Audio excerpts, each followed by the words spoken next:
And on behalf of myself, the convener, and the deputy convener, and members of the committee, both here and online, and officers, both here and online, can extend a very warm welcome to you all to today's planning committee.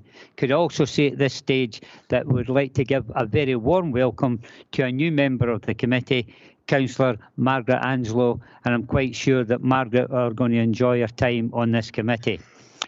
The meeting of the above has been held in Grangemouth Community Education Unit 69 to 71 Abbots Road today, Wednesday the 12th of February, starting at 10 o'clock. In accordance with Section 43 of the Local Government in Scotland Act 2003, it has been directed that this meeting will be conducted in such a manner as to allow remote attendance by elected members. The meeting will be live streamed as well. Now ask Mr. Henderson in relation to apologies. Thank you, Convener. We have no apologies submitted, and I think we have all members of the committee in attendance today. Thank you, Convener. Thank you very much for that. That takes us to declaration of interest, and just for clarity, I'll read this out. Members should declare any financial and non-financial interest they have in any item of business at the meeting, identifying the relevant agenda item and the nature of the interest. Have we any declarations of interest at this time? None intimated. That's fine, thank you. Takes us to item 3 on your agenda, which is the minute of meeting of the Planning Committee held on the 15th of January 2025. It's pages 3 to 20 on your papers. Have we any questions arising from that minute? Agreed. Thank you very much. That takes us to item 4 on your agenda this morning. Development of land for residential use at land to the west of 21 Polmont Park, Polmont Road, Polmont, for Manor Forest Limited. This is a continuation. Unfortunately, when it came up to committee at the last meeting, the agent for the application took unwell, and members had decided that they would continue to allow the opportunity to make reference to his meeting. So there has been a deputation request. There's been a deputation request by Mr. Ewan Pearson, the agent, to be received. And also we have another deputation. We'll have a deputation request from local councillor Anne Hannah. Has members agreed to hear these deputations? Agreed. Agreed, that's fine, thank you. And the report is by Brent Vivian, our officer. Thank you, Brent. Thank you, Convener. This application seeks planning permission in principle for the development of land for residential purposes and is a major development, and a predetermination hearing was held on the 15th of December 2022, followed by a second predetermination hearing on the 2nd of October 2024 due to the passage of time. The site is greenfield and adjoins the Polmont settlement boundary as defined in Falkirk Local Development Plan 2 and is within the countryside. Sorry, Convener. Sorry, going to pull the microphone down to your mouth, please. Every time you look down, I don't hear what you're saying. Sorry, I do apologise. But maybe, could you maybe just check the sound, because I don't feel as though it's as loud as it should be from myself. Could just check that, check. is that working? Yeah, we're going to ask Gemma if she could just check the sound, because my voice, I'm having to sort of speak louder because I don't feel as though I'm getting the volume. Thank you. Fine, thank you.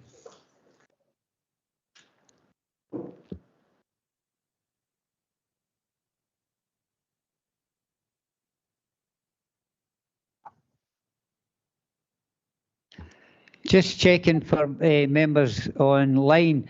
Are you able to hear everybody okay? Yeah, the sound's actually better than normal online, to be honest. Fine, thank you.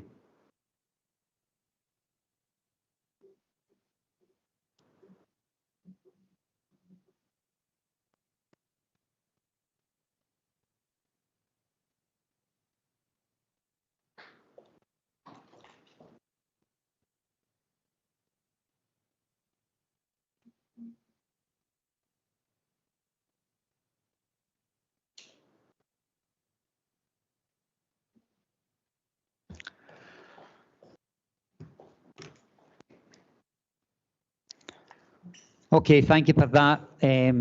We'll now go back to Mr. Brent. If you would just maybe like to start from scratch. Yeah, okay, yeah. Okay. I'll start again. Yeah. Thank you. Okay. This application seeks planning permission in principle for the development of land for residential purposes and is a major development, and a predetermination hearing was held on the 15th of December 2022, followed by a second predetermination hearing on the 2nd of October 2024 due to the passage of time. The site is greenfield and adjoins the Polmont settlement boundary as defined in Falkirk Local Development Plan 2 and is within the countryside. It also lies within the Greenbelt and the buffer zone of the Antonine Wall World Heritage Site. One of the purposes of the Greenbelt in the Falkirk area is to safeguard the identity of communities by preventing development that would reduce visual separation between the communities. The Greenbelt provides a stronger presumption against development than the countryside designation. It provides a more long-term indication of the future shape of settlements and forms a series of connected wedges between the main settlements.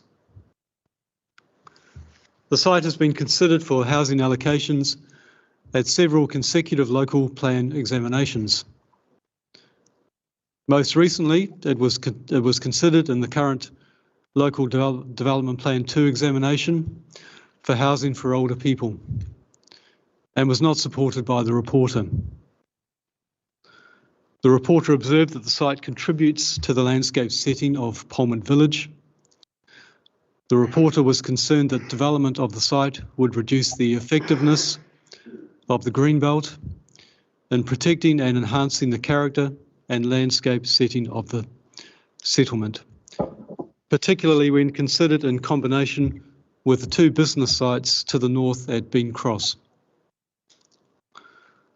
The reporter was also concerned that development of the site would lead to increased pressure upon the limited Greenbelt land that would remain between Polmont and the M9, and that such pressure could also adversely affect the landscape setting of the Antonine Wall scheduled monument.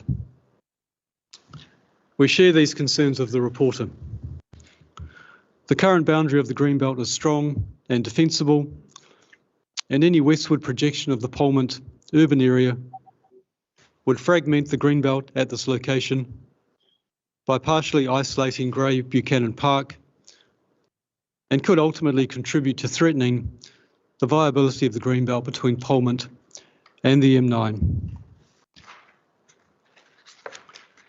National Planning Framework 4 takes a different approach to the Greenbelt than the Local Development Plan.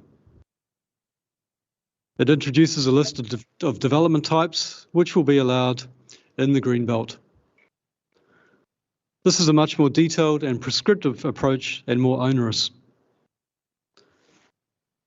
Under the new Greenbelt policy, considerations such as the need for a Greenbelt location or the impact of the development on the function of the Greenbelt are only considered if the proposal meets one of the development types permissible in the Greenbelt. The permissible development types in the Greenbelt do not include housing developments such as proposed in this application.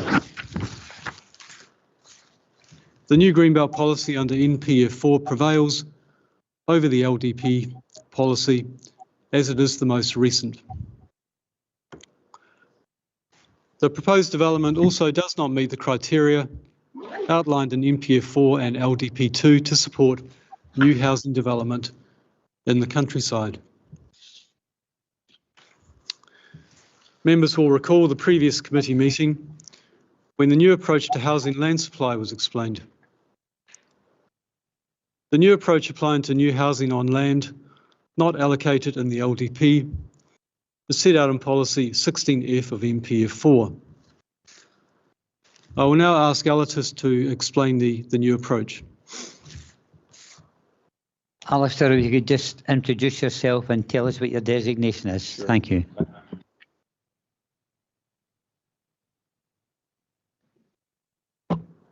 My name's Alistair Shaw. I'm the Development Plan Coordinator in a Planning and Building Standards Unit with responsibility for the Local Development Plan and Planning Policy. Okay, just picking up where Brent left off, the report makes reference to changes in planning policy with regard to housing and housing land supply, which have emerged through NPF4, National Planning Framework 4, and have been clarified by last year's Court of Session decision on the judicial review at Moss End and West Lothian, and it was that outcome of that decision was one of the reasons that the consideration of the application has been delayed. So I'll just provide some further explanation on those changes. Members may recall that under previous Scottish Government policy, as reflected in LDP policy HCO1, there was a requirement to maintain a 5-year supply of effective housing land. In the event of a shortfall in the 5-year supply, the so-called exceptions provision within policy HCO1 could allow sites not allocated in the LDP to be supported where they were considered to constitute sustainable development. So NPF4, and in particular policy 16 of NPF4, has removed the concept of the 5-year effective land supply and the requirement to maintain such a supply. So there's now a stronger emphasis on allocated plan-led sites with land not allocated for housing, only allowed in very limited circumstances. And Section F of Policy 16 sets out what those limited circumstances are. For example, Section 2, subsection 2 states that a site would have to be consistent with the spatial strategy of the LDP. Policy 16F also introduces the concept of a deliverable housing land pipeline, which is to be established in LDP delivery programmes and provides a view on the phasing of future housing allocations. Now, this part of the policy is designed to facilitate the bringing forward of additional sites only where the speed of delivery of existing sites is substantially faster than anticipated in the housing land pipeline, with reference to the housing land audit. And evidence from current and recent housing land audits in our area indicate that this is a situation which does not prevail at the present time.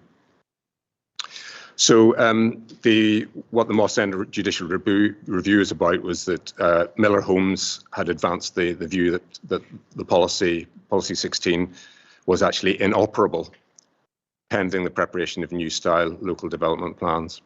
And in the meantime, LDP exceptions policies should continue to be used.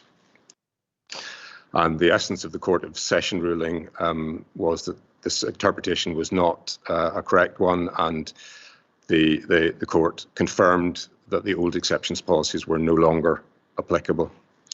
So as such, NPF4 Policy 16 is the relevant policy to apply, and Section F of that policy is the section relevant to non-allocated sites, such as we're dealing with today. So LDP policy HCO1 is not considered compatible with Policy 16 and should be treated in this instance as superseded. Thanks. Back to you, Brent. Thank you. Just turning to the public representations on the application. Originally, there were 14 representations received, comprising 13 objections and 1 representation in support. One of the objections was a petition with 5 Polmont Park addresses. The Polmont Community Council also objected. Since the last predetermination hearing in October, a further 26 representations have been received, consisting of 25 in support and 1 objection. A number of the representations in support welcome the provision of more affordable housing, but there appears to be some confusion regarding the number of affordable units that would be provided on the site. To clarify, the developer expressing an interest in the site is Carla Homes, who are a private house builder. As a private house builder, if a private house builder were to take the site forward, most of the houses would be mainstream. The affordable housing requirement for Polmont is 25%. Based on the indicative site layout showing 48 units, there would be 12 affordable units. However, concerns are raised in the report in relation to the indicative site layout, which could impact on the number of units. It can't be assumed that the site would support 48 units. At the last predetermination hearing, the committee requested the submission of ecological information. The applicant contends that there is no reasonable evidence to indicate the presence of protected species on the site, and that any necessary protective measures could be taken into account at detailed planning stage. Policy 4F of NPF4 requires potential impacts on protected species to be fully considered prior to determination of any application. To meet this requirement, a preliminary ecological appraisal should be submitted prior to any grant of planning permission in principle. The committee also queried whether the Klondike and Distillery business sites fall under Polmont or Grangemouth, and where the line of the Antonine Wall is in relation to the A9. The two sites referred to are within the Lower Braes ward and the Polmont Community Council area.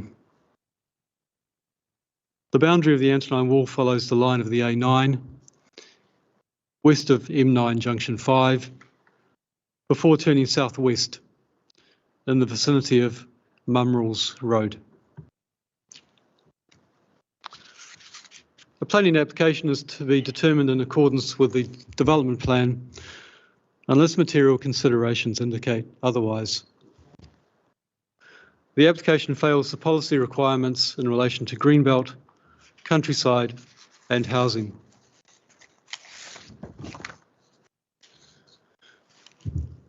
Members will recall discussion at the last meeting about the national housing emergency, which has been declared to address the key priorities of expanding housing supply and tackling homelessness. The planning system plays a key role in tackling the housing emergency, and the Scottish Government is committed to ensuring that the planning system responds to the housing emergency. This includes supporting planning authorities to allocate a pipeline of land for new homes as local development plans come forward,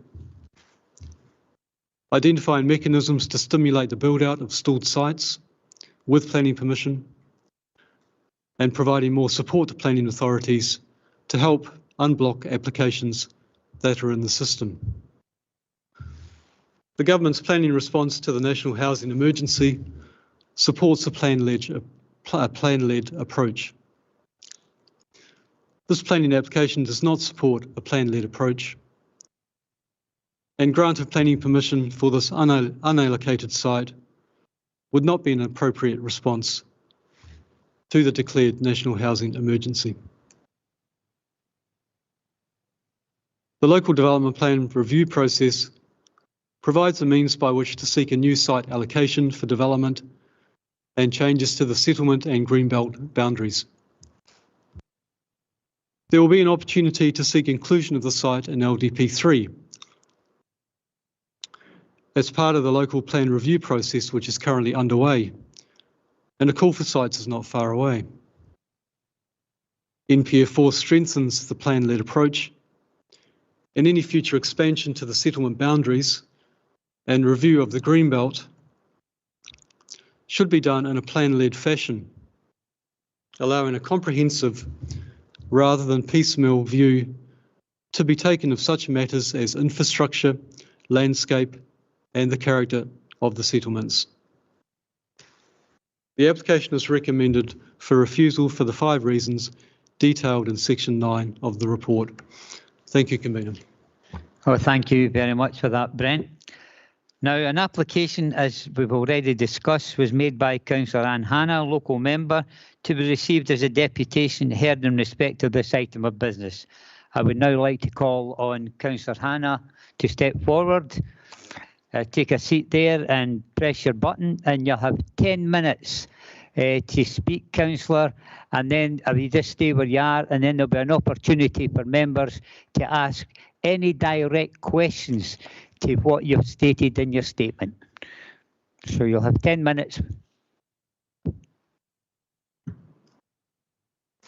Fine. Thank you, convener. I'm very pleased to be allowed to speak here. I better put up my flag first of all. I'm not an expert on planning matters, and you've been very amply advised by planning officers. So I will talk very much as the local member for the Lower Braes, and I can assure you I won't need 10 minutes. First of all, you've heard, and the report has given you all the detailed planning issues. I would simply like to talk as a local member. I have on numerous occasions, I've only been a member for 2.5 years for the area, and have on numerous occasions had experience of constituent concerns raised with me about flooding because of the drainage problems. You'll see from the Community Council issues that were raised that drainage is a major problem in this area. I've also, I was a little surprised to hear the officer talking about the Klondike and whether it was in Lower Braes.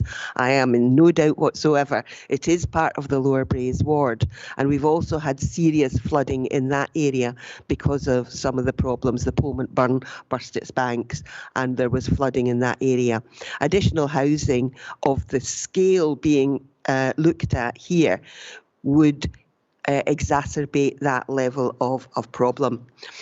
I'd also just like to say that the officers have talked in some detail about the development plan. Now, council officers spend hours, days, weeks, months, maybe years working on development plans. There is public consultation on development plans. Councillors then scrutinise development plans. Those development plans then go to the Scottish Government, and this development plan says this should not go ahead. This particular development should not go ahead. It seems to me to be something of a waste of time if you have a development plan that says we shouldn't be building houses on this bit of land, but then we say, oh, well, we'll let it go this time. Now, that is just not a responsible way to deal with development. It's also contained in your report the issues about the primary and secondary schools in the area, which already are bursting at the seams. And I know there are issues about the possibility of developer contributions, but you can't build an extra wing onto a school with a few £1,000s. It just doesn't work. There's already other major developments in the area which are going to put considerable additional pressure onto those schools. The local surgery, the doctor's surgery, is also under significant pressure in this area, and any further housing developments such as this would exacerbate that problem. This is a green belt, a piece of green belt land. Unless and until the council's development plan permits development on this piece of land, I would suggest that the officer's recommendations should be followed, and this particular planning application should not be granted. Thank you very much. No, thank you very much. It's now an opportunity for members to ask now. It's an opportunity for members to ask direct questions to Councillor Hannah in relation to her summary. So I'll open it up. Excuse me.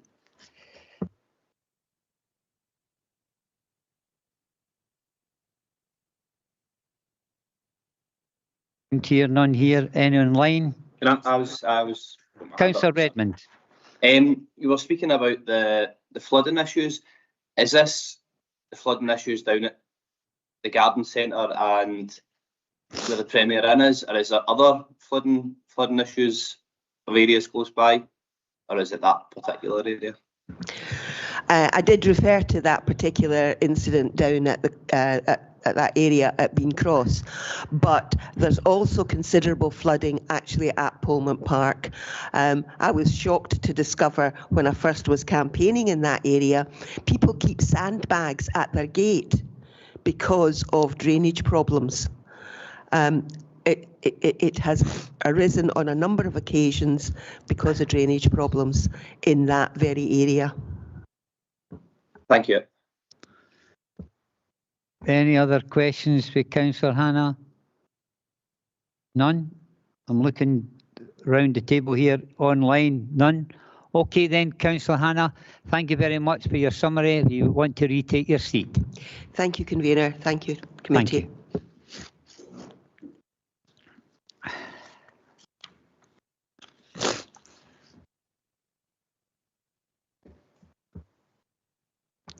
Now, there was also an application made by Mr. Ewan Pearson, the agent, to be received as a deputation to be heard in respect of this item of business. Unfortunately, Mr. Pearson was the agent who took no well at the last period, but I believe that he's joining us online this morning. Are you there, Mr. Pearson? I am, yes. Fine. Could you maybe speak up so everybody could hear you, sir? I'll talk a bit louder then. Is that better? That's perfect. Well, okay. you have an opportunity now for 10 minutes to summarise. Thank you, sir. Okay, thanks very much.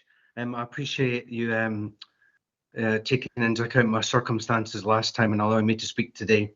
I'll be brief. Vivian has talked quite a lot this morning, and he's in fact deviated quite a lot from his actual committee report. I would just like to focus on the reasons for refusal. Again, Mr. Shaw has given you some input about the LDP. The situation with the LDP is that the call for sites has started. So no doubt if we're not successful in this application for planning permission in principle, which this is, it's not a detailed application. And I would ask you to bear that in mind as you're considering it. There would be an opportunity to promote this again in the next cycle. Unfortunately, you find yourself in a situation where you've had that national planning framework superimposed on you by the Scottish Government.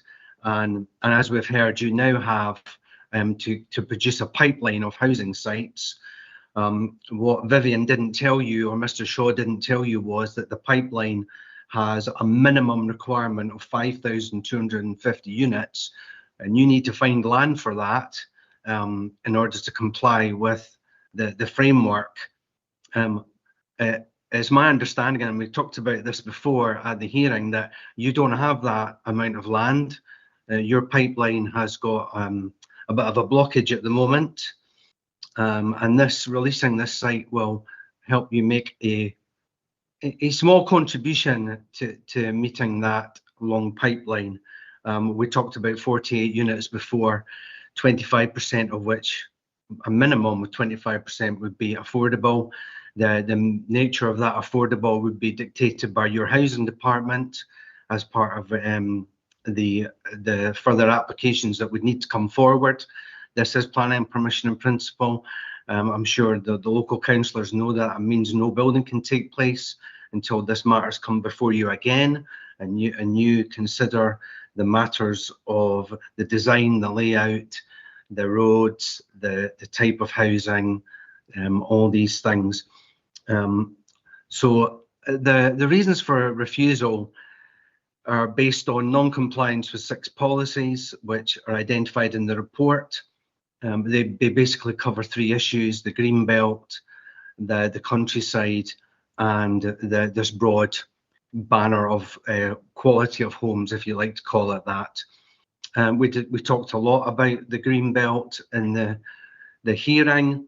All I can do is to express my continued view to you, as I do to everybody, that the green belt policy has 2 purposes. It's to control development, and clearly this would not meet, as Brent said, one of the exemptions. But it also has the objective of producing a green belt that has integrity. And what I said and what I reiterate is that the green belt here between Grangemouth and Polmont, its integrity has long been compromised because of the developments at the distillery and the Klondike, if you want to call it that. This field sits between the urban limit of Polmont and those two established development areas. So the de facto, as I see it, a natural defensible boundary for the greenbelt here is actually the M9. So I don't see that the integrity of the greenbelt is going to be compromised, but that's a matter of judgment for you as the decision makers. When we talk about the countryside, yes, this site is definitely in the countryside, and your policies again don't support development unless there's an exemption, but again, it doesn't meet those exemptions. But the difficulty you've got with the pipeline is that you need to find land for 5,250 units. You can't get them all in the existing settlements. You're going to have to look at some sites that are in the countryside. And what we're saying here is that this is a sensible one to look at because it's not isolated, it's not sporadic, it's right next to Polmont. It meets the 20-minute neighbourhood criteria. There is a clear timescale for building on this. We could have this completed in a year. It could start development next year. You would have 48 units by the end of 2026. And those are the three criteria in the policy 16F and the MPF, which allow you to grant this. The framework policy 16 allows you to deviate and grant sites that are not allocated. So you can approve this and it would be consistent with the policy framework. I think I've touched a bit on quality of homes at the beginning because this is planning permission in principle and you have to get out various further applications to come in front of you about the design, about the location, the siting, the number, the tenure of the units. And again, all these issues that are raised about habitats, protected species, access, drainage, scale, massing, trees, these are all matters for further applications. And it may well be that they result in less houses being built, but again, they still will contribute to your pipeline. There is a material consideration which has not been mentioned in the report, and that is the declared housing emergency, which came out in a letter on the 26th of June last year from the Chief Planner. And again, my understanding of that was it was encouraging local authorities to recognise that there is a housing problem here and that it's partially through the planning system your responsibility to try and deal with that, deal with homelessness, deal with people not having anywhere to live or living in unsatisfactory housing conditions. And the letter made it quite clear that you have to provide this pipeline of a minimum of 5,250 units. And as I said, you are not going to meet that just by relying on the sites that were approved in the development plan 5 years ago. Your development plan is out of date now, I'm sorry to say, and we're not going to deal with an emergency by waiting another 5 years to get, I think as is being suggested, we just wait until we reappraise the allocated sites and we decide that way which sites are coming forward. This only makes a 1% contribution to your pipeline. And as I pointed out in policy 16F, you are able to grant this. And I would encourage you to grant it today, knowing that you have further control through further applications of what is going to be built on this site and where. Thank you very much. Thank you very much, Mr. Pearson, and I hope that you're feeling better. There's now an opportunity. Okay, thank you. There's now an opportunity for members both here and online to ask any relevant questions to your summary. So it's questions to Mr. Pearson direct regarding his summary. Councillor Forrest. Thank you, Convener.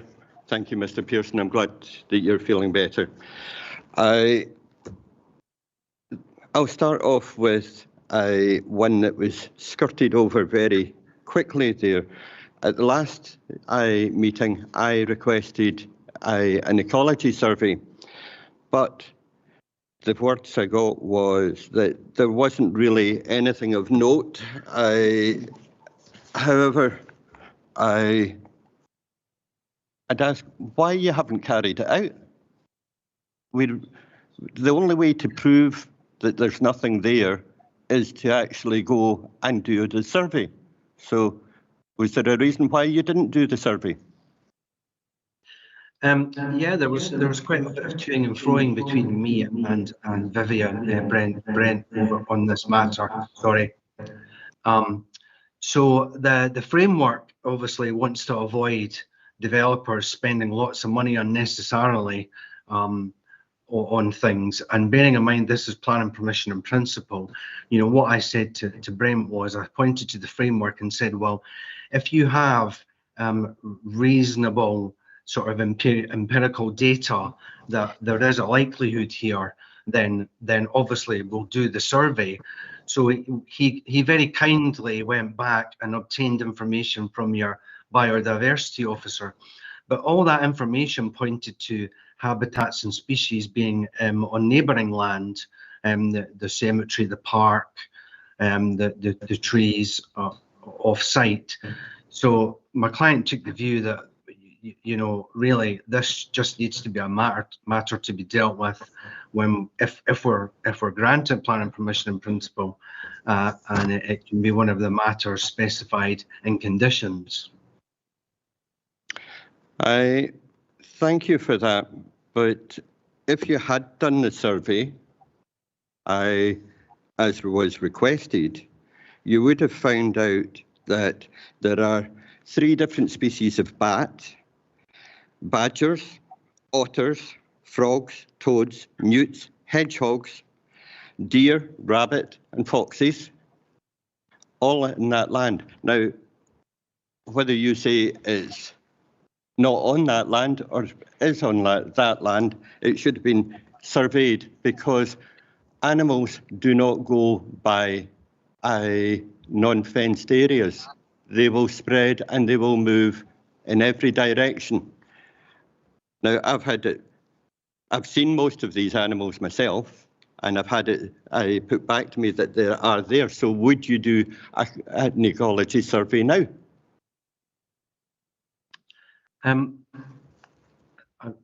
I haven't seen any of that evidence. None of that's been put to me. I don't know if those protected species, and we are just talking about protected species, birds and bats and their habitats. I haven't got any evidence or been presented with anything to suggest. Thank you. Suggest what you're saying. Sorry, Councillor. Okay, thank you for that. That is precisely why I asked for a survey. And if you had done the survey, then you would have found these. Can we move on to the next thing? SEPA says that the site is beside an area shown to be at risk from the Polmont burn. And given the grave concerns of the Polmont Park residents, how do you intend to ensure that the water from your site is not going to submerge their houses and gardens yet again? So SEPA has not objected to this proposal. I'm not sure if you're talking about flood risk or if you're talking about SUDS, because obviously we will need to comply with SUDS, and details of that come forward during further applications. But SEPA hasn't objected to this development, and I'm not aware of it being in a floodplain. Sorry, I didn't say a floodplain. I said it was close to being an area of concern of flooding. There are also some culverts to carry the water off this site, and sometimes they work and sometimes they don't. I think the Pullman Park residents can tell you that. But how do you envisage making sure that these are not damaged during the build? Some are extremely old, and obviously if they collapse, this could cause flooding. Once again, the levels of the site will change obviously during development. Either some parts will be raised or some parts lowered. If they're lowered, they can come in contact with the culverts, and therefore they can cause flooding again on Pullman Park residents' areas. I've seen myself how wet some of the gardens are. So how do you intend to prevent that from happening? Well, again, as I said, you're being asked about the principle of development today, and there'll be various further applications come forward. I would expect that probably in the first approval of matters specified in conditions, that your officers would condition a drainage strategy and calculations to see how this is all going to work. And you know, if it doesn't work with 48 units, it doesn't work with 48 units. You might have to have less units. But I can't answer your question because the calculations haven't been done, because we haven't got a layout yet, and a definitive layout. Yeah, I understand that. I'm just telling you that there are hazards involved in this. The next thing that I'd like to ask about was, you have said the green belt between Grangemouth and Pullman. Most people in Pullman actually are more concerned about the green belt between Pullman and Lauriston. It's something that separates the two communities. It's been there for long enough. It's a nice, attractive area, and this is the concern. I don't know where you got the bit from Grangemouth to Pullman, but are you aware of the concerns from the people of Pullman regarding the erosion of the green belt between Pullman and Lauriston? Yeah, so we were principally talking at the hearing about the green belt between Grangemouth and Pullman, because that was what was the main issue for the reporters in the previous LDP. But yes, of course, the green belt exists between Pullman and Lauriston. I actually think that green belt is far more defensible, because you have the cemeteries and the public park. So I don't see that green belt is under threat. It's all one belt. It's from one side of Pullman to the other and all the way in. So therefore, the belt is the entire structure with a road running through it. Thank you for your questions, or your answers rather. Okay, thanks for your input, Councillor Forrest. Moving on to other members' questions. Just direct questions to Mr. Pearson regarding his summary. Any questions? Councillor Murtagh? Thank you, Convener. I think, you know, I would ask that question about the green belt again in terms of the argument, just very briefly. It appeared to say that you felt the defensible boundary was the M9, and that the argument for that why it wasn't perhaps valuable as green belt was because the green belt had already been encroached upon by other, industrial development there, which seems a very strange argument to me. Is that the argument that you're making, that because the green belt has already been eroded, that it doesn't matter if it's eroded more? Is that the argument? No, I'm not presenting it that way. What I'm saying relative to the policy is that you need to have a green belt that functions because its integrity is intact.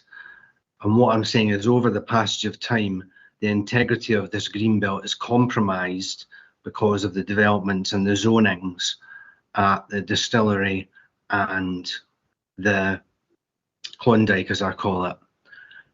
Because this site sits between those developments and the housing empowerment, it doesn't function as greenbelt, is basically what I'm saying. It doesn't function as greenbelt for the purposes set out of greenbelt. Okay, I'm not sure that I understand that in that way, because from my understanding of the location in the map, that I still think that is an area of greenbelt. What you're saying is that the integrity of the greenbelt has been compromised, and therefore what remains of the greenbelt isn't valuable in and of itself, which just, it does seem like a strange argument to me. But thank you for your comments. I will ask officers some questions about what your evidence has been in terms of your interpretation of the policy 16F and MPF 4, but it seemed to me that what you were presenting was, in terms of the arguments about the pipeline, that we've got to, kind of provide an update on, I think, very, very soon, in terms of what planning officers have to government. But the decision of the court, would you recognise that the decision of the court was that the first part of policy 16F, as I understand it, referring to the pipeline, didn't mean that if there wasn't a pipeline that the whole of policy 16F didn't apply, and that what your argument seems to be is more consistent with the old arguments about effective housing land supply not having enough units to put in effectively what is now the pipeline. But the court said that that was the antithesis. I actually said that it was the antithesis of the MPF 4 policy. But do you understand what I mean? And I'm asking you because your evidence, from what I can see, seems to completely conflict with what the determination of the court was. No, my approach is entirely consistent with what the court concluded, what his judgment was. The old system was that you had to maintain a 5-year effective land supply, and that if that wasn't mathematically proven to exist, then people could argue for additional releases. That system doesn't exist anymore, and that is what the court judgment was. The system that exists now, which is perhaps where the word pipeline is not the best to use, is that the framework sets a minimum requirement. It's a minimum 5,250. So the pipeline is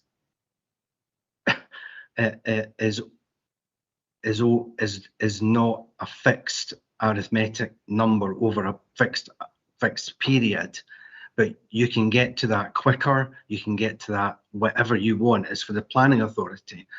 But what I'm saying is there is a housing emergency, and you're being encouraged to do it sooner rather than later. I'm not sure if I'm answering your question. Well, sorry, I don't mean to interrupt, but just to maybe clarify them, because what you were saying though in your deputation was that you felt we would have to release sites, or it would be wise for us to release sites. This was a good example of one which would feed into our ability to meet targets in a pipeline. But would you recognise that what the court said was that shouldn't apply in this sort of case, that actually local authorities should not be making decisions on that basis at all, and that even where a pipeline doesn't exist, it doesn't stop the application of policy 16F, which should be considered as a whole. And that seems to me, I'm reading it off the screen next to me. That seems really clear what government have said, but that doesn't seem to be what you're saying at all. I don't agree with you, I'm afraid. I don't think you've interpreted what I'm saying the way I'm explaining it. It's like I'm taking a very simplistic approach. It's like there's no more effective housing land supply. There's now a pipeline. What I'm saying to you is the circumstances you face is that there is a housing emergency. Okay, you've got an obligation to deliver housing. Okay, it's not on the basis of an effective land supply. You have to deliver housing. You've been set a minimum target. You have to deliver that. You've not been told the time frame for that. But what I'm saying is you can't afford, because there's an emergency, to sit back and go through another cycle of the development plan and allocate your sites that way, because that is not a response to an emergency. I think that's the gist of what I'm saying. Okay, I will follow up question. Just to finish, and then what I'm saying is that notwithstanding all of that, the development plan has a policy, 16F, that allows you to release land if you choose to do that, notwithstanding any of the pipeline or the numbers. I'll pick that up with officers, but I think it's important to note that policy 16F has a number of circumstances in which we can release land, and what officers have said is that none of those circumstances are met, and it has to be taken as a whole. But I can pick up on NPF4 as questions with officers, but I wanted to ensure I understood what your argument was in respect to that. Thank you. No further questions. Thanks for your input. Councillor Sinclair. Thanks, Convener. Thanks, Mr Pearson, for your deputation there. Just a couple of very brief questions, hopefully. This application is for planning permission in principle. How long do you anticipate the detailed design application coming forward? Were this to be agreed today? Sorry. So what I said in my presentation was, and this was in relation to one of the criteria on policy 16F, that the agreed timescale for build out would be by the end of 2026. So if you grant it today and we manage to quickly deal with a legal agreement for contributions towards education and everything, there's no reason why this could not be all built out, because it's only 49 units by the end of 2026. Okay, and in terms of, so spades in the ground in 2026, by the end of 2026, is that right? No, it says build. No, completed, because we're only in February 25. And if I think out loud, not to be held to this, but you know, if you make a decision today to grant it, to be minded to grant, and then we take 2 or 3 months to conclude a legal agreement, then we're straight at it in terms of the design and the layout. So that's 18 months to get it finished. Okay, and given that this is only a principal stage at the moment, do you anticipate the design or what would be held on the site to change at any point in time? Yeah, I mean, you've got an indicative layout, and that's from Cala, who are a prospective purchaser.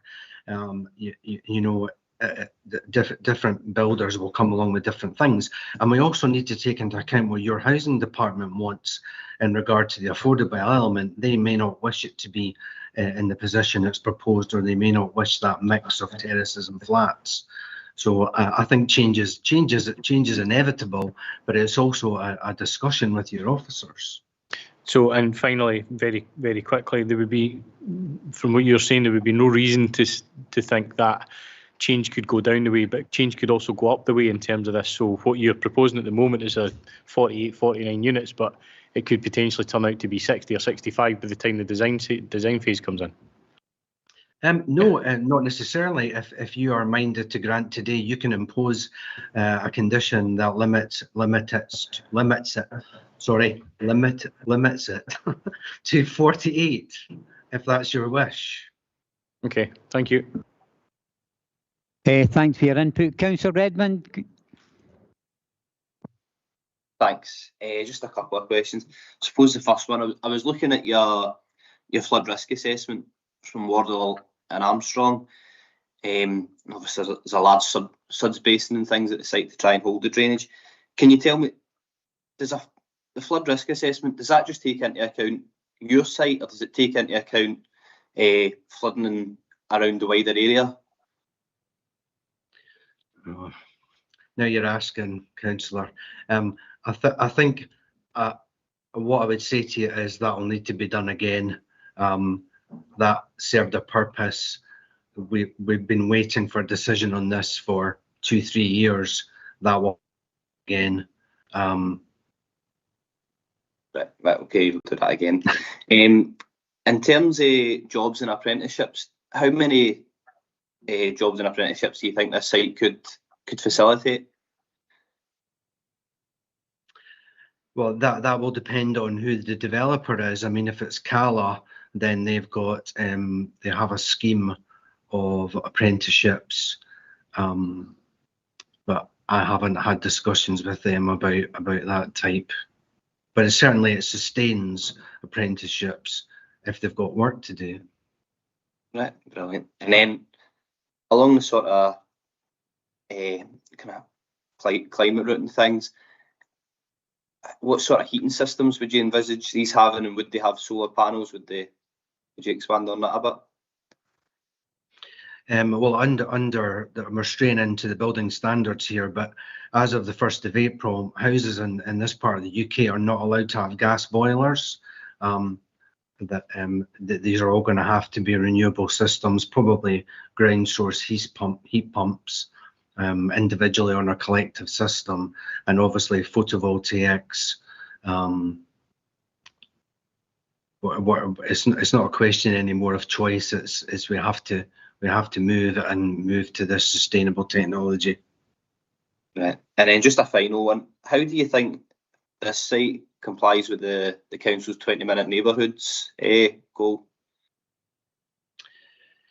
Well, the guidance published alongside the NPF stipulates that the 20-minute calculation is by foot or bicycle in one direction, and I think even if I'd had a few pints, I would still manage to walk to the centre of Polmont in 20 minutes if I needed to go to the shops, or indeed I needed another pint. So I think it's, and even to the railway station, you could probably manage it in 20 minutes as well. I think it's a great example of the 20-minute neighbourhood. Perfect. That's all my questions. Thanks. Okay, thank you. I've got a couple of questions myself before we bring in any other members in. Mr Pearson, you may be a wee bit fed up hearing about this, but I was listening to what Councillor Murtagh said. What you said in your summary in terms of Policy 16F, you said that there were 3 areas there that would support this development. Can you maybe just clarify that again? Yeah, so 16F, as I said during my 10-minute diatribe, 16F supports non-allocated sites where you meet 3 criteria. And what I said was, as we've just talked about, is the timescale for build-outs agreed. So I'm saying to you, these 48 units or around about that would be up and occupied by the end of 2026. Councillor Redmond just asked about the 20-minute neighbourhood test. That is the second criteria, and the third criteria that Councillor Murtagh was talking about, which is the pipeline. Well, I say it's satisfied, but other people may have a different view on that. What I can say about that is, obviously we don't have an up-to-date housing land assessment. So does anybody actually know where the authority sits relative to the 5,250 units? Well, that's a question that can be maybe asked by a member to an officer. Okay, my final question to you is that we're hearing a lot about, for over a year now, about different authorities talking about the word housing crisis. Do you think that this terminology would be considered as a material consideration in terms of any proposed development? well, I can only comment on the development that's in front of you. Any letter that comes from the Chief Planner and the Scottish Government is a material consideration as far as I'm concerned. And where you have an experienced government official telling everybody that there is a housing emergency, then and we all have to recognise that and deal with it as best we can, then that is a material consideration. Okay. It's an obligation that's been put on all of us to deal with this issue. Okay, thank you for that. I'm just going back now. I'm looking online and members here. Is there any other questions to Mr. Pearson at this stage? Or we can thank him and retake your seat on the couch or wherever you're sitting. Thank you. Okay. Thank you very much, Mr. Pearson. Thank you for that. Okay, members, we'll now open it up for general debate. Convener? Okay, questions? Yes. Sorry, could I ask some questions of roads? Yeah, I think, was you coming in first here, Councillor Bailey Kerr? No, I was just, before we enter debate, I just want to make sure that questions for officers before we enter debate. Exactly. I've got certain questions for officers. Right. Okay. You want to ask them now? Okay. Okay. So, with regards to the last point that Mr. Pearson made, there is in the pipeline, and we were kindly showed it by a briefing by Mr. Shaw, that the 5,200 houses or thereabouts in the next 10 years. That's 520 houses a year. He kindly sent me a list of all the houses that's in the local development plan, and we are in the target of reaching 3,450. Sorry, 3,445 in the next 10 years. So the records that Mr. Shaw's sent me this week doesn't equate to the target set by the Scottish Government. So the question is, will we meet the housing in the pipeline of 5,200 in the next 10 years with the sites we've already got in?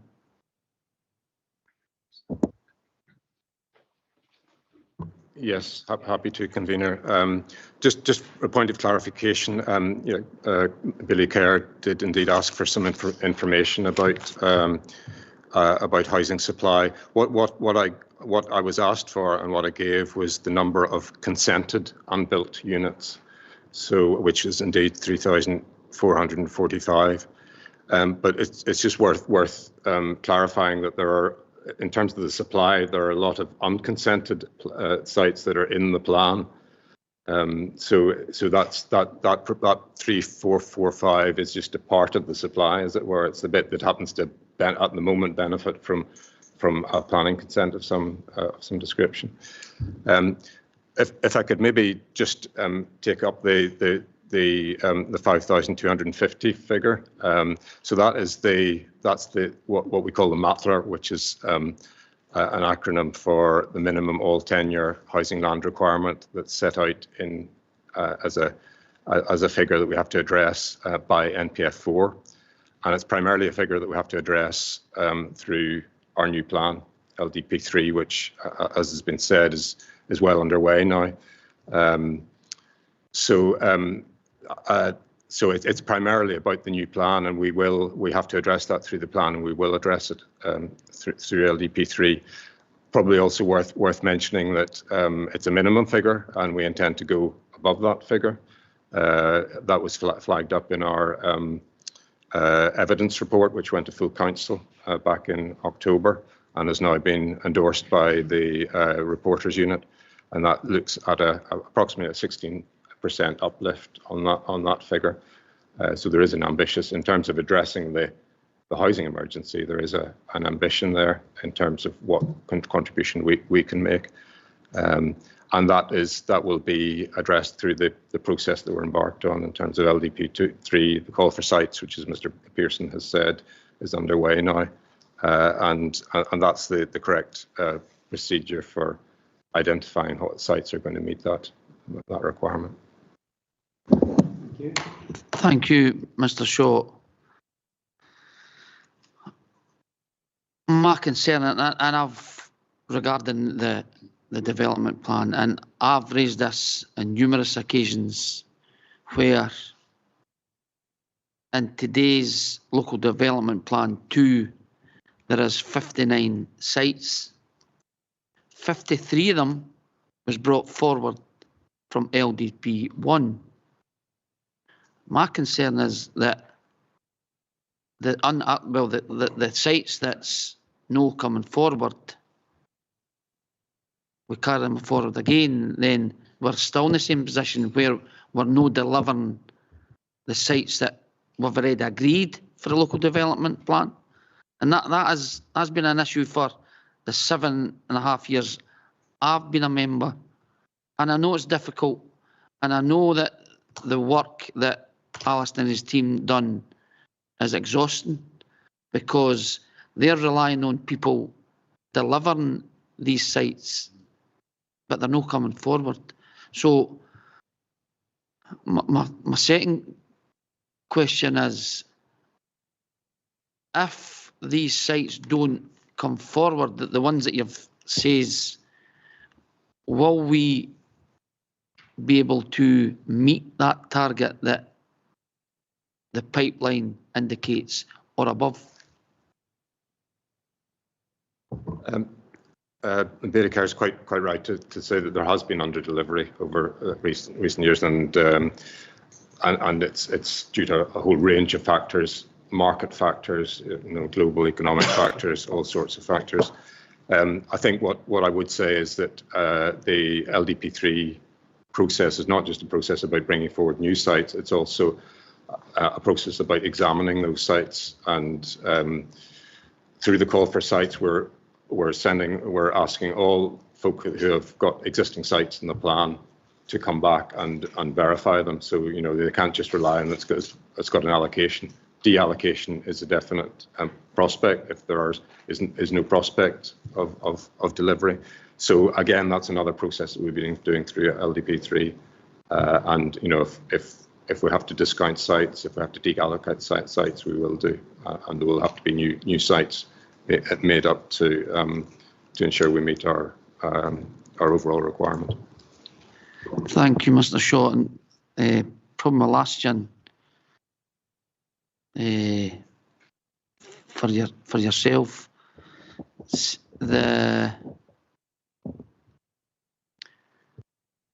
went in my head? If you may, I forgot what I was going to say.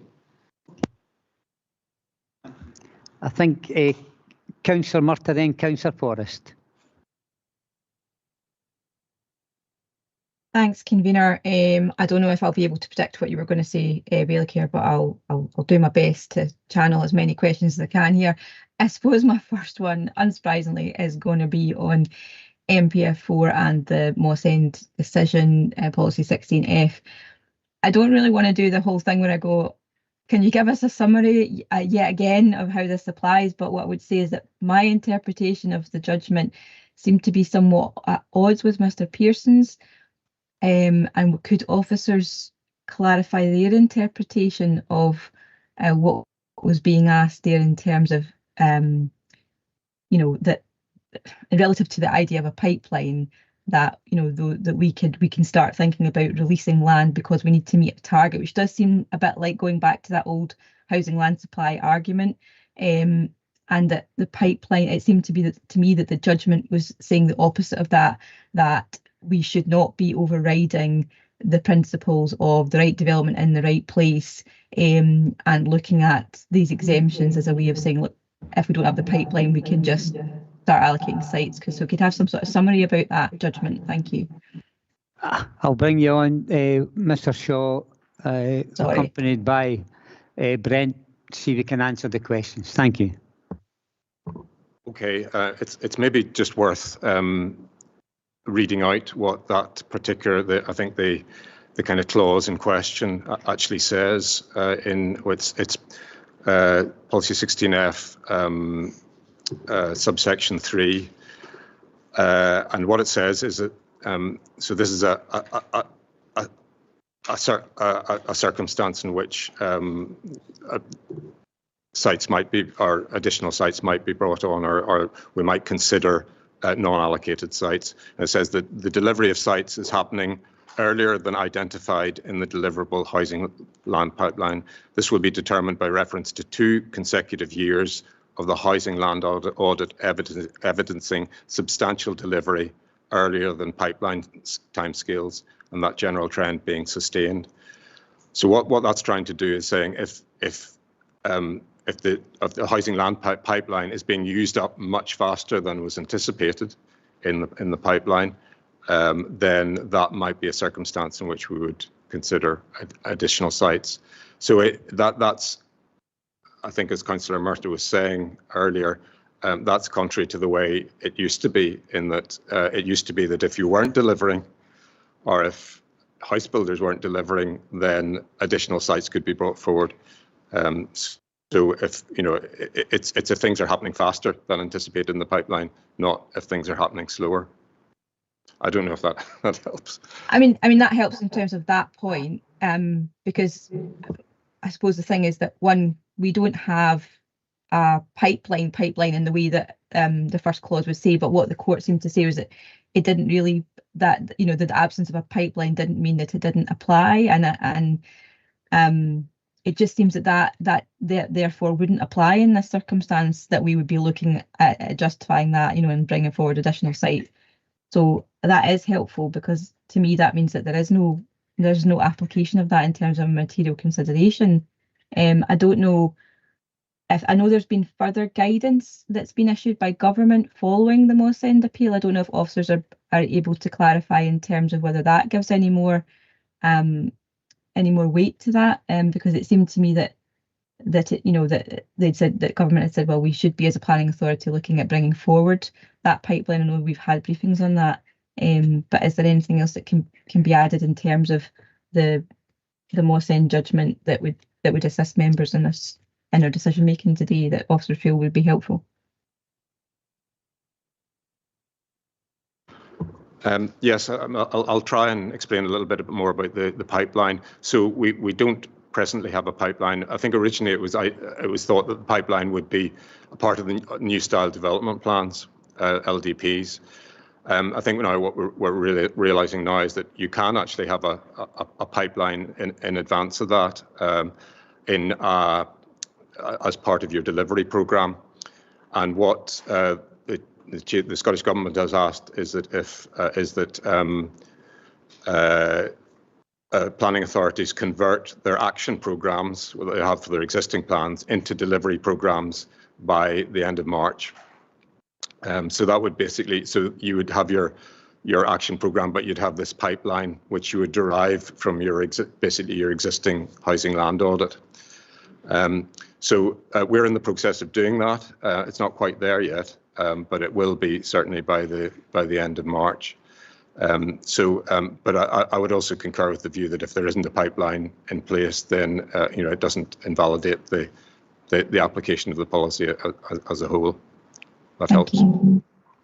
Thank you. I don't know if I can see Mr. Henderson reaching his button, but I was maybe going to ask an additional question also about the principle of, you know, obviously we hear a lot, this is planning permission in principle, and I think those of us who've sat in this committee for a long time have maybe had frustrations where if we agree planning permission in principle, what we're effectively saying is that we believe that this is a suitable site for development of a particular type, or just it is a suitable site for development, and thus it overrides our LDP. And I think one of my concerns in particular, and flooding is very pertinent to this site, can officers clarify about that, you know, there's at a planning permission in principle, there is no requirement for that detailed flooding study that can be, much more enhanced than what we've seen here.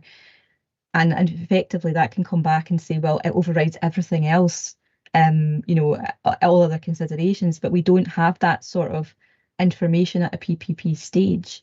And it'd be quite useful to kind of clarify the position on that, if officers are able. Okay, thank you for that. We'll bring in Bernard Whittle. Bernard.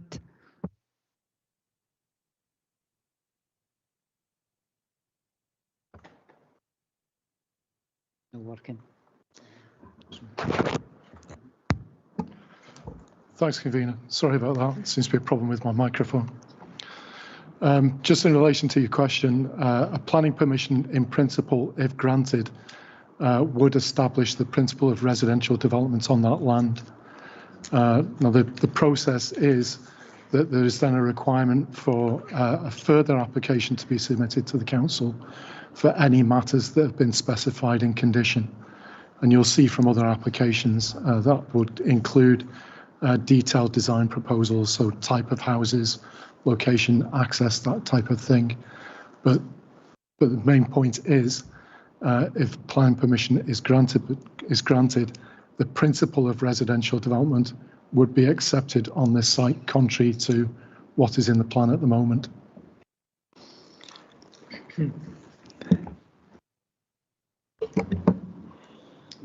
Thank you. Okay, thank you very much for your input there. Councillor Forrest, share light, and then Councillor Bowes. Thanks, Convener. Thank you.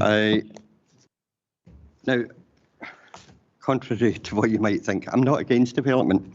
I just want the right development in the right place. As we've just heard, this is green belt land. Because it's green belt land, it isn't sacrosanct, but giving planning permission in principle does give someone the green light sometime in the future. And that might be very different from the plans that we have in front of us. What I just want to get confirmation from Alistair, if that's okay. It is possible for us to achieve our targets, given our flexibility and given the numbers that are already on file. It is possible for us to achieve our targets by, the target date. Is that correct? That's our objective through LDP3. Yeah, and it should be possible. Yeah. Yeah, that's what I thought. It's just this planning in principle really gets me, because it is green belt. There's no doubt about it. Having read the report, the planning department came up with, there are no material planning considerations to outweigh the terms of the development plan and otherwise justify approval of the application. The development proposal therefore represents unjustified development within the green belt and rural area, at odds with the plan-led approach for new housing development as strengthened by the Scottish Government in NPF 4. So therefore, this planning in principle is going to come back and bite us if we allow it to go ahead. And I understand that the developer or the agent of the developer has now said that we're going to have the houses complete by the end of 2026. That in itself is another can of worms, and I'd like to bring that up with children's services, schools, please. Thanks again for your input, sir. It's now Councillor Bowes, followed by Councillor Redmond. Thank you. Thank you, Convener. A question probably going to you again, Alistair. You talked about we have got allocated sites for housing in Falkirk. There's a number of them not been taken up yet, or not been commissioned yet. Is there a number, or you might not be able to answer this, but I get a funny feeling you'll have a fair idea. Is there a number of those sites that would have taken 48 houses? Is there a number of those sites which were allocated for housing in the current plan that would have accommodated 48 houses? Yes, yeah. Now, and again, this is a bit for clarity. I'm not, because I see it's Manor Forest that are applying for this application, but I think the applicant had said it was actually Cala that were going to be the developer. Am I right?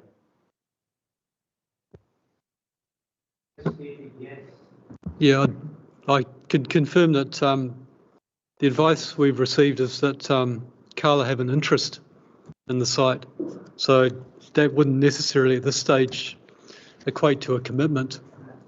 So in terms of the time taken to establish a commitment from a developer and get to the end point of actually completing the development, the time frame given by the agent was the end of next year.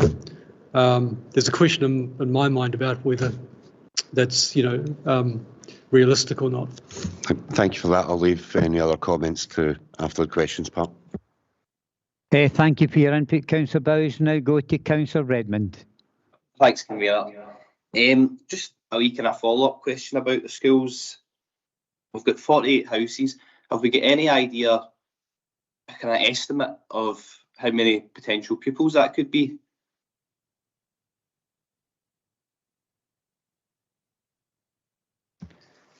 Brent? Just bear with me. I'll go into the file and see if I can find the original advice from. Have you any further questions while Mr. Vivian's looking? Thank you. Yeah, it was, could we confirm how much the developer contributions for this site would be? I found it once, but then I think I've lost it. Was it? Can we confirm the amount? Has that been?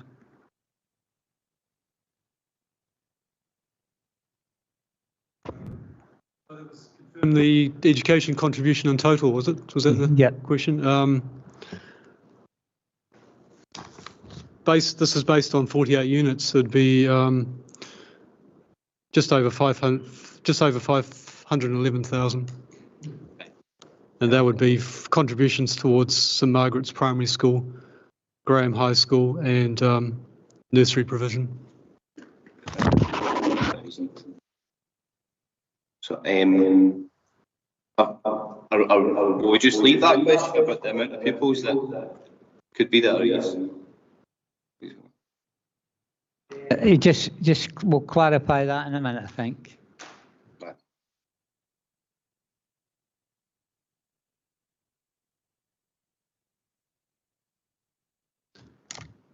Doesn't give a figure.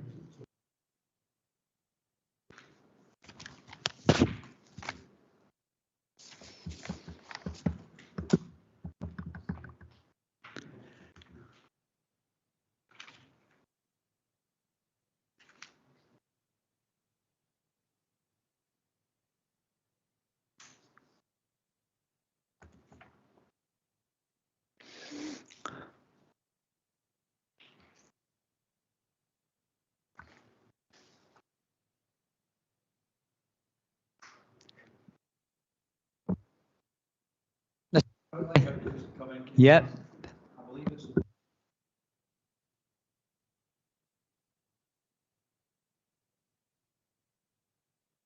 So sorry, I can't hear the room. Is anyone talking?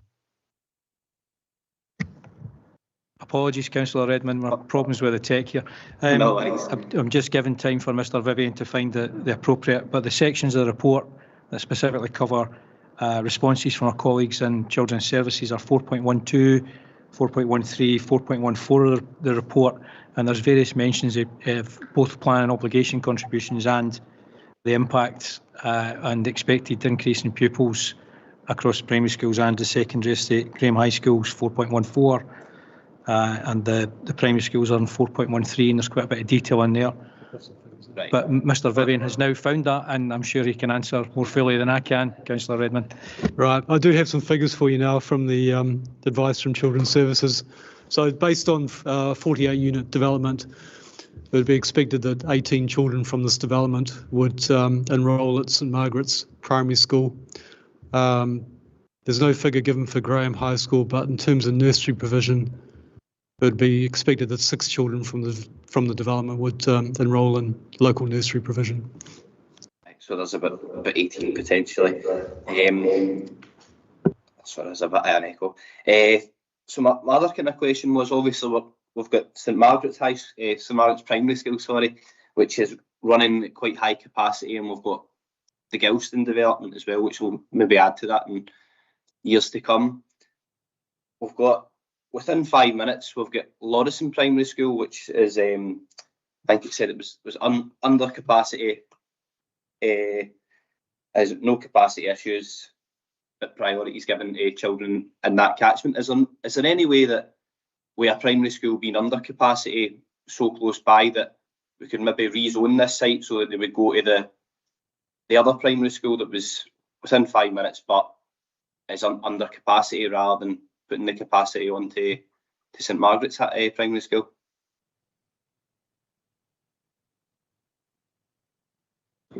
Yeah, that's a difficult one for us to answer. Certainly in terms of existing catchment boundaries, priority would be given to children who reside in the catchment area, and out of catchment placing requests would not automatically be approved. In terms of actually changing the boundaries of a school catchment, that would be really something that advice would have to be sought from Children's Services on. I apologise for the fact that we have nobody here for Children's Services. Okay, Sorry, any other questions, Councillor Redmond? Aye, sorry, I don't know what happened, it kind of broke up a bit there. The other one I had was 4.8, the Suds Basin. Suds Basin could attenuate flows for a 100-year plus flood event. So is it possible, if you've got a properly designed fit for purpose drainage strategy and new developments with sud ponds and flood attention, is it possible that this could sort of defend some areas against potential flooding going forward if it's done right and engineered well? We'll bring in our officer, Gary McGregor. Aye, thanks, convener. Through yourself, Councillor Redmond, it's a good question, and short to answer your question, yes, there is obviously the opportunity within development to improve flood risk and to improve drainage.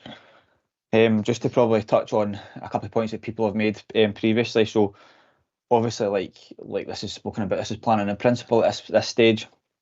Our flooding team have reviewed the flood risk assessment and drainage impact side of things, and we still have comments. There's a lot of areas that we still need clarification on. There's a lot of amendments that would need to be made at this stage. So something that Councillor Murtagh had touched on earlier in terms of flood risk. For a flood risk, we ask for the same specification at PPP stage as we do at full planning stage. And I know our planning team are working on training for elected members for this to touch on elements of their flood and development management guidance. But we ask for the exact same spec at PPP stage than we do at full. And there's still not a few areas, and without getting too technical, the climate change allowance needs to be updated. Like you said, the Suds Ponds looks at the southwest of the site. The rainfall data needs to be recalculated as well, like Mr Pearson had stated earlier. Just to probably clarify as well in terms of the SEPA flood map, so this site itself has very minor areas of surface water flooding to the southwest of the site. However, to the adjacent site of east of Polmont Park, there is a surface water high risk of flooding in and around Polmont Park. Obviously, the Polmont Burn sits to the west of the site. And at areas like this, where we are aware there is a significant flood risk downstream, like I probably have stated before in planning committee, but we would ask for the developer to better greenfield runoff rates of this site, and that's not been carried out to date for our flooding team. Happy to take any further questions. Oh no, that's really informative, because I've obviously looked on the planning website and there's a few flood risk documents and flooding strategy, but we're good to see that progressed further, obviously. So it's good to know where we are with that. My very last question was, I've heard a lot about Greenbelt in the local development plan 3, but I think at one point it was alluded that this site could potentially, when we're looking at LDB 3, be put in to the development plan. So at that point, if it was put into the development plan, would it stop becoming Greenbelt and it would just become development plan land? We'll bring Mr. Shaw on that. Councillor Rickman, yeah, if we decided to allocate it, it would the Greenbelt boundary would be changed accordingly. It would be taken out of the Greenbelt. And could you just, I know obviously we get this what's coming to executive and council about the development plan, but could you maybe just kind of briefly, I don't know, it might take long, but talk about how sites are, how you pick sites that you would put into the development plan, and the likelihood that maybe this potentially would be able to be put in the development plan? So what happens following the call for sites, when we get obviously submissions from a whole range of landowners and developers and agents, there's a kind of comprehensive site assessment process that's carried out, and we get advice, we get support on that from various parts of the council, including Gary's team on the flooding. A lot depends on the quality of the information we get back from folk, from developers, etc. But yeah, there's that process, and then we start to sift through the sites, see which might be likely candidates, and we try and take a holistic view of that in terms of that, matching that against our needs, and trying to formulate a spatial strategy for the area. Where are the best areas to take development? Where is that going to be most beneficial? Where is it going to have least impact? We take this infrastructure first approach, making sure that infrastructure can support whatever development we're proposing.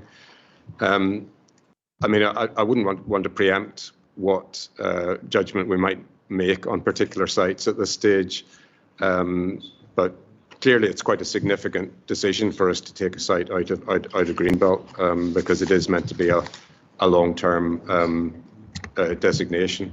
But we have to obviously, changes are made to greenbelts in plans. It is an option for us. Mr. Thank Broadley. you. That's all my questions. Thank you.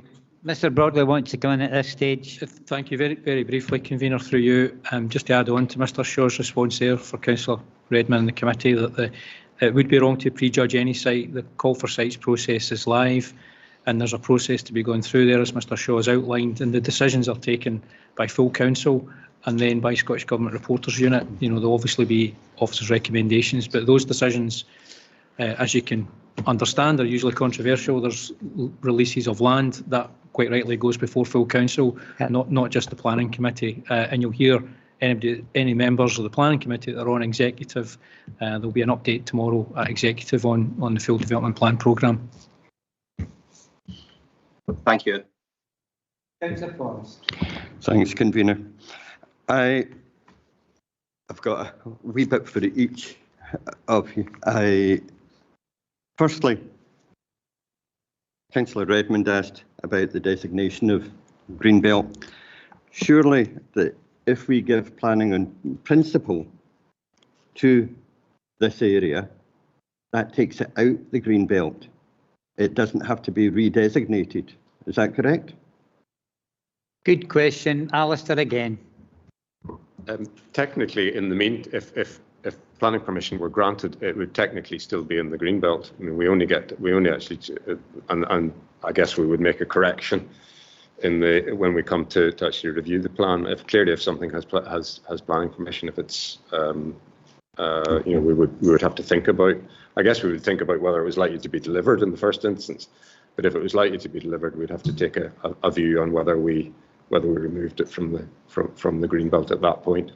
And I'd be correct in saying it would be more difficult for us to refuse any future development if we go ahead and allow planning in principle in one part of that Greenbelt, if someone comes along at a later date and puts in an application for it further along. Yeah. Yeah. There is an issue about precedent. Yeah, sure. Okay, thanks. could I ask Gary, the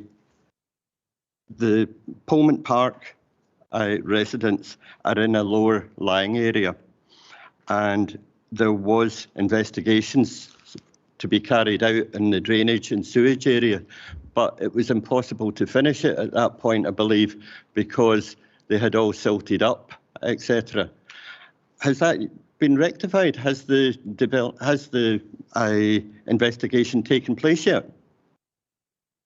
Through yourself, convener, it's my understanding, Councillor Forrest, that the data that I have, that there was still blockages in the culverts, and CCTV couldn't be fully completed. So therefore, we don't know if this development is going to accentuate the flooding. We really need to get this done. Is it possible to get it done, or is it a case where there is so much of a blockage that it would cost an arm and a leg, etc., to find out? It's, to quote one of my colleagues, this is people's lives we're talking about, and they could be flooded at the next downpour. Yeah, through yourself, convener, Councillor Forrest, it's my understanding that it's not Falkirk Council that's carrying out these work. This would be something that the developer would need to carry out for their development.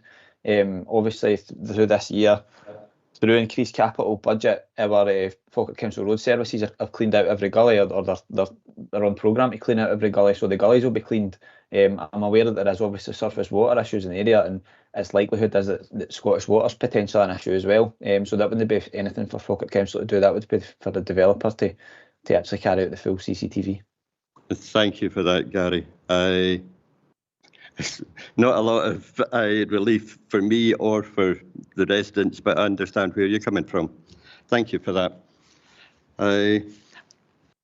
Convener, I'm a wee bit upset that no one from Children's Services is present, because having read the report, they advised that the housing development in this housing development, we've got the numbers now, but it can't be taken in isolation, unfortunately, because Pullman's a small village, and we have had developments at the Whiteside, the former Oak Bank, which is now Jap Gardens, Aldi, we've got Gilston with 500 houses. So the Children's Services advised that these housing developments would see an increase in the role of 170 children at St Margaret's.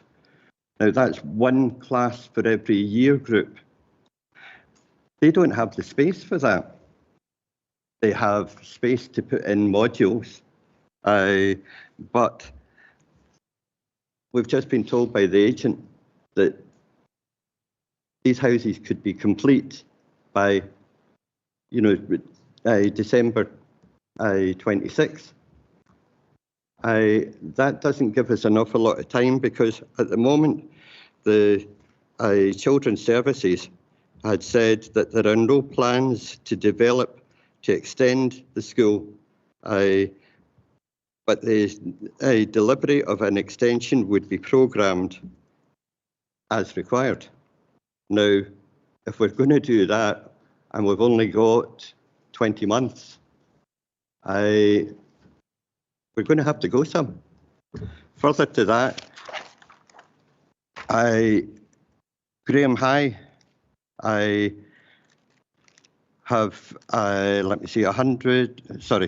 245 new pupils if these developments go ahead.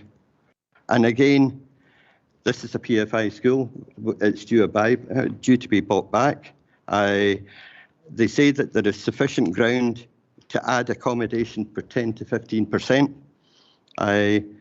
But again, given the time scale, this would probably be modular buildings, and I'd just like some clarification from Children's Services on these things. Well, it's just unfortunate. I've already apologised for whatever reason that there's nobody here for Children's Services. And I'm sure the officers will reiterate the comments and the questions that you put forward. Unfortunately, you're not going to get an answer today. Thank you, Convener. Okay, I'm going to bring Mr. Henderson, but before I do, I would just like to say we've been discussing this for some considerable time. I think that nearly everybody's had an opportunity to ask relevant questions to officers, and also one of the local members and the agent. Now, you mentioned there, Councillor Forrest, about some of the developments that are going ahead. Now, I'm going to take you back to what Bailey Kerr said. Bailey Kerr was talking about the development plan and the amount of the developments that was on the plan that had never came to fruition. I think you said, what was it, 50? Bailey Kerr? 53 for the local development plan 1. 53 for the local development plan 1. Now, this then is in terms of arguments in relation to the fact is that we've got to ensure that we're going to have appropriate numbers of houses within a certain period of time. Now, Councillor Forrest, you mentioned the fact about Gelston. Now, Gelston hasn't built any houses there yet.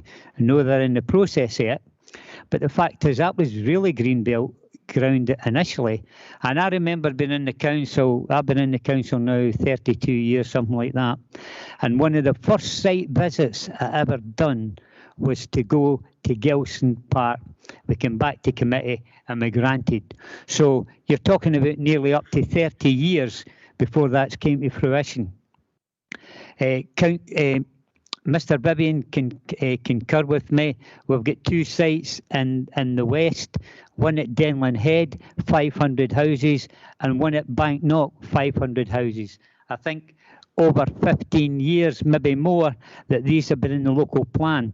The reason I'm bringing this up is because the situation is that Bailey Kerr, I'm not putting words in Bailey Kerr's mouth, he can speak for himself, but the fact is that it's okay, and by the way, I've dealt with Mr. Shaw and his colleagues for years in development plans, public consultation, etc., and they've did a tremendous amount. He's already explained many of the reasons why these sites have never came forward. But the fact is that is, for me, that is an issue that we've got to consider before we take a decision here today. Because of the fact is that, as Bailey Kerr said, 50 odd developments that have never turned a brick. I've got some in my area, we've all got some in our areas, and the very factor that we've got 2 for 1,000 houses that have been in for nearly 20 years and they haven't built a brick on them. We've got Gelston that after nearly 30 years is eventually going to go ahead. The reason I'm saying that is to try and simplify the issue. Because at the end of it, we're supposed to be sitting here, we're supposed to be dealing with issues in relation to housing, land supplies, which this effectively is. What we're saying just now is, and what I'm saying is, and what Bailey Kerr said initially to start this off is that over the past, Bailey Kerr, how long have you been here? 7.5 years. 7.5 years. So that's 7.5 years. I've been here 30 years. We've got numerous developments in there for whatever reasons in this local plan that's never went ahead. I think, and I'm not putting words into anybody's mouth, I think Bailey Kerr was stating quite clearly that there was obviously concerns that if we've got that past record, then the fact is that it doesn't matter what we're putting into the development plan just now, that the next 5 years that we're never ever going to come forward with the amount of houses that we require. And the fact is that the housing crisis is getting worse. The housing crisis is getting worse. I think there's about 11,000 housing list in the Falkirk area. We get people coming to us every day of the week. And what we're saying is, yep, we've got to go with the policies, we've got to go with recommendations for the officers, we've got to look at all the issues in relation to future development. But the fact is, I'm getting older in life, like a lot of people, and the fact that I would to be honest with you, I was very surprised that we actually saw Gilson coming forward before I end my term in this council. But I'm delighted that there are going to be 500 houses there. There are going to be 500 houses in Denlin Head. There are going to be 500 houses in Banknock, hopefully, that have been in the local plan for nearly 30 years and 15 or 20 years. And there's another amount of applications that came forward that's never, ever seen the light of day. So the reason that I'm stating that quite clearly is the fact is that one of the major issues about this development, and this is what we're concentrating on in any other development, is the fact is that we've got to ensure that we recognise that we have a major problem in our area. We've got a major problem because we've got the stats tell you quite clearly we've got a huge waiting list for houses, and the fact is that when you take on record the amount of developments that have been brought forward and went forward and actually produced houses is very few compared to the 50 odd that we had in the local plan. And I've got major concerns when I'm not here at this council that you'll still be talking about the fact that there's a housing land supply issue in years to come. So when you're coming up to make a decision, I would just like you to recognise that fact. This is the here and now. This is the here and now. We've got situations out there. If Mr. Shaw could turn around here and produce a list to us just now and say, right, we've got a number of developments that's been in this local plan, 2001, they're going to go ahead, blah, blah, blah. That's going to take up the housing land supply issue, but we can't do that. And Mr. Shaw, top professional as it is, can he do that? Nobody can do that. We don't know what's coming in the future. So what I'm saying is, personally, I'm looking at the future, but I'm recognising the past and I'm recognising the present, and I'm really concerned with the fact that we have an issue in relation to future developments, and the fact is that we can't go with the record that we have in terms of the local plan, because the fact is that the local plans that we've had here for all the years since I became a councillor, and I'm not ranting on, I'm just telling you facts, has never delivered.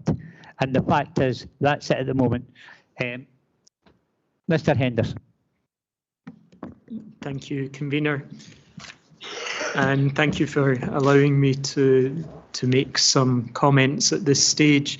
I think there's been quite a lot of discussion over policy 16F and how that operates and whether or not this development could be considered to be in line with policy 16F, or whether it would fall foul of 16F. And I think it's probably just worth going back to why we've had the Miller Homes case. And I've got a copy of that sitting in front of me at the moment. And one of the key arguments being made by the developers in that case is that the new policy 16F makes clear reference to delivery of sites happening earlier than identified in the deliverable housing land pipeline. And the argument that was being run was that in that case, the council had no deliverable housing land pipeline, so therefore there couldn't be that policy meet, as it were. And they ran the argument that in that case it had to be the case that the previous council policies over housing land supply, which was all about the tilted balance and lack of development coming forward, should prevail until there was a pipeline. The Scottish Government argued contrary to that and said that the later policy takes precedence, and the matter ended up before the Court of Session. Now, it's probably just useful to read out a section from the Scottish Minister's submissions to the court, and they noted there was an obvious incompatibility between that approach, i.e. the old approach of the tilted balance, and policy 16F, which sets out 3 circumstances which must be satisfied for unallocated land to be released. These include the land may be released if delivery of sites is happening earlier than anticipated in the deliverable housing land pipeline. So unlike the old policy of that particular council, a failure to meet targets would not result in exceptional release. And it was noted the clear intent of this new approach to exceptional land release is to encourage and prioritise the delivery of allocated housing.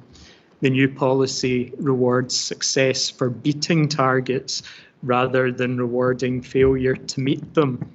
So I think the real policy flow coming through that was that there was a view that the plan was important and the allocated sites in the plan should be looked to be incentivised, prioritised, taken forward. And I think, as Mr. Shaw has noted, there are a number of sites that have permission. So I think the intent was that you would be encouraging stalled developments with permission to completion and development out through the allocated sites in the development plan. And then as you move through that, if you're hitting or exceeding targets, exceptional land release could be considered in these cases. I think it's probably worth just reading through Policy 16F, and if you would indulge me doing that quickly. It notes that development proposals for new homes on land not allocated for housing in the LDP will only be supported in limited circumstances where, 1, the proposal is supported by an agreed timescale for build-out, and the ands are important because it means they all have to apply. The proposal is otherwise consistent with the plan's spatial strategy and other relevant policies, including local living and 20-minute neighbourhoods. But just to pick up on a point that was made earlier, that section 2 refers to the proposal being otherwise consistent with the plan spatial strategy as a whole and other relevant policies, including local living and 20-minute neighbourhoods. It then goes on to say, and either delivery of sites is happening earlier than identified in the deliverable housing land pipeline. This will be determined by reference to 2 consecutive years of the housing land audit, evidencing substantial delivery earlier than pipeline timescales, and that general trend being sustained. So as I mentioned earlier, as the judge said in the case, it's not about rewarding failure to deliver. The new policy context is rewarding faster delivery than may have been anticipated through the process. There are then other provisions. I don't think these apply, and I'm sure the planning officers would have drawn that out. But other than the deliverable pipeline, there is an or the proposal is consistent with policy on rural homes, or the proposal is for smaller scale opportunities within an existing settlement boundary, or the proposal is for the delivery of less than 50 affordable houses as part of a local authority supported affordable housing plan. So I think it's just maybe useful reading out a section also from the Chief Planner's letter that was referred to earlier of 26th June, which referred to the declaration of the national housing emergency. It noted that the Scottish ministers have continued to reinforce that policies in NPF 4 should be read and applied as a whole, and that conflicts between policies are normal and to be expected, so older policies and newer ones. The planning system requires decision makers to weigh up all relevant policies, for example, quality homes, brownfield development and town centre living, as well as relevant material considerations in applying balanced planning judgment. Section 25 of the Town and Country Planning Act. The introduction of NPF 4 has not changed this. I'll maybe touch on that in a moment a little bit further, but it goes on to say the approach to planning for housing in NPF 4 is different to that in previous now superseded Scottish planning policy. The SPP concepts, including an effective 5-year housing land supply, shortfalls in supply, and the tilted balance no longer apply. The above court judgment confirmed quotes, "The changes to the development plan move housing policy away from disputes over numbers to an approach which seeks to provide homes in suitable locations, and that looking at the policies as a whole, there is an emphasis on quality, diversity and sustainability." There was then, subsequent to that, a planning and the housing emergency delivery plan published later on last year. And in that, I don't see reference to the Scottish Minister saying disregard the policy 16F, but what they're doing is trying to identify a range of matters that can assist in dealing with the housing emergency. So they note 4 broad areas of policy: delivery, efficiency and capacity. So I think they're looking at a strong and consistent planning and policy framework for investment. They talk about delivery, enabling and facilitating development, where they talk about a housing planning hub being established to provide brokerage support for major housing developments which have stalled, working with SME house builders, early adopters to put in place master plan consent areas, help to planning authorities in bringing forward new style development plans, including a pipeline of deliverable housing land, and interestingly, compulsory purchase reform. They then talk about efficiency in the system and encouraging capacity and making sure there are good, well-qualified people involved throughout the process. So with that said, what I would do is then pick up on another point made in the judgment, and this is the point I referred to earlier about planning decisions being made under Section 25 of the Act as considering the development plan as well as relevant material considerations. And I think to quote Lord Boyd, he says, "It's important to keep in mind the difference between development planning and development control.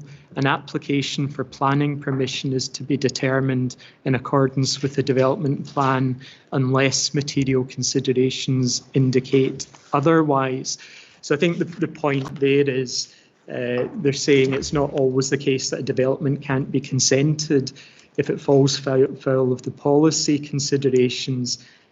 There's still an obligation to have regard to material considerations in the round, and as I think we're all aware, a development can still be consented or granted consent if it's considered contrary to the development plan, if the committee considers that there are material considerations of sufficient weight that it would outweigh the development plan. On another point made in the judgment, I'll see if I can find the particular point. They were making the point that it could be that a planning authority which doesn't yet have a published delivery pipeline could argue that as one material consideration in relation to considering derogation from the development plan. So I think that wouldn't in of itself be, I would have thought, a sufficient consideration to outweigh the development plan, but it may be one of a group of material considerations that could be considered by the committee. So the reason and apologies for the time that's taken, I thought it was probably quite important to read that out, is the case really turned on the fact that developments could potentially be stymied by the lack of a deliverable housing land pipeline. So we need to be cautious over how you would look at policy 16F. And also just that policy approach that there's now a clear prioritisation and attempt of incentivisation to sites that are allocated within a development plan, or indeed to sites that have already received consent but for whatever reason have stalled. So thank you, Convener, and thanks for indulging me with that. Thank you. Just a question to you when you're on about that. I don't know if any officer took a note in relation to the summary by Mr. Pearson, because he spoke a lot about P16F, and he said that there were 3 areas that he identified that would have you got that? You got a note of them?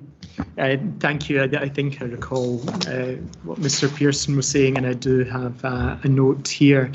So I think he was saying that I think he was alighting on the correct provisions.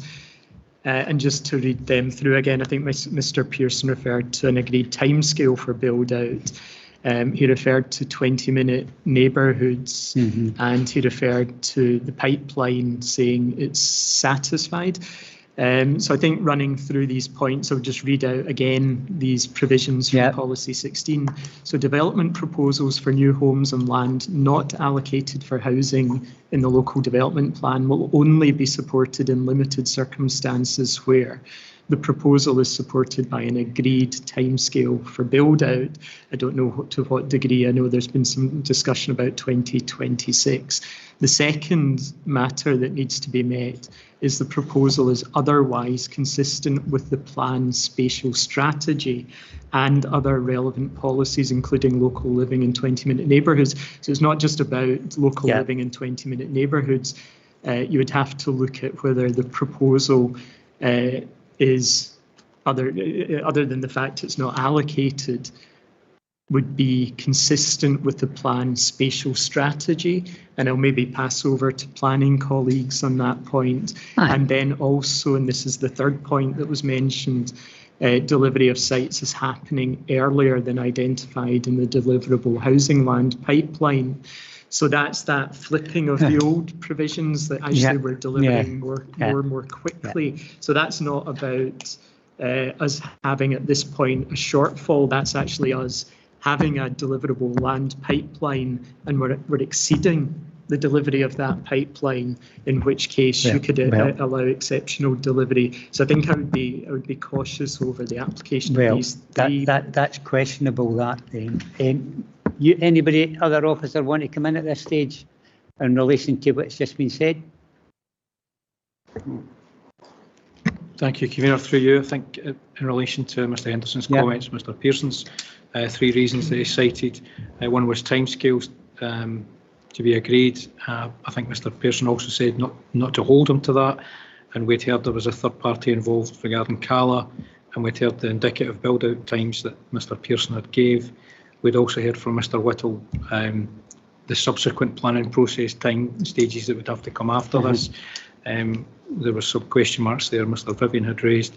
Regarding 20-minute neighbourhoods, I'm happy to stand corrected by some of my colleagues, but I think also that has to stand in regard to the spatial plan as well as an overriding concept. So the 20-minute neighbourhood itself also has to comply with the spatial plan, and we've been through quite a lot on how the Greenbelt policy and this being contrary to the plan.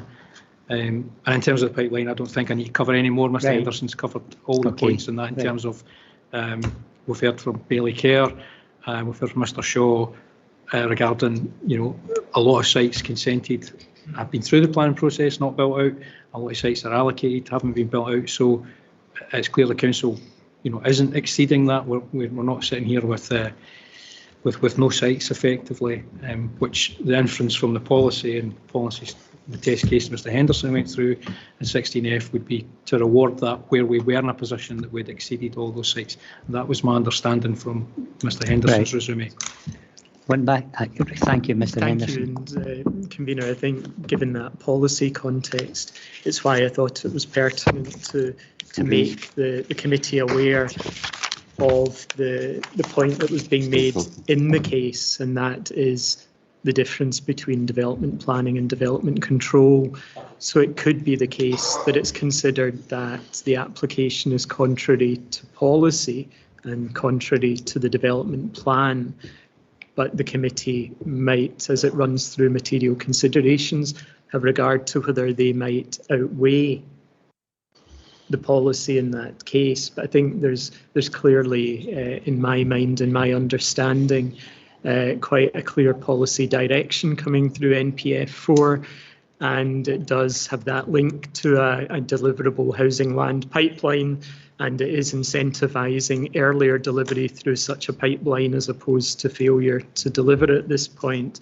As I also mentioned, It was commented by, I think it was the submissions for the Scottish ministers, that the fact a planning authority has not yet published a delivery pipeline could be presented as one of the material considerations to justify derogation from the development plan. Thank you, Convener. No, thank you, Mr Henderson. I'm quite sure that everybody was taking cognizance of everything you said in relation to the... OK, then, it's Councillor Forrest, and then we'll go back to Councillor Murtagh.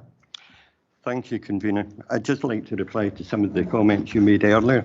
Well, you don't, in this meeting, every member has their say. Of course. But we're not here to discuss the merits or whatever in relation to member. If you've got something, if you've got questions, fine. If you want to make a statement, fine. But we don't have a discussion between members. Okay. Okay. Thank you very much. Thank you.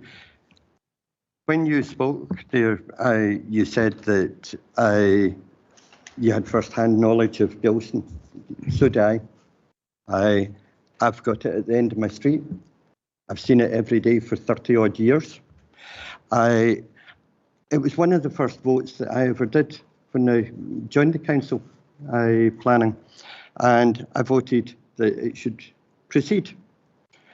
And proceed it has. The development has more or less flattened all the ground. They've got the infrastructure in and it's on its way. So I'm not against development.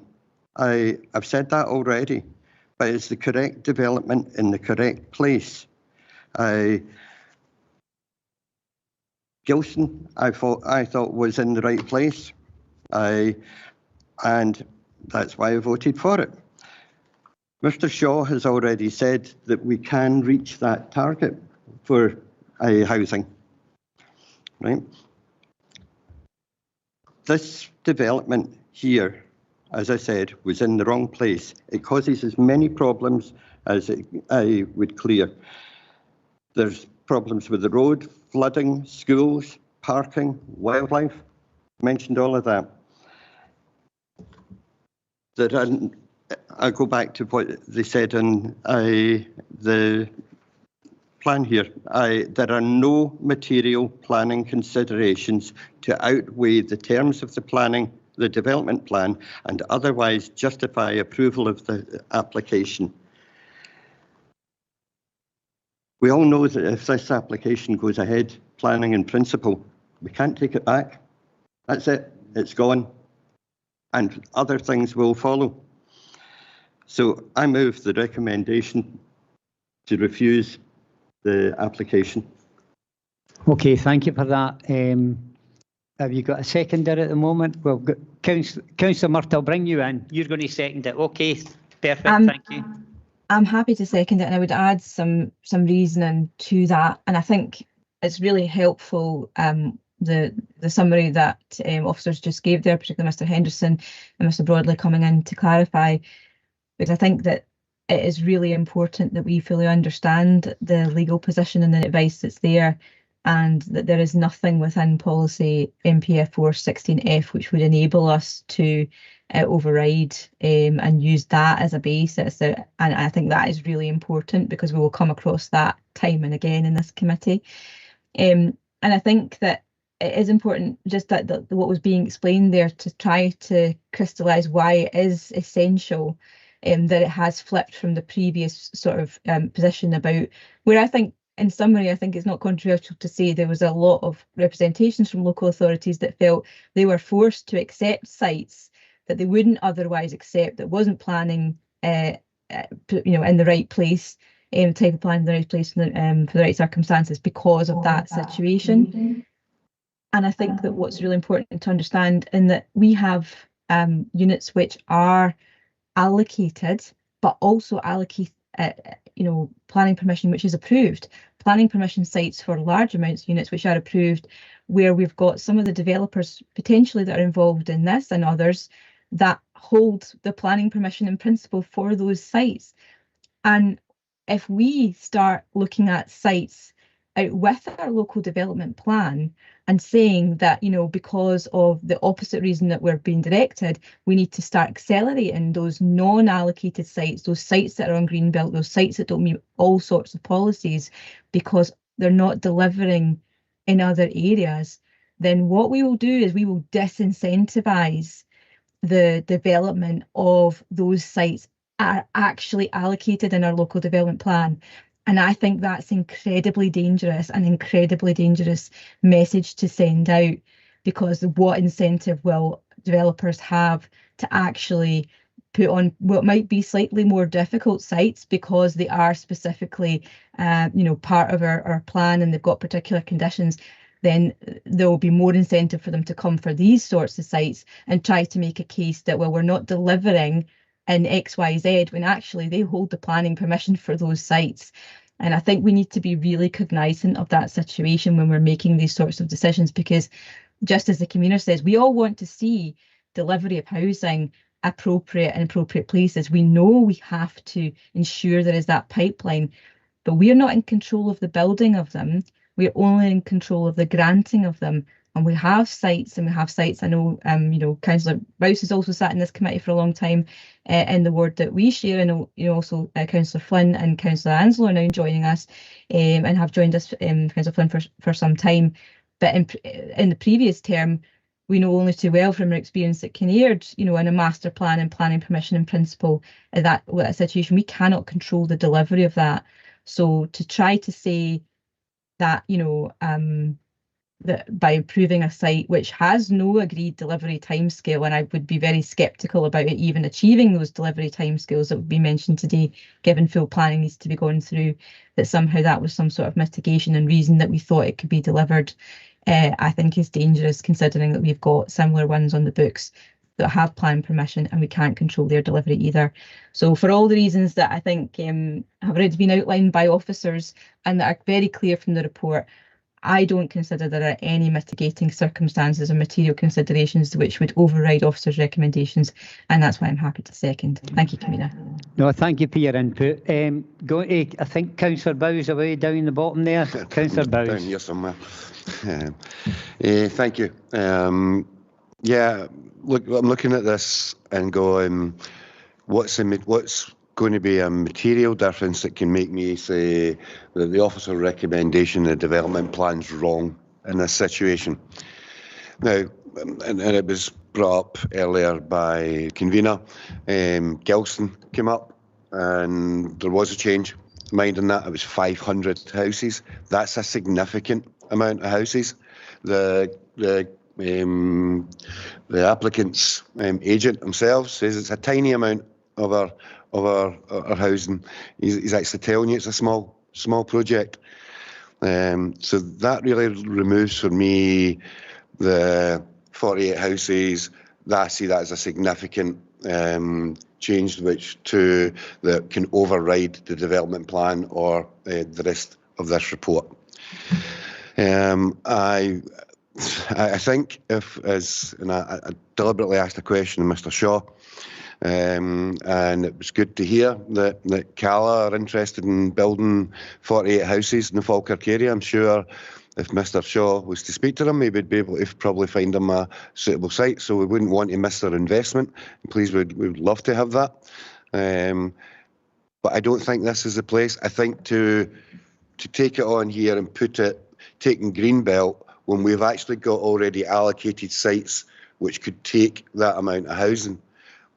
If you keep going and keep stretching it into the Greenbelt, what you're actually doing is you're stopping, or people are not going to go and look at the ones we've actually got allocated already. We need to encourage the developers, builders to develop the ones which we've actually got in our development plan by stretching it further out in small stages. And for those who've known me in the last committee that we were here, I also said the same thing. Too small. I can't override the development plan for such a small project. It does not justify it. And from what I can see, I need to have a better reason. And in this case, because we've actually already got house sites allocated for it, yes, I would love to take Cala's money. I know it's not Cala, it's applying, it's Manor Forest, who are obviously dealing with the land side of things. But in this case, I've got to agree that we should not be granting this. We should be remaining with the officer's recommendations, because I don't see the justification for overriding the development plan or the findings of the council officers. Thank you. Thanks for your comments there, Councillor Bowes. Bailey Kerr. Thanks, Convener. It has been a long day. It's over 2 hours in this debate. This is a planning permission in principle. So if it was to be agreed to approve it, the policies and the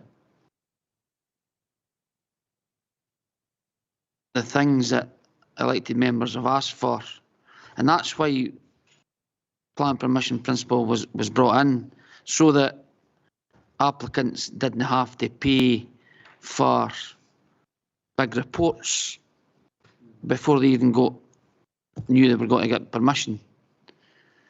So can I just mention the Gilson, because it's been mentioned loads of times, 30 years. Can I just say this council at the last administration rejected Gilson, as they did for 30 years previous, and it was a reporter that put it in. It wasn't the elected members that put it in, because they fought against it for 30 years. Anyway, that's done. It's dusted, and hopefully these houses will be brought forward in the next 2, 3, 5, 7, 8 years. So looking at the papers and listening to the debate by colleagues on the committee, I just look at the people who, statutory people who didn't object. The engineering design unit didn't object. Scottish Water have no objections. Falkirk Council Environmental Unit have asked for a noise impact assessment if this is granted. So that's a report that will come back at the detailed side. Historic Environment Scotland have mentioned areas near the site. However, they state that they have no comments to make on the proposal. Falkirk Museum Service have no objections to the proposal. The Transport Unit states that the road layout has adequate capacity to serve the number of units. The flood team are happy with the flood risk assessment for the purpose of PPP. Obviously, a detailed flood risk assessment will be required if it is granted. It's noted that Falkirk Housing Service welcomes the expected affordable housing. SEPA have no objections. Children's Services states that the school is at 82% capacity, but has also mentioned the Whiteside, with Old Whiteside Hotel, 32 flats, which is ready built, and as my colleague, the Oak Bank one, the JAP housing area, 28 houses.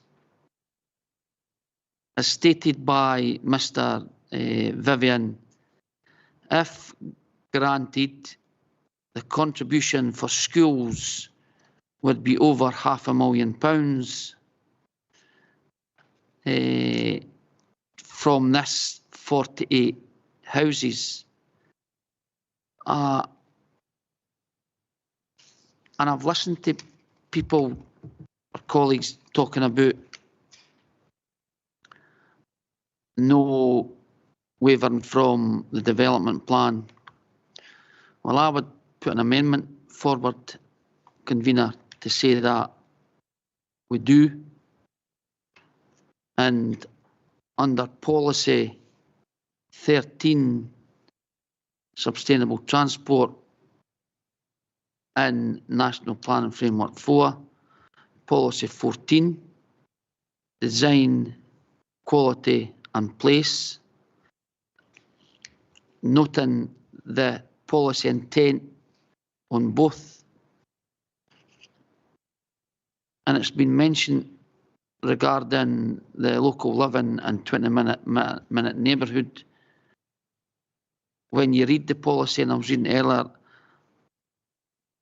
I'm unsure if that comes under policy 15 or policy 16 because it overlaps. And probably the more substantial thing, and I say it at the meeting, everybody's got their own interpretation. Maybe it's not right, but that's their interpretation. They've got their own views. And it was very helpful that Mr. Henderson mentioned policy 16F, part of that. The timescale of building, I think, would be essential for this development to bring forward to build before buildings that's got planning. I already mentioned the 20-minute neighbourhood, and crucially, the pipeline, delivering for that pipeline. I think that gives me the thought that for those purposes that we can come away from the local development plan. And what the reason for myself is, when people are looking at Company Falkirk, are we open for business? They want people to come to Falkirk, and that's my assessment of it, convener. Thank you. Okay, then, just to clarify where we are, we've got a motion moved and seconded to agree the recommendation contained within the report. We now have an amendment from Bailey Kerr, which I'm going to second, in relation to grant the application in the terms that he had stated. And can I say this again? I even forgot to mention one of the biggest sites as well in Falkirk that never came to fruition was White Cross. Now, this was a bugbear for everybody because it had been on the development plan for years. The officers tried manfully to try and make sure that it came forward for fruition. The fact is that it was continually stated by the Bank of Scotland that they weren't going to give any ground away, and eventually it collapsed. So the fact is, when Bailey Kerr had opened up initially and started talking about the issues about how many sites we had in the development plan and never have came to fruition, I'm going to ask every one of you to take note of that, because how long have we got left in this council? Maybe a couple of years each left in this council. How many of these developments do you think is going to go ahead in that time? And that's a really pertinent question. When you go, Bailey Kerr mentioned the word, are we open for business or are we not? You go any place just now, go into Stirling, there's up to 5,000 houses getting built there. You go into the west of Scotland just now, go along the M80 and you'll find hundreds and thousands of houses are getting built everywhere.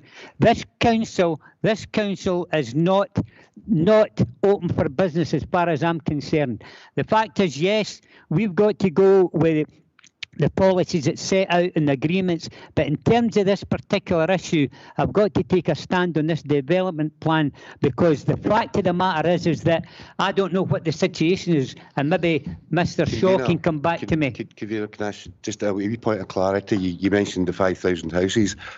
I did say, and I think others have said, that would have been a significant change. Yeah. And I would have been voting for that. It's just that you're now telling, right. So you're now saying that you're now comparing 50 houses to 5,000. No, I'm not comparing that at all. What I'm saying is it's kind of overriding what I said. I'm not comparing that at all. What I'm saying is that I'm just giving you examples of other areas that are in build, and the fact is that we are non-build. The fact is we're stagnating in terms of that. We've got a large housing list of over 11,000, whatever it is. And what I'm saying is the question was asked, are we open for business? As far as I'm concerned, we're not open for business. And I'm going to say this quite clearly.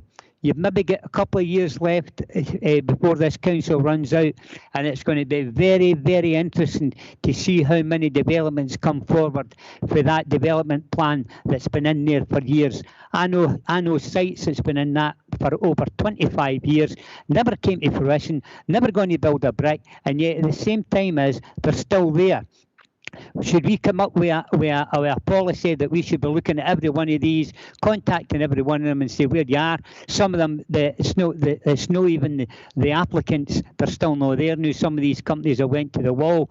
But the fact of the matter is that this is a real issue for me.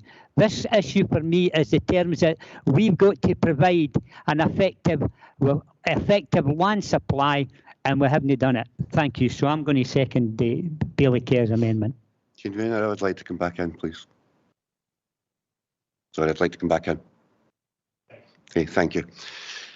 And again, not directed at you, but I would say that given the local development plan that we've got and the work that the officers are doing to make sure that we bring business into Falkirk, I would say Falkirk is very much open for business. I disagree that it's not. I've said on a number of occasions that I want developers to have more ambition and to go for bigger projects. We're not talking about bigger projects here. We're talking about a 48 house development, right? And a 48 house development which could have been fitted in to one of our old sites that are already approved. Now, I understand there's passion and everything. We all agree and we all respect each other's passion on this. But we're not talking about Falkirk being closed for business because of 48 houses, which we could have facilitated in our actual LDP. I asked the question, there was a reason I asked the question, and Mr. Shaw answered me quite correctly that yes, it could have been. Thank you for your comments, sir. Okay. Thank you, Convener, and I think we know the terms of the motion. And again, if you would indulge me, it might be worth just running through the amendment. Yep. Now, there were a number of points that were raised, and I will look to pull them together. I think the first point is that I think there was a recognition that the development would be considered contrary to the development plan, but there were material considerations of such significant weight as to indicate that the plan should not be accorded priority, and accordingly there would be a minded to grant decision taken. The reasons and the material considerations I noted where there was reference to being open for business, which I would assume would tie into the economic benefits that the development would generate. And please do interrupt me if I'm not picking things up correctly. The next point that I noted was the proposed development would support sustainable transport objectives and local living. I noted in the report, and just picking up on that point, it lies within 20 minutes walking of a range of amenities and community facilities and services. The next material consideration was it's considered that the proposal would be satisfactory in terms of its place, location and amenity. The next point was the committee is satisfied in relation to matters of road traffic, flooding and heritage impact.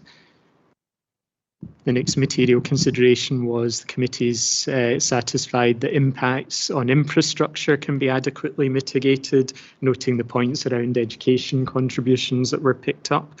And the last point, and I'm in your hands, but as I mentioned earlier, it was commented in the court case in relation to material consideration. I think what's been drawn out is that there would be seen to be a benefit for the supply of housing and affordable housing in the area.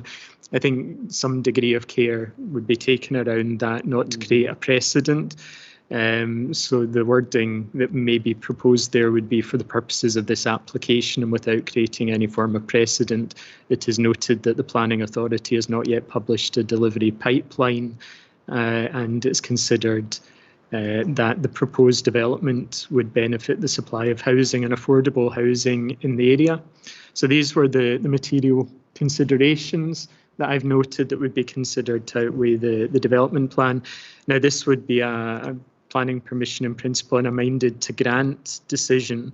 So as we would normally do in that regard, we would note that grant of planning permission is subject to the completion to the satisfaction of the Director of Place Services of a Section 75 planning obligation in relation to, education contributions, open space contribution, affordable housing provision on the site.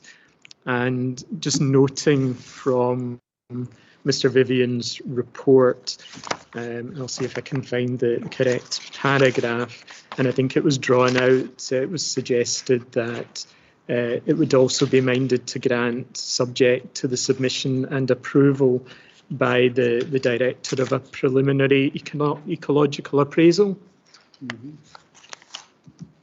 So if that's agreeable on satisfactory conclusion of the Section 75 and approval of the ecological appraisal, the Director of Place Services would be authorised to grant planning permission in principle subject to such conditions considered appropriate to the Director. And I think there's also, and it was mentioned earlier, reference in the report to a restriction on the units to, was it less than 50? And we can bring in Mr. Vivian perhaps on that point, but this is paragraph 7A28, where it notes that there is no requirement to consider healthcare impacts based on the indicative site layout plan as the threshold for consulting NHS Forth Valley is 50 units or more. A condition of any grant of planning permission in principle would need to restrict the number of units to less than 50. I think Mr. Pearson, the agent for the application earlier, referred to potentially conditioning the number in, as he said, 48, but I think that condition would be less than 50.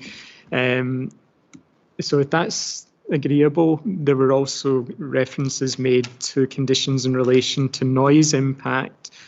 We would normally expect contaminated land, surface water drainage, construction impacts, landscape and biodiversity enhancement, energy, detailed design of the access arrangements, and sustainable travel. Does that sound like a reasonable summary of the amendment? Thank you.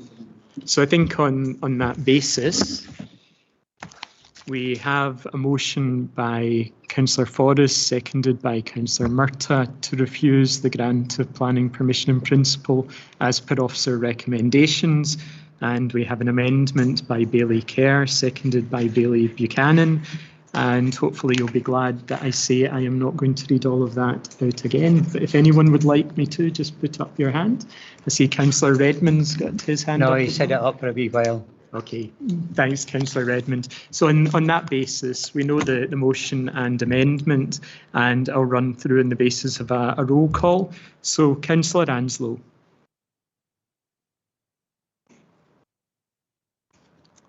Provis Bissett. Amendment. Councillor Bowes.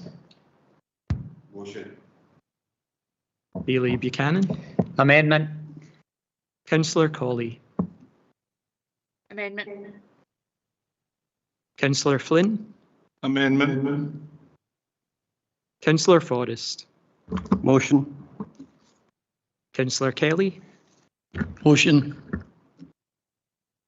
Bailey Kerr. Amendment. Councillor Murtagh, The motion. Councillor Redmond, Amendment.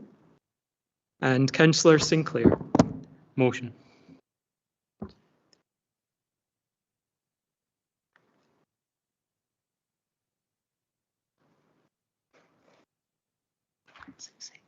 We have an equality of votes, 6 for the motion, 6 for the amendment, and the convener is entitled to exercise a casting vote. I will do amendment.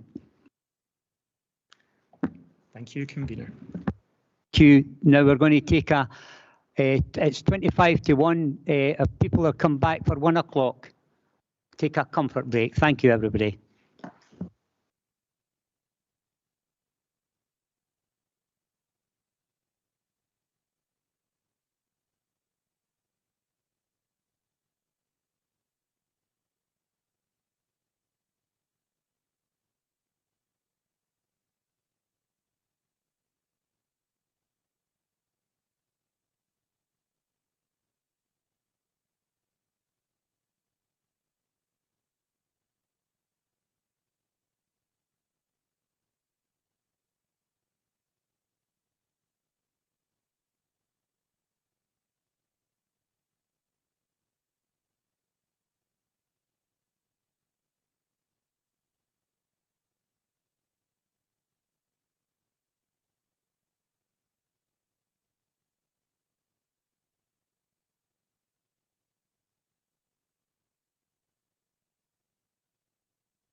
Okay, folks.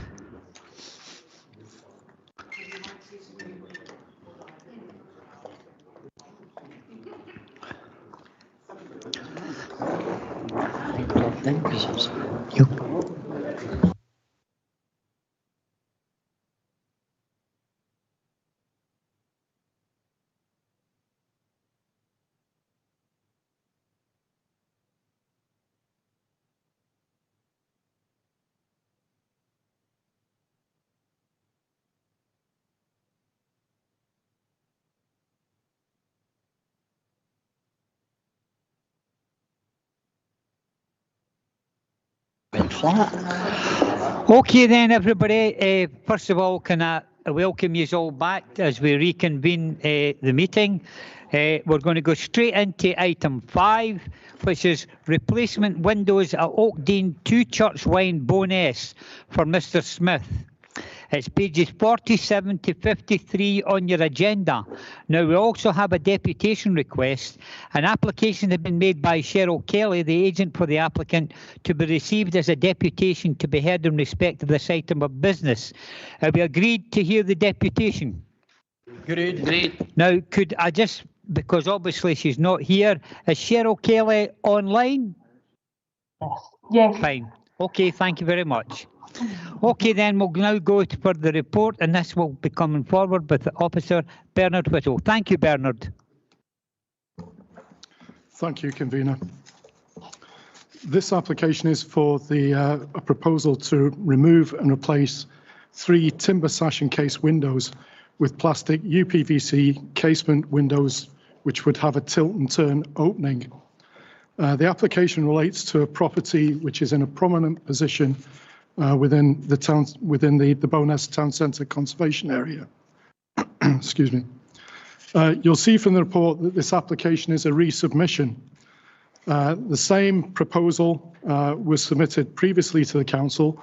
That application was considered by the planning committee following a call-in request from Councillor Redmond and was refused by committee at the meeting on the 21st of August. This application, subsequent second application for the same proposal, has also been called in by Councillor Redmond. Running through the report, you'll see, I'll draw your attention to paragraph 7A4, which details some of the concerns here with regard to this application.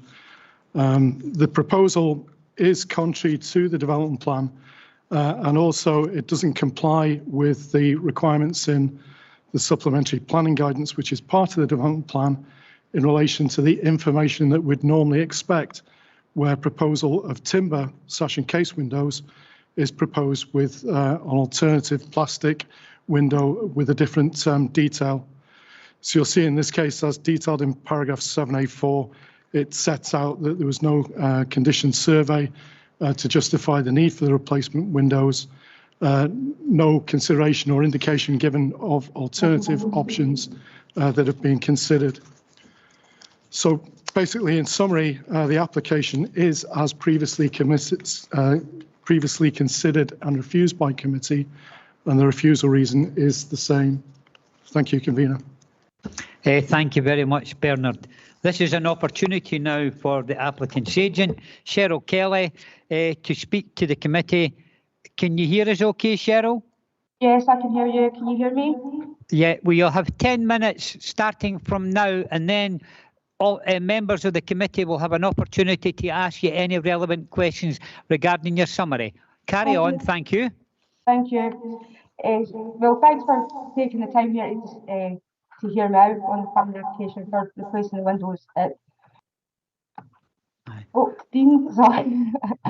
Excuse me, you're quite incoherent. Can any other members hear her okay? Yeah. Is there any microphones on in the room? I've found that if there's microphones on in the room, sometimes it causes an echo. Not that I know of. None of our computers. Not in your room, sorry, in the meeting room. So, maybe try it again.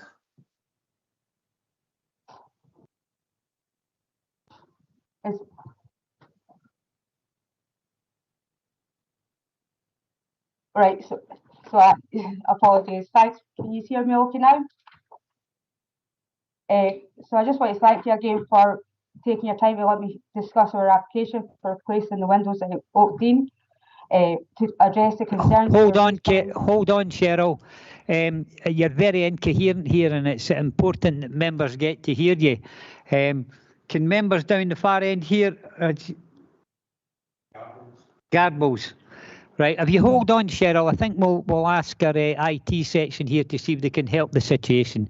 So we'll have a 5-minute break at the moment. Thank you. Okay, thank you.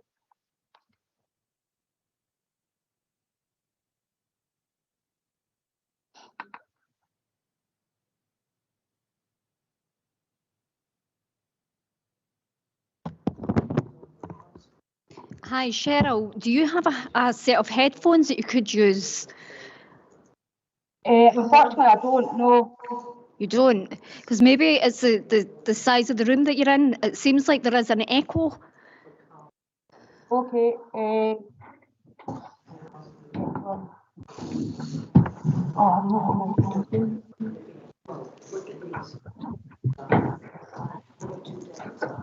What?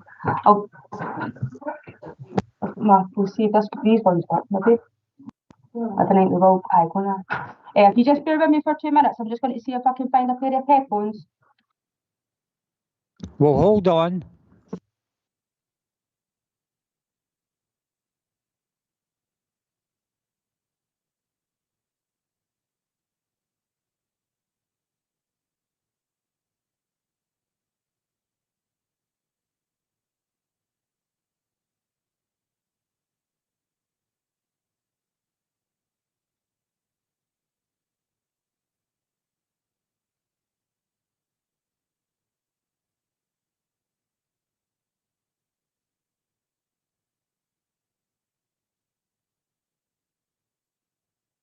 Convener, just echoing it. I mean, hopefully that will work. Just echoing what Councillor Redmond said. I think that sometimes, even if there isn't the microphone on and individual microphones on in the room, that if we actually muted the room, as in, you know, you would still hear it, but if you muted the microphone of the room that is the committee room, I think that might help it. We've got flickers between the two. Well, we've got people trying at the minute. We've all got our microphones off. Mine's just gone off again just now.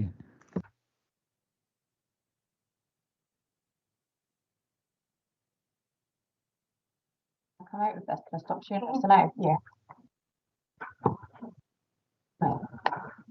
So that sounds a bit better.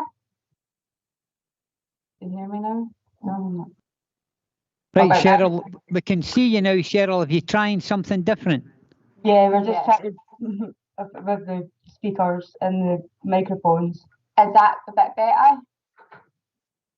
No. Members feel about that. It's obviously it's better that we can see you and we can maybe lip sync a bit. But did you hear me at all? Yeah. No. If you want to speak a wee bit slower, Cheryl, you say something. Just tell us who you are and who you're representing. My name's Cheryl Kelly, and I'm here to represent SGR Windows. Is that better for you down there? Okay, then. Well, what to do is, members are saying that they can hear you a bit better. So if you become a bit slower and maybe get closer to your microphone. So it's close enough. Right, Cheryl, you've got 10 minutes from now. Right, okay. Sorry, I'm just going to share my screen with you as well, if that's okay.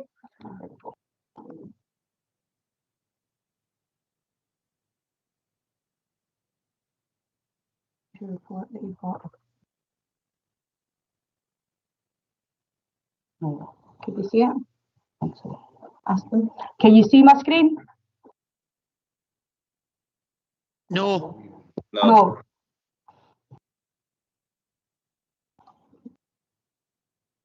Can you escape that, please? Thank you. Right, Teams onto here. And go. Yeah. Share content. Yes. Nothing else. Browse. Oh, that's it. There you go. No, you're very welcome.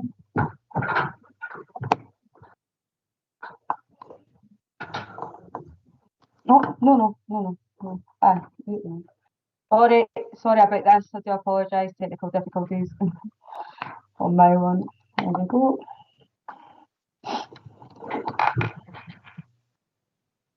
Well, look, Cheryl, what I propose to do is, because obviously we're a committee and we've got responsibilities for other people that are on the list today, we're going to put you back. So if you go back, we're going to go to the next item and then we'll come back to you. We're going to go to item 6. Has members all agreed to that?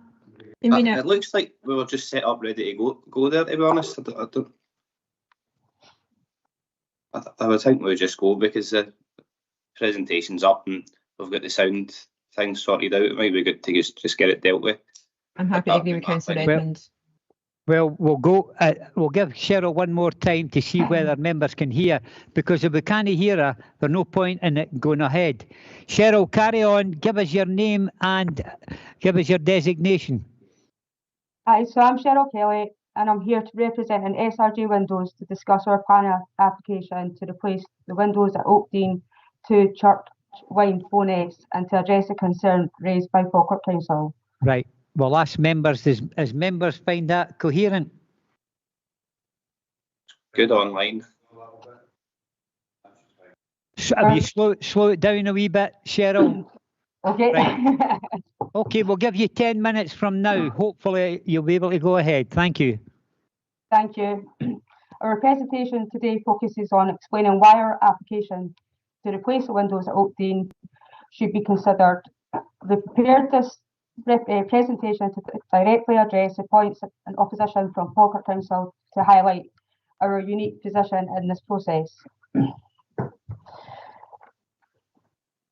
Oakdean to Church Wynd Bowness was first constructed in 1888. Hold on, Cheryl. Members are complaining up here that we can't, you're not coherent enough. How do the members down the bottom end feel? No, really? Okay, right. What we're going to do, Cheryl, is you have a look at your IT side there, and we're going. The committee here are going to go to the next item, so we progress this meeting. Okay? Okay, no problem. So you make sure that you stay in line because we're coming back to you. Okay? Right. Okay. Thank you. Okay, then that takes us to item 6 on your agenda today, which is construction of 4 dwelling houses and associated infrastructure at land to the south of Three Hills Crest Square, Reading Muirhead for Cedarwood Developments Limited. It's pages 54 to 68 on your agenda papers.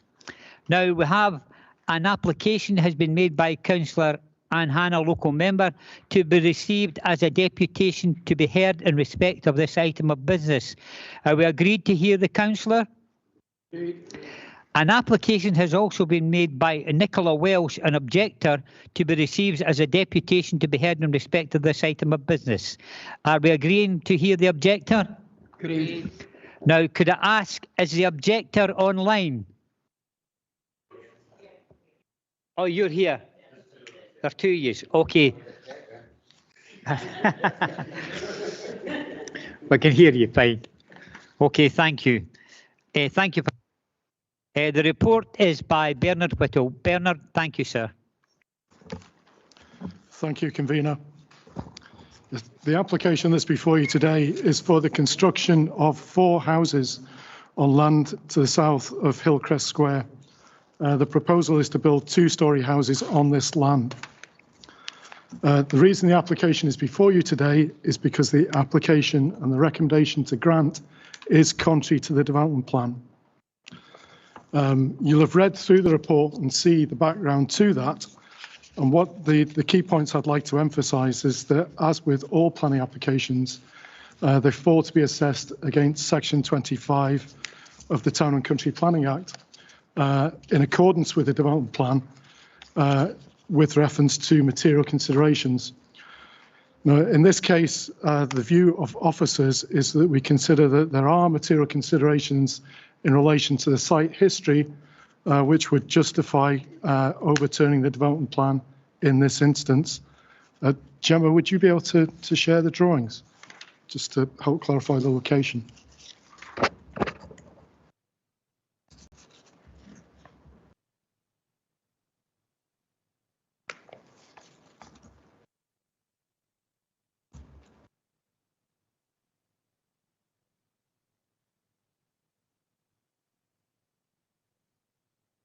So there's perhaps some points, additional points I can come through whilst those slides are coming up. So whilst you're viewing the slides as well. So you'll see from the report that there are objections to the application from the Community Council. There are also a number of representations of objection that have been received to the application as well. The proposal, as indicated, as hopefully you'll be able to see, perhaps I'll turn to this. The plan that's up on the screen at the moment is showing the development plan allocation in this area. So site H21 is an area of land that's allocated within the development plan for residential development. There is a planning permission on that site for 91 houses, which is being built at the moment. Hillcrest Square is the area that's, so the white, whited out square area to the bottom right-hand corner of that allocation. So you'll see there's an access road, which is the wiggly red line coming up on the right-hand side. Can you just see your wee arrow? Can you put your arrow up just to highlight where you're talking about? You've got to move, or whoever's got the arrow. Aye. So I don't know if you can make it any bigger as well on the screen. That would help. Can you enlarge it on the screen? That's it. That's better. That's better. You can see the arrow as well, eh? Right, brilliant. So where Richard is just outlining with the cursor there, that is the site of this current application for 4 houses with Hillcrest to the north. In terms of the planning history, the area to the right-hand side of this application site has been the subject of previous planning applications, which are detailed in paragraph 3.2 of your report. So you'll see that there's previous permissions been granted for housing on the land immediately to the right of this site. You'll also note from the report under paragraph 3.1 that the site of the current application was previously granted planning permission for 3 houses. That previous permission for 3 houses has now lapsed. But in terms of the background here of previous permissions and existing permissions adjacent to it, the view is that there's sufficient there in terms of material consideration to justify setting the development plan aside in this instance. Running through the report, you'll also note that there have been some concerns raised about access from this site onto the main road. Now, the proposal as originally submitted proposed 4 separate access points onto Shield Hill Road. Now, during the course of the application, the scheme was amended, and what is now proposed is 2 shared access points with turning areas within the site. I don't know, Gemma, can you move to the location, the site layout plan, which would maybe help? So that's just confirming the location of the site. And you'll see there, that's the detailed site layout that's proposed in the application with the shared areas of parking and turning with 2 access points onto Shield Hill Road. Running through the report, you'll also see that given the context of the development that's allocated and being built out within the local plan allocation here, although the recommendation is to grant, although it's all, in this instance, it's for a small number of houses, we've looked at the whole of the development plan allocation, and the recommendation is that if planning permission is granted, it should be subject to the payment of contributions to mitigate the impacts of the development of this area as a whole. So again, that's detailed in the report that if members are minded to accept the recommendation and grant planning permission, it would be subject to conclusion of a Section 75 agreement to secure those developer contributions. So, thank you, members. Thank you, Bernard. This is an opportunity now for the objector, Nicola Welsh, to step forward.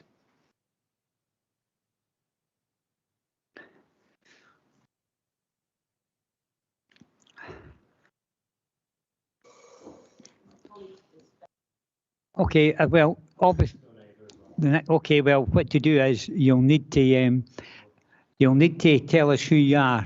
Yep. And Hi, so my name is Roderick Graham. I live at number 2 Hillcrest Square. Can you hear me okay? Yeah, I can hear you. And this is Dr. Nicola. Well, I think you can do it for yourself. Thank you.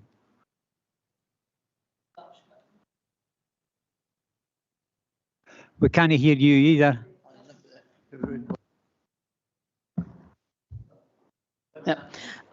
I'm Nicola Howland, but I'm also known as Nicola Welsh. The email came in from my work email, hence the Howland.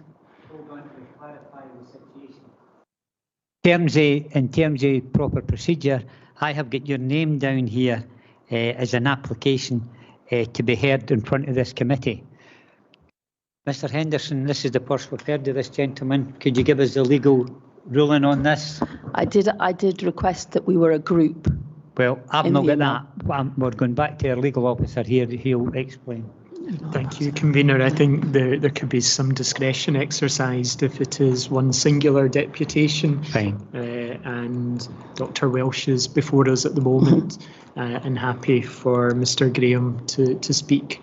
Fine. For the 10-minute duration. Yeah. Okay, thank you. But the reason we done that because these papers go out and we're online. And the fact is that members and non-members will be listening to the fact is that we've got an application made by Nicola Welsh, an objector, but this young man hasn't been included. But you're included now and it'll be on the record. So you've got 10 minutes between you starting from now. Thank you. Thank you.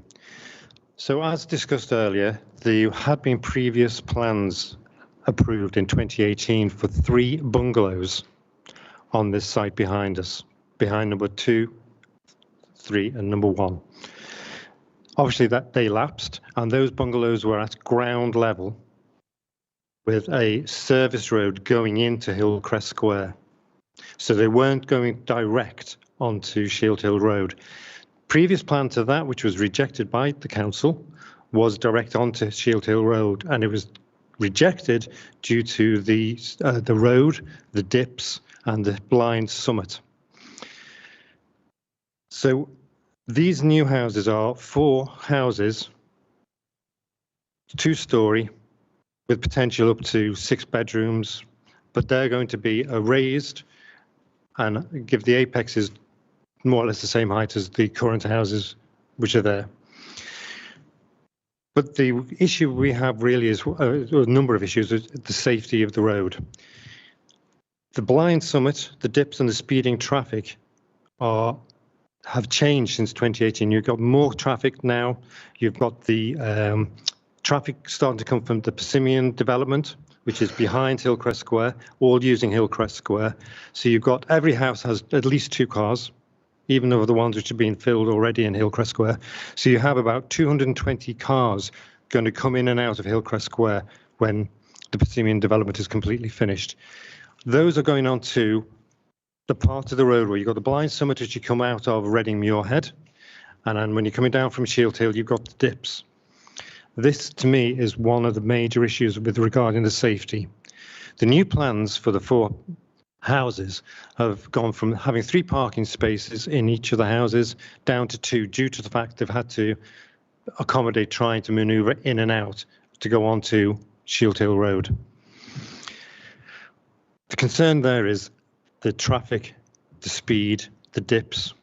Never mind when the sun is out on the main road coming up the dips, you're blinded as you come up.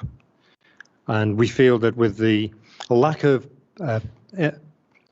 public parking, so any visitor parking has not even been accommodated there. So the only place you can park would be on Shield Hill Road itself. And when you've got buses and cars and lorries trying to get past that, especially as you're coming up on the blind summit, you will have issues. There is no doubt about that. Nature will also say, human nature will be, if you've got visitors and you can't park outside or you don't want to, you have to come into Hillcrest Square, and they will park at the junction as you come into Hillcrest Square. And that is already busy with the building work going on and the development of the 4 houses which were approved. So you've got all the workmen already there, and down into Middlereach and into Hillcrest Square, they're all being filled up with people parking for the developments. This means that you've got a real congestion at the exit and coming into Hillcrest Square. I just wanted to mention that. And then obviously the Reading Muirhead and Wallasstone Community Council have also mentioned about the high speed coming down on Shield Hill Road and the traffic. There was an analogy that they could use the A904 Grangemouth Road as being a comparable to Shield Hill Road. It is not. It does not have the blind summit. It does not have the hidden dips. And as we have lived there for a number of years, when the fog comes, when the rain comes and the sun, you cannot see traffic. It is really tricky. As we try and come out now, some of the vans are parking on Shield Hill Road, and you have terrible access or visibility to turn right up Shield Hill Road. So I just want to draw a line with that part. There is only one single footpath going up from Reading Muirhead up to Shield Hill, and this is where the development will be going directly across. So any school children, any people with prams will have to be going across over where the cars can come in and out. Again, that's a bit of a concern with health and safety for people. And that's mentioned in 7B12. I'd like to move on to then what the agenda highlighted. It was 7A and 7B on the agenda doesn't comply with the planning. It doesn't comply with NP4, and it doesn't comply with LDP2, and it doesn't compare with the country development plan. So having this development being here, even though there was previous planning permission, how has that changed? It hasn't. You've just rejected planning permission for east of 10 Hillcrest Square for 3 houses to be built. They were rejected for those reasons, being rural, being in a country position, and also not meeting the NPF4. How is this any different? We're less than 10 yards away from that development which was rejected. We are still in green belt, we're still in a rural community. We still don't meet the 20-minute ruling. There is limited transportation, so I don't understand how we can then say, yes, we can justify going ahead with this unit. And as I said before, these were 3 bungalows at ground floor level. The proposed buildings are going to be raised. Obviously, you've got the driveway. These will be raised and will cause lots of issues with light, not for the gardens, but for natural light entering into the original houses of Hillcrest Square.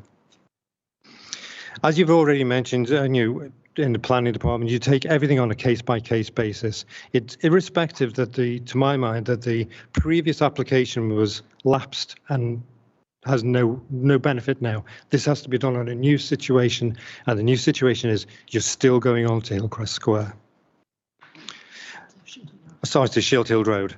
The people who have come to look at the properties have looked over the neighbouring gardens and said, we don't need any sort of shadowing or looking at this properly. It's fine. I don't agree with that. And also, we have noticed last week, as opposed to 9.4 of the agenda, no development should commence until approval. Last week, we had groundworks carried out by the developers to present ready for approval. How is that possible when they haven't got approval? I'd like to now hand over to Nikki. Thank you. 3 minutes. Thank you.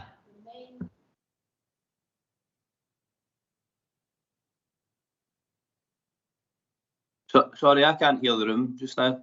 Sorry.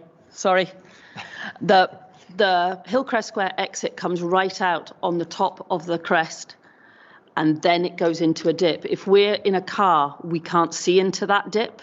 If we're sitting in our entrance, it's really difficult.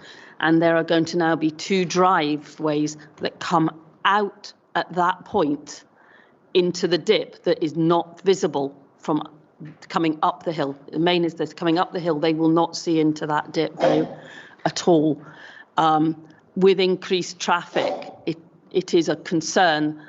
And the parking is if they've got 2 parking spaces each, where are their visitors, etc., going to park? But are they going to just stop in a blind dip, causing issues?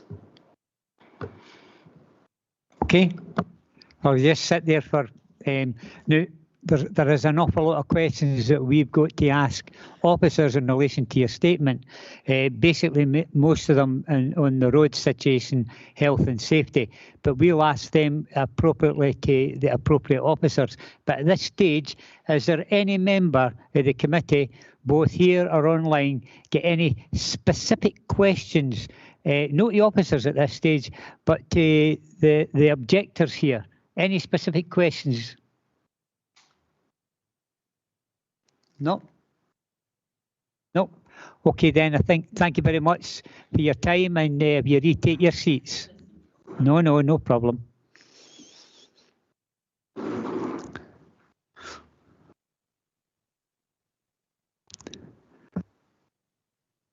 Who's in line from roads today?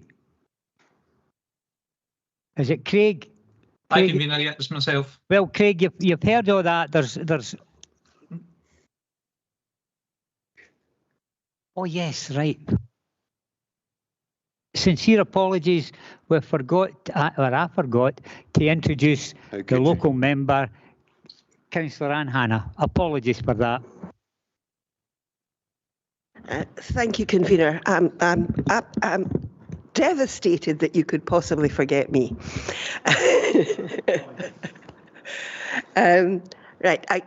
Once more, I will be speaking as the local member. You've heard from some of my constituents about their personal concerns about it.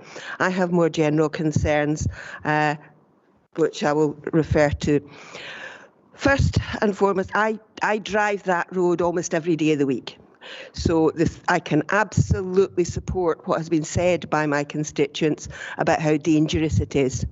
There's a 40-mile-an-hour speed limit on that road, and there are already major difficulties about coming down that road. There are a number of times when I have my heart in my mouth coming down that road. There's only a pavement on one side of the road, and that's on the Hillcrest side. And that is the pavement down which many, many young people walk to go to the Braes High School.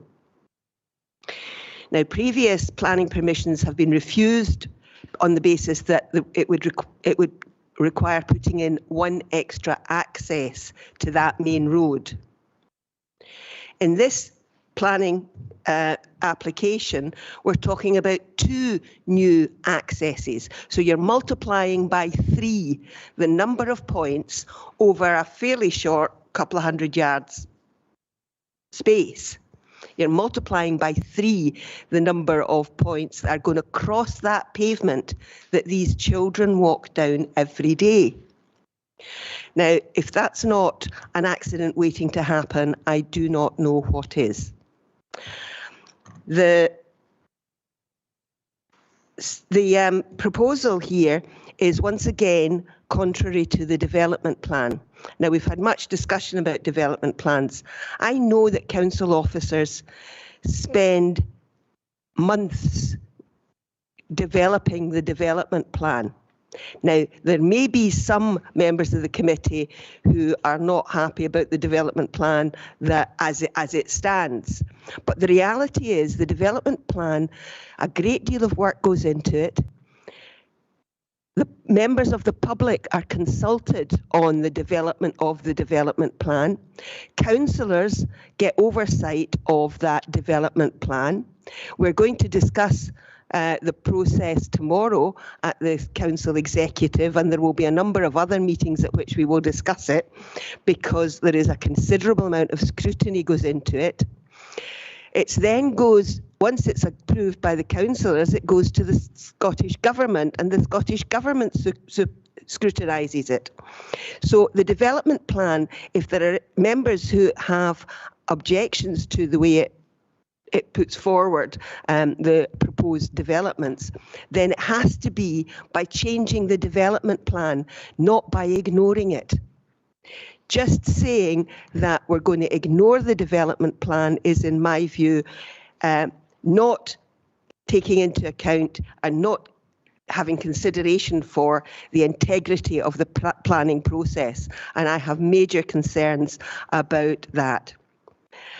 Officers have said that in this case, the proposal is contrary to the development plan, but on balance, because of the planning history of the area, they're taking that into account as material considerations.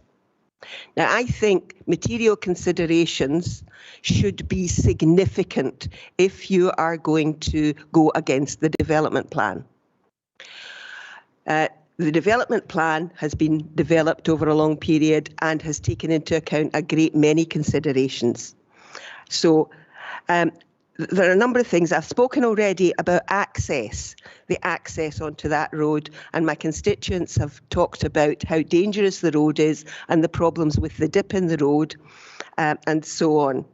I would also point out that in terms of the provision for the infrastructure, the Braes High School is already creaking at the seams. A few £1,000s of developer contributions is not going to build a new wing onto the Braes High School. It's not going to build a new wing onto any of the primary schools. There has to be the infrastructure in place before you talk about additional developments. And I want to say I am not a NIMBY kind of person. I am absolutely committed to the importance of the need for there being extra housing. This is my ward. I want more voters in my ward to vote for me. But development has to be in the right place and at the right time. This particular development has grown like Topsy. It was originally supposed to be a semi-rural small development. And over the years, there's been more and more and more build round about it, contrary to the development plan. Just because there have been previous breaches of the development plan does not, in my view, make it right that you agree another breach of the development plan. If you're a school pupil at the Braes High School and you cheat in your exam, you don't get told, oh, it's all right to cheat again because you've done it once before. Now, I think that is, to some extent, the way this is being taken. Now, I do accept that officers have weighed this up and considered it, but in discussions I have had with officers, it was an on-balance issue. The local community council is opposed to this development and has already put in their objections. This is not about don't build houses. This is about don't build these houses in this dangerous situation. And it's about saying enough is enough for this particular area of development. I want houses, I want more houses. I deal as a local councillor, I regularly deal with people who are waiting on that 11,000 waiting list. These houses are not going to help that one little bit. Okay, thank you very much for your summary. If you just sit there. Now, we've got a lot of questions to ask officers, I know that, but at this particular stage, has anybody got any questions directly for Councillor Hannah on her submission? None? I'm looking down. None? Okay, you can retake your seat, and apologies again if I forgot you. We'll have to make sure that doesn't happen again. Thank you, Convener. Okay, thank you.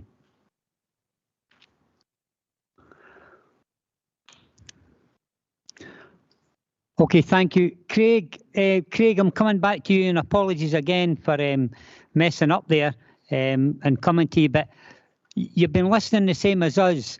Most of the problems that people are facing, according to our objectors, is the traffic situation, the parking, the blind spot. I mean, you've heard it all. Can you maybe give us an overview of how the roads department feel about this application and maybe the concerns relating to it? Thank you, sir. Certainly, Convener. I think it's important to state at the outset that we recommended against granting this application. We raised concerns. As you'll see from the plan, this is This is neither a rural nor an urban location, and there are different sort of guidance in relation to road standards depending if you're in a rural situation or an urban situation. For example, in the rural situation, we try to minimise the number of accesses, driveways, junctions, that sort of thing along a length of road, whereas we don't do that in the urban situation. The location that we're dealing with here is neither strictly fits into one box or the other. So the advice we've given to planning on this one is to sort of try and implement the rural guidance in relation to the number of accesses and driveways and things. And I think, in fairness to the applicant, they have done that. The number of driveways have reduced, or sorry, the proposed numbers of driveways has reduced. The properties require 3 parking spaces, and you could probably achieve 3 cars parked within the plot of each plot. However, to do that, you probably couldn't get a vehicle turned within the plot of the property to enable it to drive out in a forward gear, which is what we would recommend. The objector, whose name I forget, and my apologies for that, he mentioned a previous application, and the 3 houses at the time were actually serviced from Hillcrest Square itself, which is an arrangement that we would have preferred compared to the current arrangement, but the current application is what's in front of us. In terms of accidents, our accident officer has advised that there were 0 records, 200 metres, sorry, 0 records of any accident in the last 10 years within 200 metres to either side of the application site. So that's a sort of 400 metre distance, 0 accidents in the last 10 years, Convener.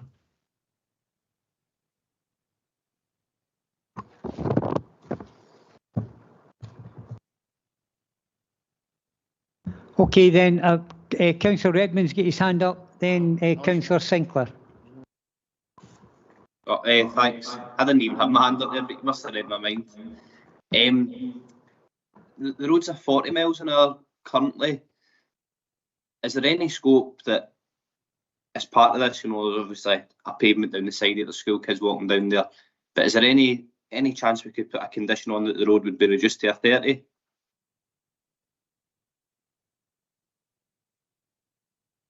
You want to come back on that, Craig?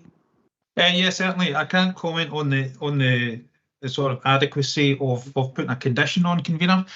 However, the road environment wouldn't meet the guidance to be allocated or designated as a 30-mile-an-hour limit. There's sporadic development in that area. It's on one side of the road, then the other side of the road. It's not a village or a town setting. It's, as I say, it's sort of neither urban nor rural. There are some houses, then there's some green space. It wouldn't meet the criteria for a 30-mile-an-hour speed limit. Mr. Whittle wants to come in at this stage as well. Thank you, Bernard. Thank you, Convener. It was just in relation to your question, Councillor Redmond, as to whether that is something which could be a condition of any planning approval. And just to advise, it isn't something that can be conditioned. The speed limit and regulation of speed limits is something which is covered under other legislation, so not something we could require as a condition of a planning permission. Thanks, Bernard. Thank you. Is that you finished, Councillor Redmond? Yeah, that's me. Thank you. Thank you. I think Councillor Sinclair was ready to get his... Yes, there he's there. Thank you, sir. Thanks, Convener. Just probably going back to Craig here. Accident data, 0 records of any accidents at 200 metres either side in the last 10 years. How is accident defined in that data? An accident is defined by the data provided to us by Police Scotland. So an accident, when I mention accidents, I'm talking about personal injury accidents. That is a car crash where somebody has been injured. That data is recorded carefully by Police Scotland and provided to Falkirk Council. So any accidents that we refer to fit into that category, Councillor. Thanks for that. So just to further clarify, that wouldn't take into consideration near misses or incidents that have occurred where police involvement was not required or where a personal injury has not taken place. Convener, the councillor is correct. The accident data that we hold provided by Police Scotland only concerns accidents where injuries have taken place, not near misses. Thank you. And just finally, I wonder if Craig could maybe clarify a bit more on visibility in that area. You referred to a preferable method being access off of the Hillcrest Square Road, but that's not what's in front of us. So could you expand a bit more on visibility at that site?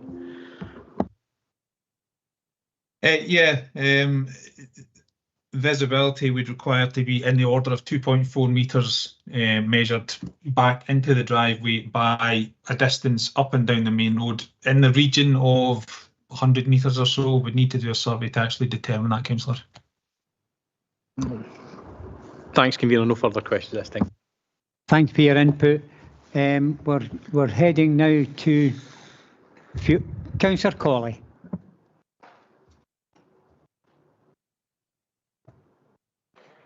Thank you.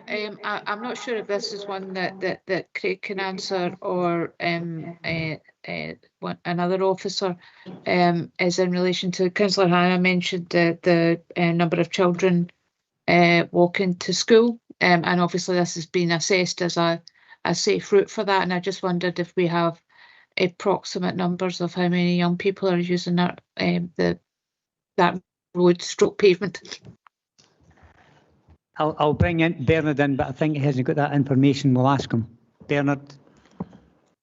Councillor Corrie, I'm sorry, we don't have that information. It's something we'd need to seek from roads transportation colleagues or children's services. I'm not sure if Craig, I'm guessing, doesn't have any information on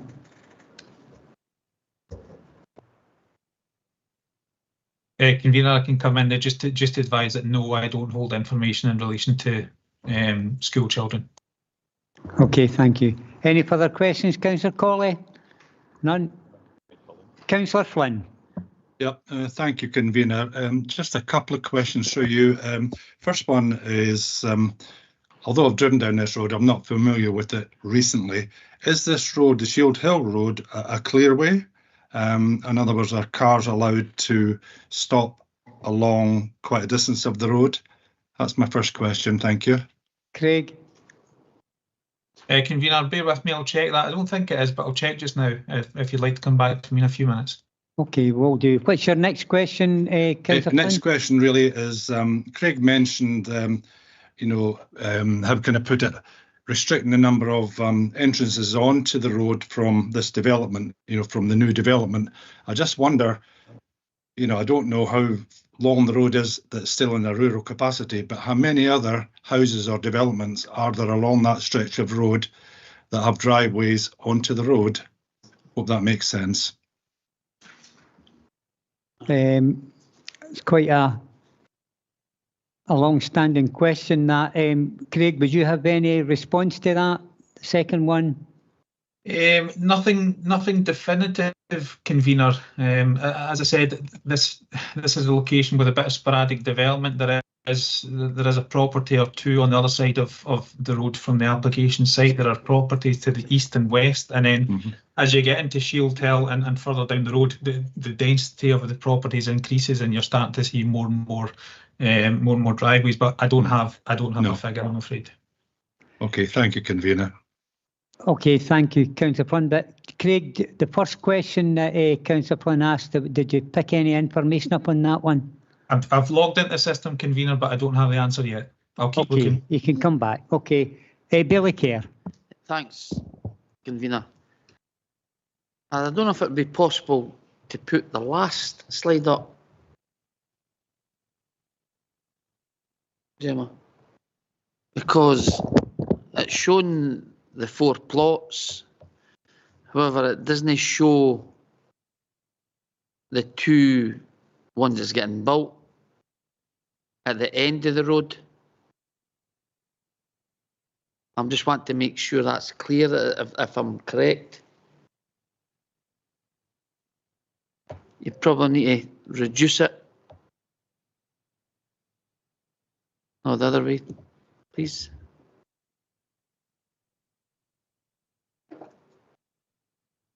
Or it maybe has.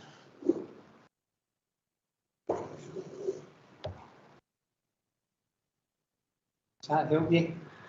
No, really, because it's the top bit I want to see.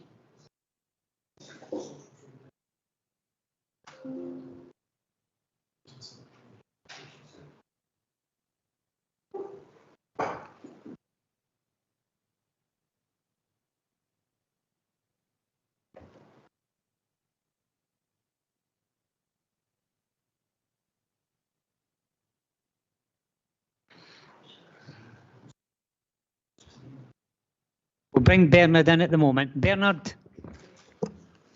Thanks, Convener. I think maybe the plan you're referring to is the application site plan, which Gemma should be able to show, which shows the existing development and area of proposed development to the right of the application site. Is that the one, Bailey Care? Let's have a look and we'll see if it is. Yes. Because at the narrow side of the, the road as you go into Hillcrest, there is now 2 more houses there that the council gave permission for. So that doesn't, that photograph or that drawing doesn't really highlight that, where at the moment there's 2 houses getting built in that area. Oh, they're down here. So where they're big, the smaller the red square, further up, there's another 2 houses there now, which got planning last year. I know the area well. I lived in Shield Hill for a long time. My daughter lives there. So like Councillor Hannah, I know the road very, very well, and I know the area well. So I can understand the concerns regarding that summit coming up from Redmuir Head. When you hit the summit, you're actually hitting where the road goes into Hillcrest Square. So if we're saying that somebody's coming up there, he's got a very limited space or distance before he hits the entrances to the proposed housing. I have concerns regarding that, and Craig's notes it in the report that they have concerns.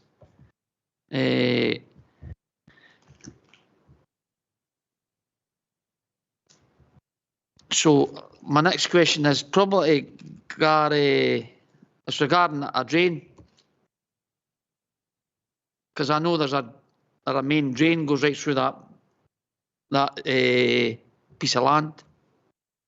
I know it's because I know the person who put the drain in. So is your question to who? Gary McGregor? Probably Gary McGregor, if he's aware of this drain or no. Sorry for putting you in the spot, Gary. No, that's fine. Don't worry. Through yourself, Convener, Councillor Kerr, it's not something I'm aware of. I know that I'm aware that there is a surface water flooding risk just to the kind of southwest on the main stretch in Shield Hill Road, but I'm not aware of the drain that you speak of in the area. I can assure there's a main drain goes through there, because part of it only got diverted 3 weeks ago.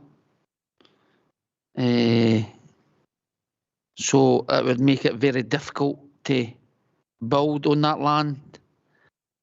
But what I'm not wanting to get to the stage where we are content to approve, then we can't do it because there's a main drain there, and I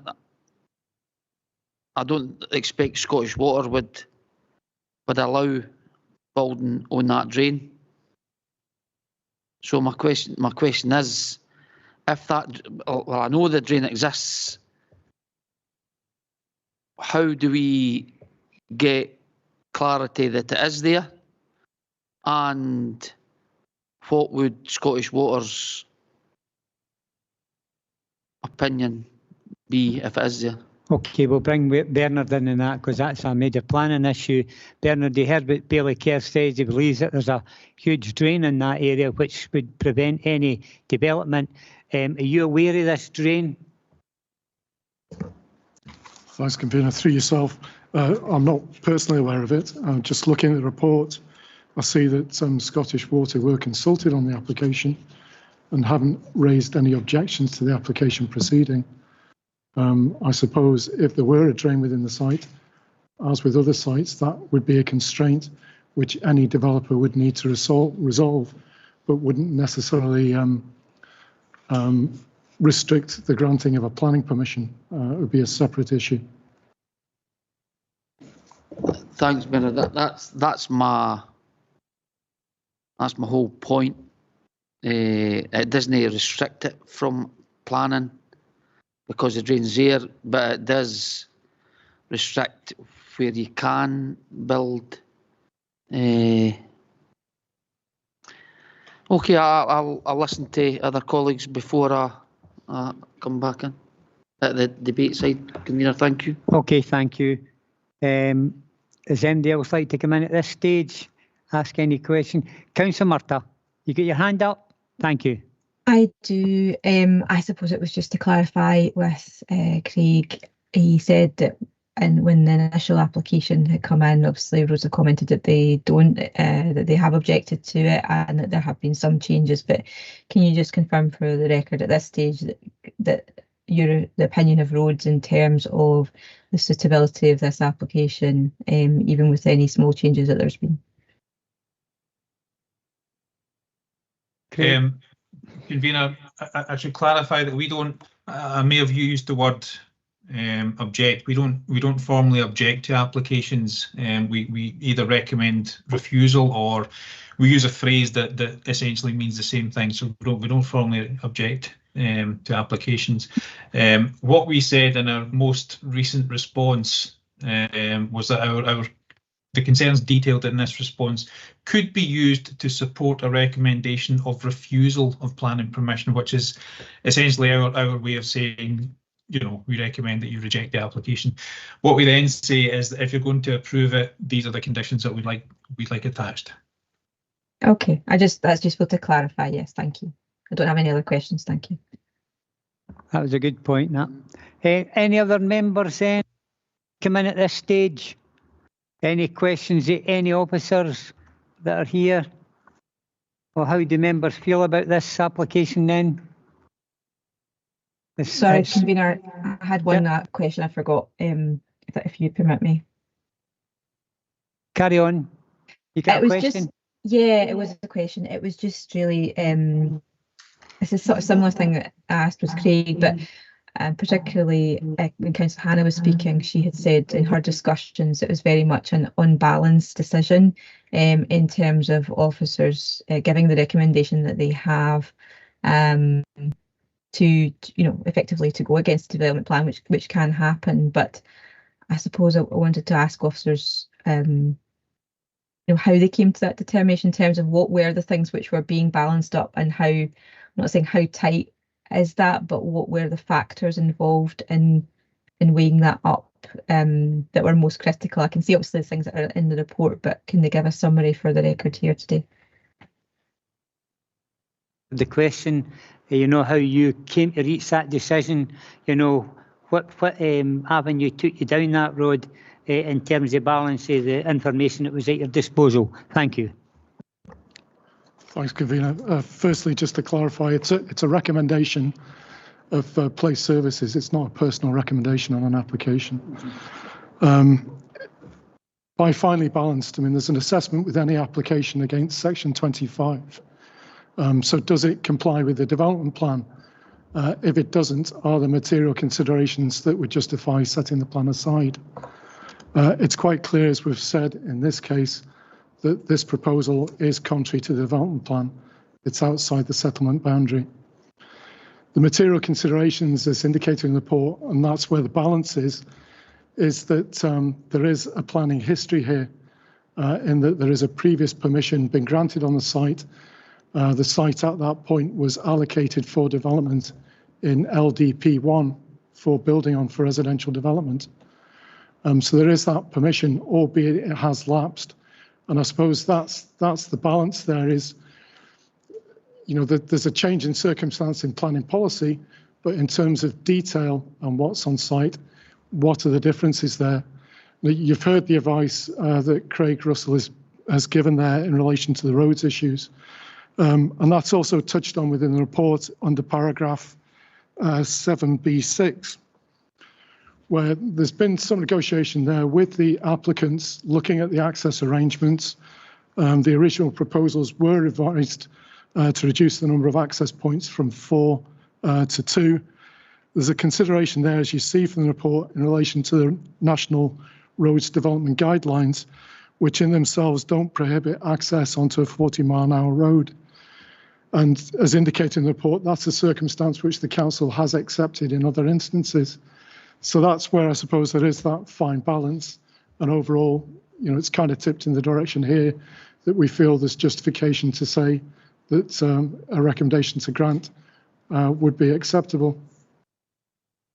I'm grateful for that answer, and I'm probably well advised to keep my own advice and probably not say any more in terms of the basis on which we make decisions at planning committee. But I am, in general, I feel that when we go against an officer recommendation, you know, I have to be really clear about the reasons why I might be considering that. So it is really useful to know what it is that you have weighed up and come into your consideration. So I'll see. I think I probably am minded in a particular way, but I'll see whether there's any other questions and whether others are going to move anything. Thanks for your clarity. Thanks again for your input. As usual, Councillor Murtagh. Okay, members, we're having a good debate on this. Lots of questions being asked. We'll listen to all parties. So how do members feel? Bailey Kerr.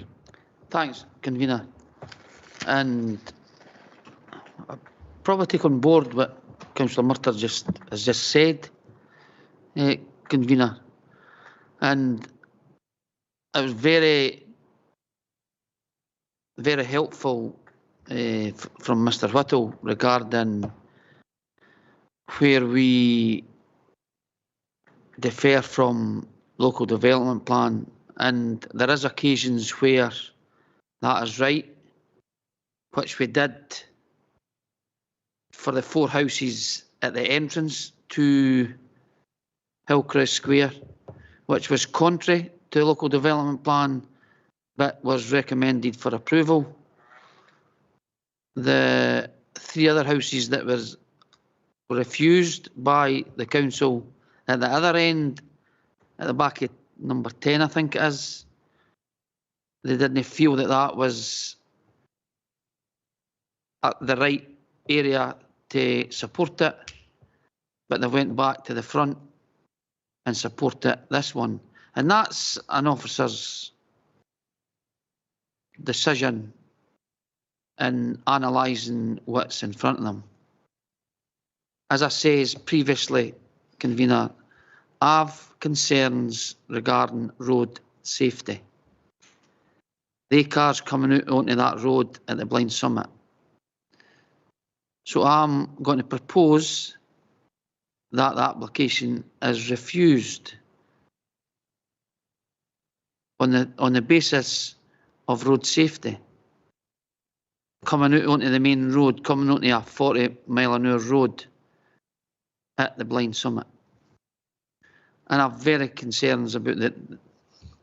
I know it doesn't stop the planning, but I've very grave concerns about the main sewer that runs through that piece of land. Okay, thank you. So we'll have a motion, no seconded yet, to refuse the application. You want to come in? Mr. Henderson wants to come in at this stage. Thank you, Convener, and thank you, Councillor Kerr. I've noted that you would be moving refusal on the basis of road safety. I was just wondering in terms of the... Oh, sorry. Am I not being heard well at all either?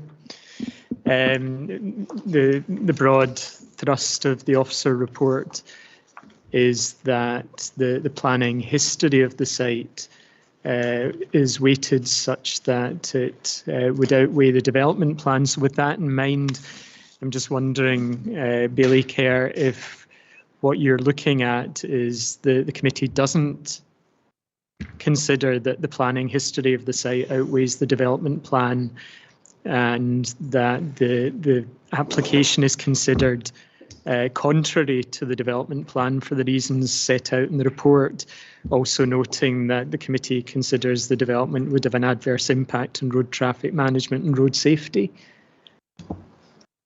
Sorry, that sounds a bit circuitous. Correct. But, however, when that site had planning permission previously,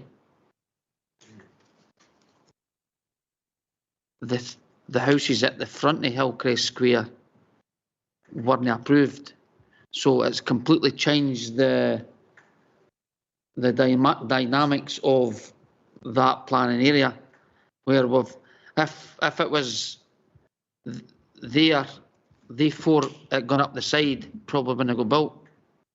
So for me, it's an either or either, and I think it's changed for the last time that had planning. As we've said, it has been contrary to, and we've allowed housing contrary to, and at the other end of the spectrum, it has been contrary to for 3 houses recently, and officers thought refusal. So, and that's not a distance of 100 metres. So they've refused 3 houses at number 10, but going to allow it at number 2, as in the square. So I think the dynamics of the previous plan permission has changed because of the development surrounding the area. I don't know if that's any help or no. Thank you, Bailey Kerr. And I think just to maybe try to clarify if it's possible, the comment I was making is if you're proposing refusal, I think you'd noted it was particularly on the basis of an adverse impact on road safety and traffic management. But it was just to clarify that within that, you would also be saying in a decision notice that the application is contrary to the development plan. Yes. Thank you. Thanks, Mr. Henderson. Okay, we'll have a motion. Move to refuse the application. I'm going to come in with amendment. My amendment would be to grant the application and the recommendation contained within the report. So we're looking for a seconder for either the motion and the amendment. First of all, is there anybody who would like to second the motion to refuse? Councillor Flynn. Yes, thank you, Convener. I'd be more than happy to second the motion. I totally agree about the road safety issues, and it'd be a major concern, and the other points. Thank you. Right, thank you very much. So clarify again, we've got a motion moved and seconded to refuse the recommendation contained within the areas that's been given to our officer, Mr. Henderson. I put an amendment up to agree the recommendations contained within the report, and that is minded to grant application. So I haven't got a seconder. I'll be happy to second your amendment, Bailey Buchanan. Okay, so we've got a motion moved and seconded. We've now got a amendment moved and seconded. Is there anybody else who would like to come into the debate at this stage before we go to a vote? Nobody here or nobody online? Okay, Mr. Henderson. Thank you. I'll try to summarise my notes of the motion. So we have a motion by Bailey Kerr, seconded by Councillor Flynn. And I think that would be the committee, having considered the officer report, the development plan and material considerations, and having exercised its planning judgment, agrees to refuse to grant planning permission as it considers that the development plan should be accorded priority and the proposed development is considered to be contrary to the development plan for the reasons set out in the officer report. the committee considers that the development would have an adverse impact on road traffic management and road safety, which it considers to be a significant material consideration. Is that a reasonable summary? Councillor Bailey-Kerr. Thank you. And then we have an amendment by you, Convener Bailey Buchanan, seconded by Provost Bissett, to grant or be minded to grant permission in accordance with officer recommendations. Yep. So on the basis of a roll call vote, Councillor Anslow. Motion. Provost Bissett. Amendment. Thank you, Provost Bissett. Councillor Bowes. Abstain. Bailey Buchanan. Amendment.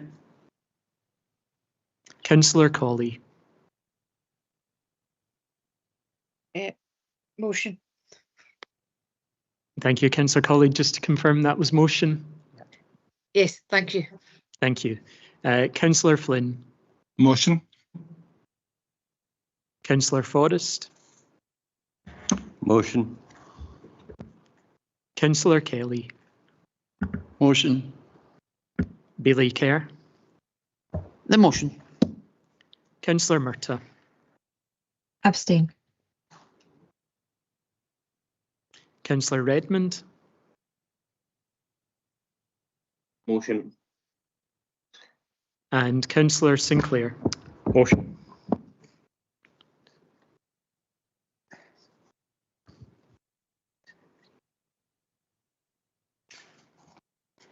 We have 8 votes for the motion, 2 for the amendment, and 2 abstentions. Accordingly, the motion is carried. Thank you, Convener. Okay, thank you.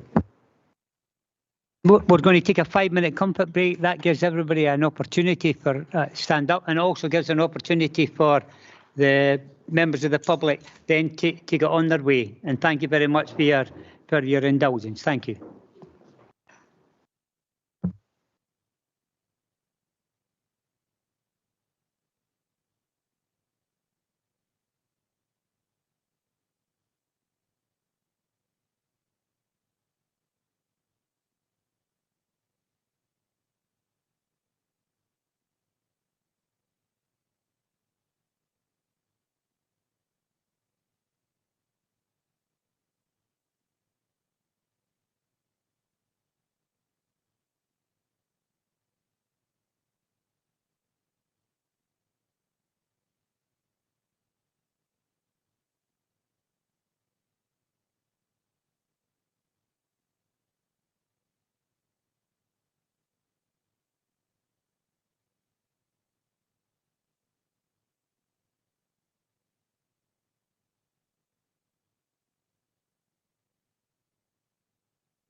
Okay then, everybody, thank you very much for your patience.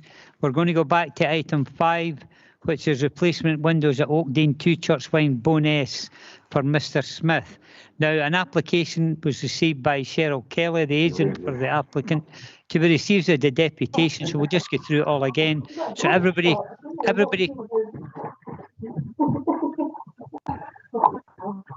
Is it everybody? Laura.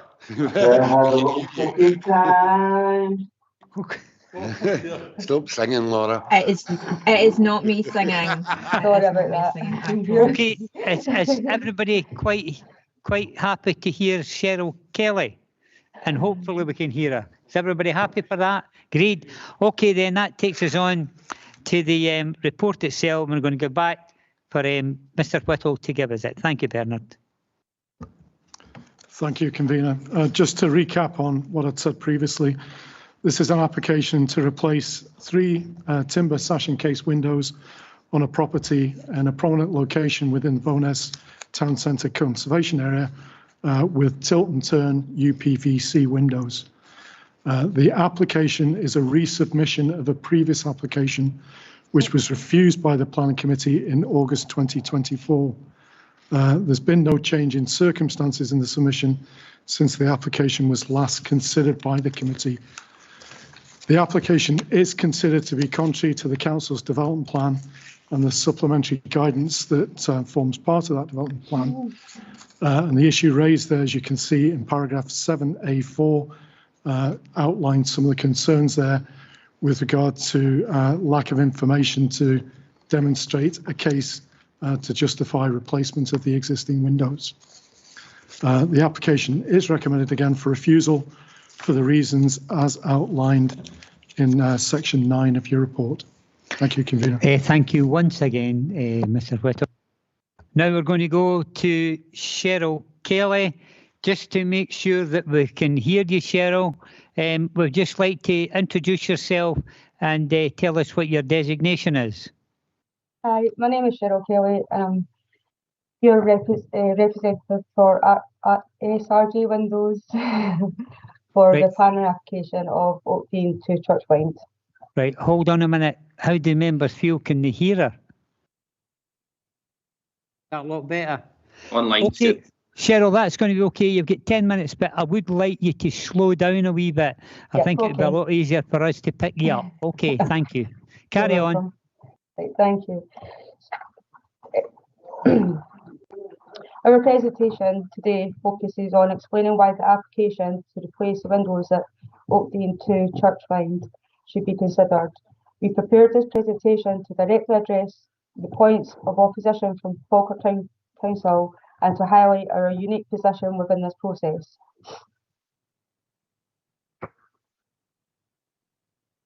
The property was first constructed in 1888 as part of the historical fabric of the Bowness Parish Church development. Over the years, natural conditions such as exposure to moisture, fluctuating temperatures, and biological growth has contributed to the decay of the original windows. The next images to follow will exhibit the severe rot, mold, structural failures, making the repair not just impractical but impossible. Excuse me, we can't, it's like a garble up this end. I don't know how other members feel. I'll go down. Councillor Kelly, can you make it out? No. Convener. Councillor Kelly. Convener. Yeah. She was actually reading it off the screen. So you can actually follow her by reading it off the screen. So we'll follow her by reading it off the screen. Can you make that? I can't make that even out for here. Convener. Yeah. Can I make a suggestion? It's possibly the sound system in the room. I think, given the fact that Ms. Kelly here has done exactly as she's been asked to get a headset and done exactly what she could to try and improve the quality on her side. I don't think the issue is coming from her side now. I think it's something to do with the room. So if there's anything that we can do to possibly improve the sound quality in the room, that would be grateful. I'm pretty sure that online the deputation can be heard quite well. It's just we're struggling with the sound in the room. Okay. Could you mute the room during the presentation? Convener, I think that the sound is not perfect online, but it is definitely audible and we can understand. I wonder I can see that there are a number of laptops in the room, and I think that potentially what might help is if members actually were able to, they could listen to it, you know, from the laptops that were joined online, or even from the YouTube even. But yeah, as I say, I would agree with Councillor Boust. I think the deputy has done everything possible and stayed with us to the end of this committee. And it might be a way of sort of finding a fix that way, if there's enough laptops in the room for people to listen into. Well, I think Gemma's going to go and try something, right?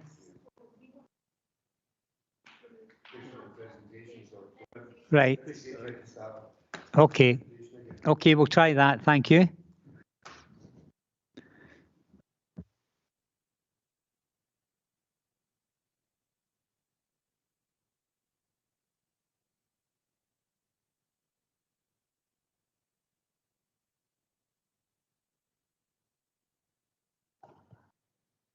Hi, Cheryl. Apologies.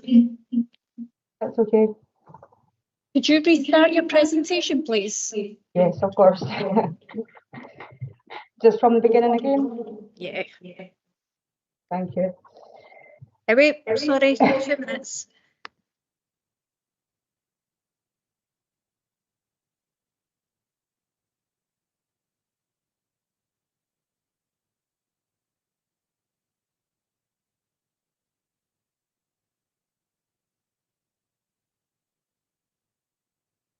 Right, okay, if you could start again. So I just want to say thank you again for your time. My name is Cheryl Kelly, and I'm here representing SRJ Windows to discuss our plan application to replace the windows at Oakdean 2 Churchwynd, Bowness, and to address concerns raised by Falkirk Council. Our presentation today focuses on explaining why our application to replace the windows at Oakdean 2 Churchwynd should be considered. We prepared this presentation to directly address the points of opposition from Falkirk Council and to highlight our unique position in this process. So you need to start, apologies again, but you'll need to start from the beginning. If I give you a 1, 2, 3, and then you can start, and members will be ready. Okay, no problem. Okay, well, and if you could be a wee bit slower, because Okay. you've got you're quite fast in your speaking, and it'll make it a lot easier for members. So I'll give you a 1, 2, 3, and then carry on slowly. Thank you. Okay. 1, 2, 3. Thank you for your time today. My name is Cheryl Kelly, and I'm here representing SRJ Windows to discuss our planning application to replace the windows of Oakdean to Churchwynd and Bowness and to address the concerns raised by Falkirk Council. Our presentation today focuses on explaining why our application to replace the windows should be considered. We prepared this presentation to directly address the points of opposition from Falkirk Council and to highlight our unique position within this process. The property was first constructed in 1888 as part of historical fabric of the Bowness Parish Church development. Over the years, the natural conditions such as exposure to moisture, fluctuating temperatures, and biological growth has contributed to the decay of the original windows. As shown in the images, the windows exhibit severe rot, mould, and structural failure, making repair not just impractical but impossible. The existing condition affect the building's integrity, its habitability, and severely impacting the property's livability and necessitating the replacement. Our proposal supports the right to a decent standard of living and respect the Human Rights Act of 1998 and the Equality Act of 2010, ensuring no adverse impact on any protected groups. As you can see from the images, the windows are beyond repair and are in need of being replaced. Not only showing the rot, but also showing the mould and how that can, the health effects that can provide our client. SRJ windows policy for replacement windows aligns with your NPF 4 policy 16 quiet homes. We're doing this by promoting energy efficiency by providing better insulation to original single glazed windows, contributing to the reduction of carbon footprint by enhancing the thermal performance of the property and offering a cost-effective solution for homeowners, providing quality affordable housing, which is crucial in today's economic climate. SRJ windows acknowledge the Council's concerns with regard to the lack of information on our original application. And to address this, we have provided detailed technical drawings and specifications in line with NPF 4 Policy 16.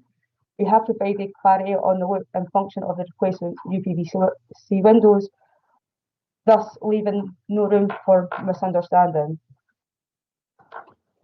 SRJ has designed our proposal to comply with the NPF 4 Policy 7, historical assets and places. Our detailed drawings, which will follow.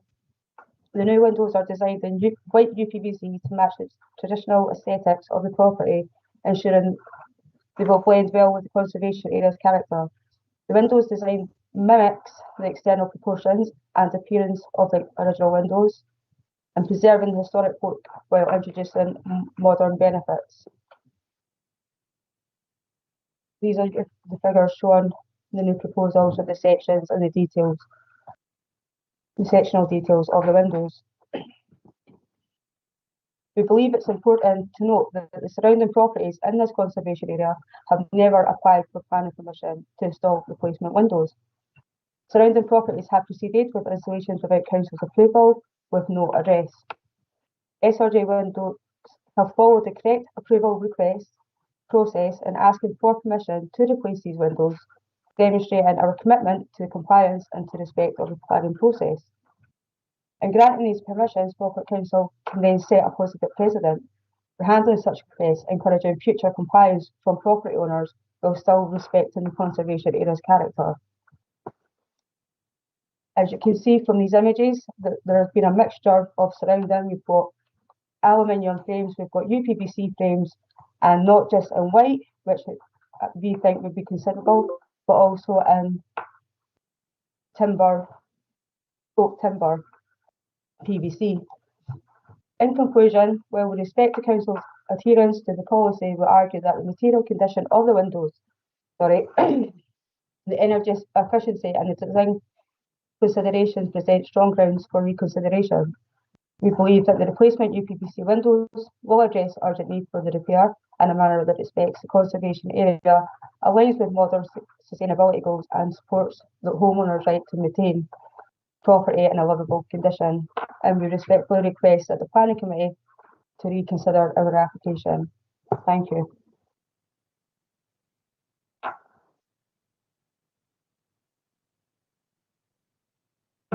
Hello. Still doing. Thank you. Can you see me here? Oh, I can't hear them.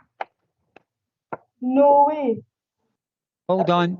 All right, sorry. Cheryl, just relax. Can you hear me okay? Yeah, I can hear you now, sorry. Okay then. Right. There's an opportunity now for members to ask you some questions. I'm going to ask you the first question. In terms of the photograph, and by the way, we heard you quite well there, and we were looking at a computer there in terms of the verbal, and it was fine. Can you get any pictures up of the condition of the windows at the moment? Yes, I can do that for you. Just give me a second.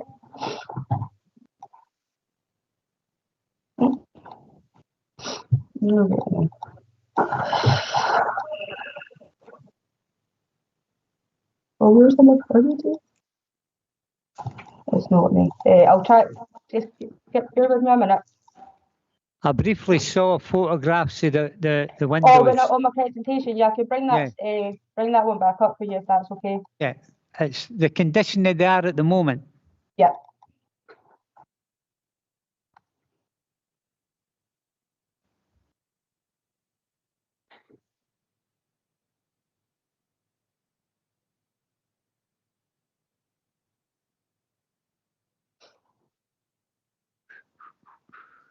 Can you see them now? Yep, that's it.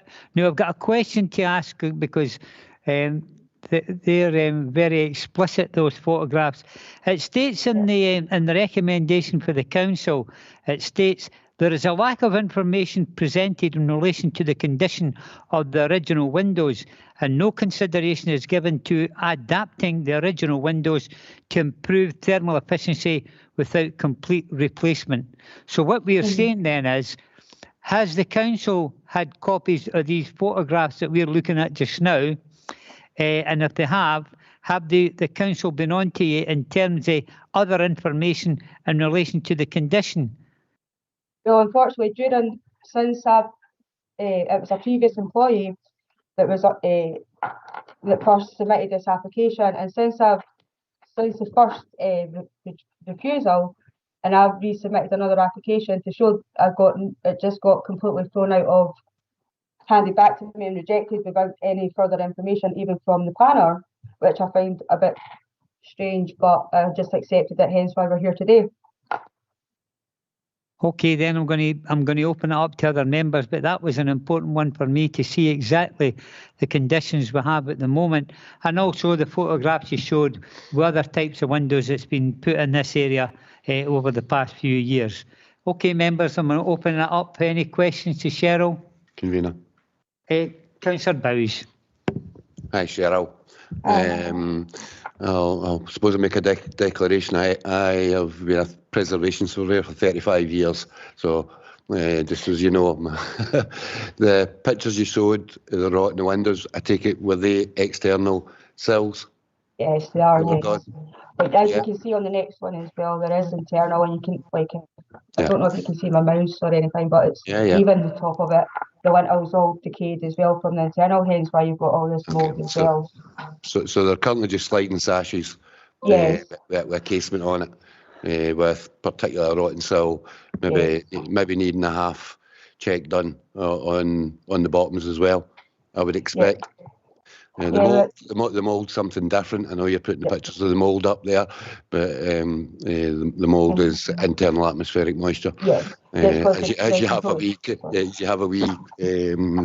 dehumidifier thing in the corner.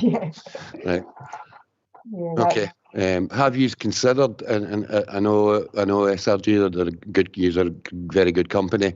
Have you considered doing something to put in timber sliding sashes with double glazed timber sliding sashes? Because that's always possible. Yeah, that would be ideal, but unfortunately our client isn't in that position in order to do that. And I do understand where our client's argument comes from, is where his whole surrounding area is covered in a mixture of UPVC and of aluminium windows. Now he's not a listed building, so then he doesn't need to comply. And with the new regulations, planning policies, it did come out where it says, remember, this is to the rear of a building as well, and not to the front facade, because if I even showed you images of the front facade, you can see that it's littered with UPVC windows which have never been applied for. So I understand where our client, frustration is, where he's only wanting to repair and try and keep to some aesthetic of keeping it white and keeping it with the Georgian bars in order and keep with what's existing, instead of just going off the whim and just installing any old thing. Thank you, Cheryl.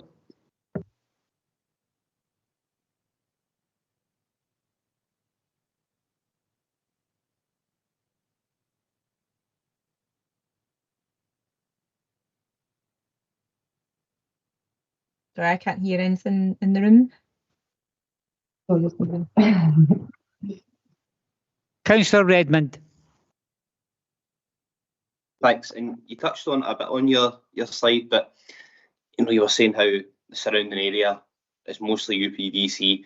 Some of them are sort of oak UPVC. There's various different types. It's not very in keeping with it, and that's been done, and there seems to be no ramifications or enforcement of the conservation area. So could you maybe talk a wee bit about why, and you've already done it a wee bit, but how come you've not just done what all the surrounding neighbours have done and just totally ignored the conservation area and put the windows in. What's your feelings on that? Because we respect the council, we respect the conservation areas, we respect our history. It's not, although we're in Fife, we are actually still in Scotland. This is still every part of it is really ours, if I'm being honest. And why would you advise somebody to not follow a policy when you're trying to keep our grounds and keep our history? So that would be my. I can't just. I would never advise a client just to install when there is restrictions and there's policies in place for a reason. That's a great answer. Thank you. Any other member get questions of Cheryl at this stage? Councillor Flynn. Yep, thank you, convener. Just a straightforward question. You mentioned, Cheryl, that your client didn't want to use wooden sash and case windows. Now, they're obviously more expensive. Without revealing what the cost of the windows you propose are, how much more expensive would it be for your client to put in the wooden sash and case windows? You're talking around 3 times, 4 times more expensive than. So what would that convert to in monetary terms extra for 3 sets of windows? Approximately, I'm not, because I don't want you to reveal your charges, but you must know how much more it will cost or could cost. Well, I don't really get involved in the financial aspects of that, but all I know is the time that it takes, and then it's just not feasible for our client. My sales department has spoken to our customer or our client about that, and it's just not a feasible option, and that's what I know, and I don't want to intrude in somebody's financial feelings or difficulties. I don't think that's really my place to say. I'm just here to understand where I know it's not feasible for our client to do that, and I don't want to put him in a position where he feels the need to justify. Okay, I understand that, but if we don't know what the decision is going to be, but if we refused permission, then your client, would you not agree, is in a difficult position that he's got windows that are likely to rot away and nothing to replace them with? So it's just a comment. Thank you. I would probably say if that wasn't the case, then what would be this? There must be a solution if we can't get an approval today, although some form of solution that we can actually come together with in order to help our client. Okay, thank you. Thanks, Cheryl. Thank you, convener. Thank you, Councillor Flynn, for your input. I'm looking down the line here. Any other questions to Cheryl? Maybe come in myself, Cheryl, with another question. Obviously, you stated quite clearly that you support the conservation area within Bowness.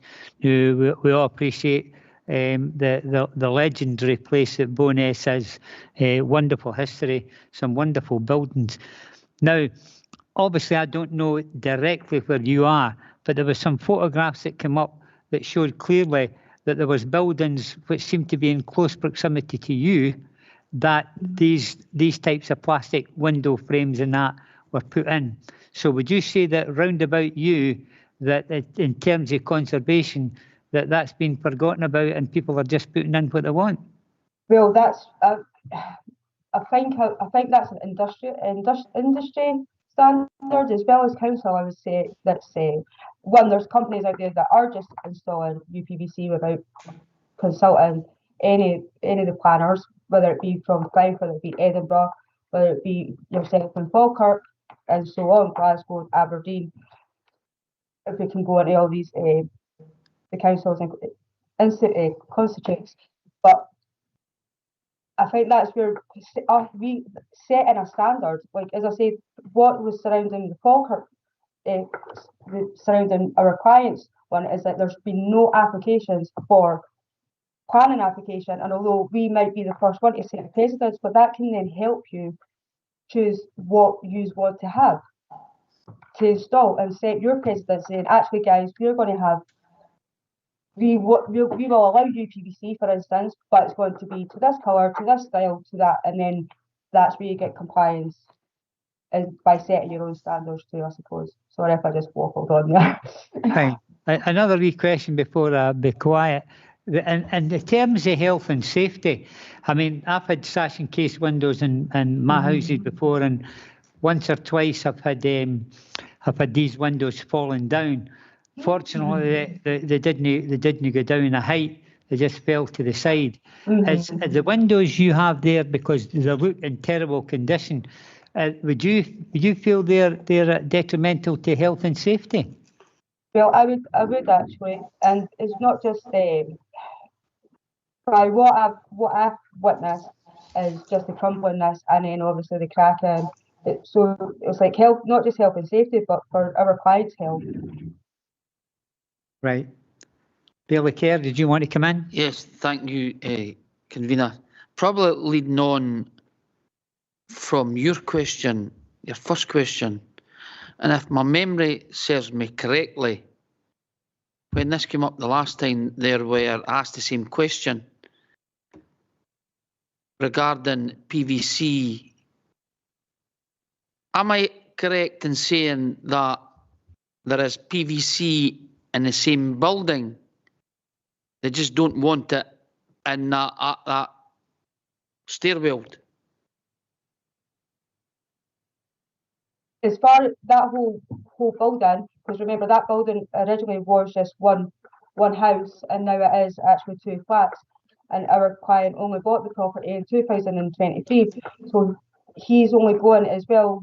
He's only trying to implement the UPVC, which is already installed in the property, as he had bought it, and just try to tie everything together. And that's the stairwell is the last place in which any modern. Yeah, so apologies. I don't know if you got my question. As I understand, it was all one building at one stage. However, your client has bought a part of that building. Yeah. Is there any part of that building already got PVC windows in it? Yes. Yes, the front,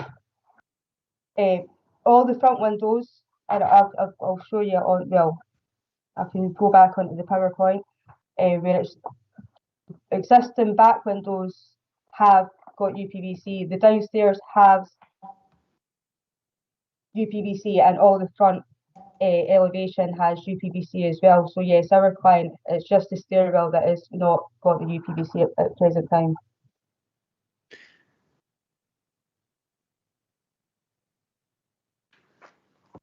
Yeah, I think that's what reminded me the last time, Cheryl.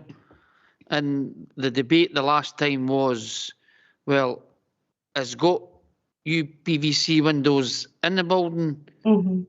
Why are we not allowing just one more window?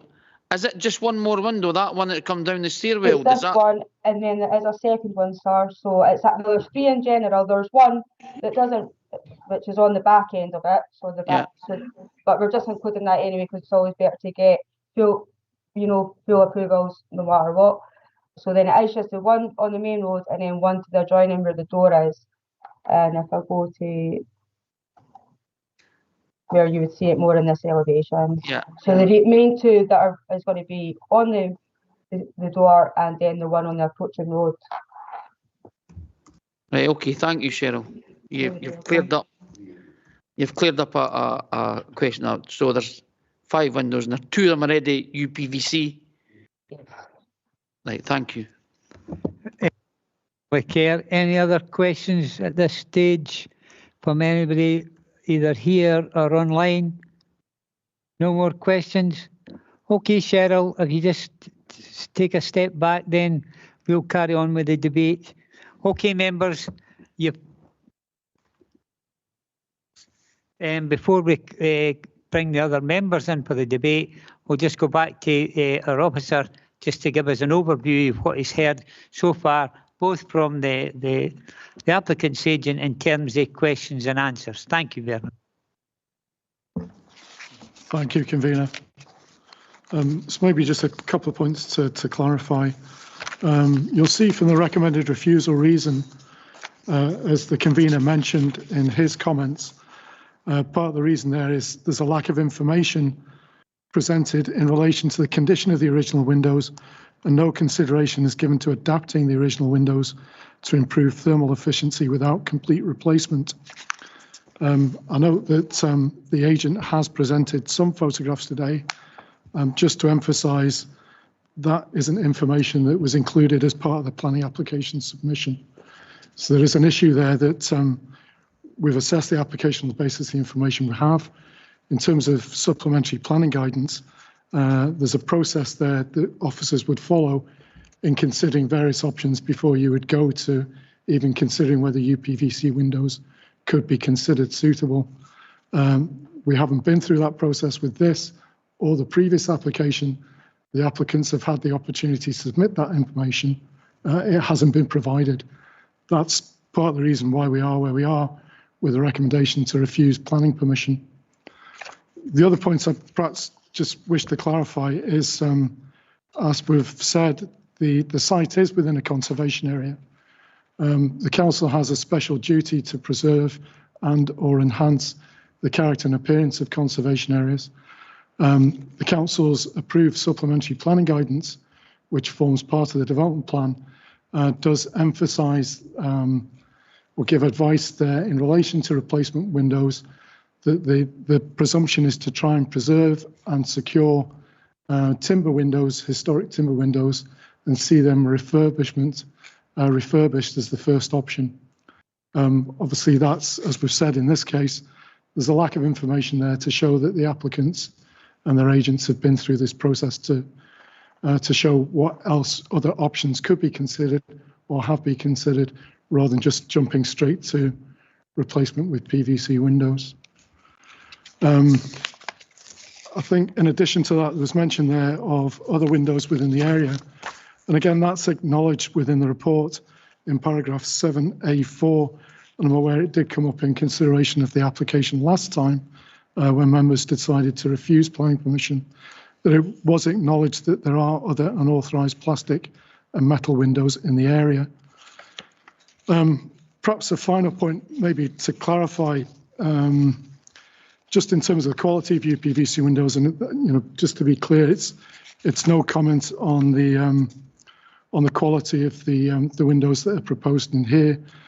But I don't think it should be assumed that UPVC is necessarily a superior quality material as compared to a traditional timber sash encased window. Thank you, Convener. Bernard, just before you go off, just like to ask you a question. What you're saying to us then really is that it had been mentioned in the report that there's been a lack of information coming forward by the applicant. Are you telling us that this is the first time that you've seen the deteriorated windows in that slide? Having looked at the file while we were speaking there, I can't see those photographs having been submitted to the council showing the condition of the sills of those windows. And can you just elaborate the other information that you required that hasn't been forthcoming? Well, as detailed within the report, I think it mentions it talks about other options. I mean, the first option would be look at repair of the windows. So it's evidence to see, has that been considered? Why is that not considered appropriate in this instance before you then look at other options? So it's considering the possibilities of refurbishment of those existing windows. Why has that been discounted? Why is it assumed or suggested that the windows can't be repaired and you should just take them out and replace them with something completely different in terms of the material, method of opening that would look quite different? Okay. Cheryl, are you still there? Cheryl? Cheryl, no, you're putting your earphones in, fine. Can you hear me now? I can hear you. Right. We asked some pertinent questions to our officer there in relation to, first of all, is that the first time, or has he had any photographs or images relating to the situation regarding those windows, which looked really terrible? He said that he's not. Also, we asked him to outline the other information that required. I wonder if at this stage that you could tell us why the additional information that the council has been seeking has never been forwarded, and why the images that we've seen today, which look horrendous, have never been sent to the council? It's just as simple. Thank you. As I say, thank you for that. As I have already stated, there was a previous application from a previous employee, and as soon as I submitted my application, it wasn't even looked at, it was just returned. Right. Without even any talk from from the planner or anything. It was just an immediate refusal. So what you're saying then, because I'm still finding a wee bit difficult to hear you, what you're saying is that the application that came in was just a refusal, and there was no indication for the council that they required any further information? No. Is that what you're saying? Yes. Okay, right. Any other members down here? Who's Councillor Murtagh and Councillor Redmond? Thanks, convener.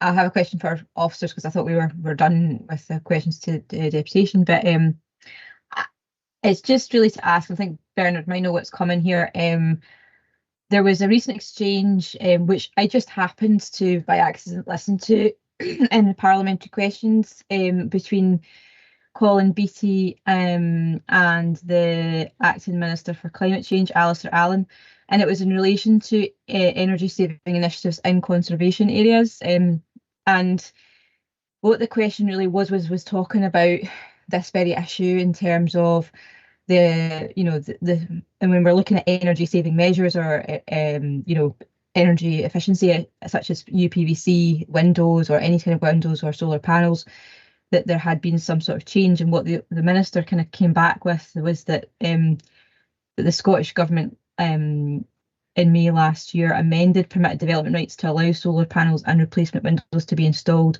on domestic and non-domestic buildings in conservation areas without the need for planning permission. And then there's various other comments. And I just wondered how that applies in this case, that it seems to be a conservation area. Would there be an ability to replace windows under permitted development if there was an agreed standard? Because that seems to be a bit of an issue here. Bernard. Yeah, through yourself, convener. Thanks, Councillor Murtagh. Yes, there were some changes last year to planning permitted development rights, which did give a bit more flexibility for alterations to buildings within conservation areas. It is still subject to controls, and they don't necessarily apply to buildings where you have a prominent front elevation, side elevation, which is facing towards a road. So it's tended to be where it's elevations which aren't as visible, which doesn't apply in this case. That's part of the reason, as you'll see from the report, the location of this building and where the windows can be seen from is on one of the main approaches down into the town. Okay. I mean, I haven't got the detail of all of that policy there, which obviously I love to have the detail of the policy before me and the changes. So, I think it's, I'll go and attempt to find that, but you're saying that that particular change to permitted development rights only applies in the circumstances where there's not a prominent elevation within the conservation area. It's sort of, that's the line that's selective, is that there's not a grey area there where we can say that could be done under permitted development. Bernard, back in.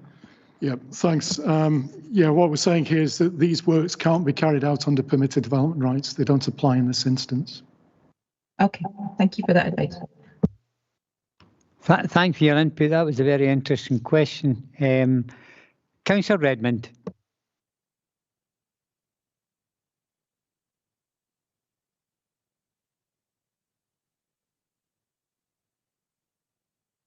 You're on mute, Councillor Redmond. You're on mute. Councillor Redmond, you're on mute. Can you email him?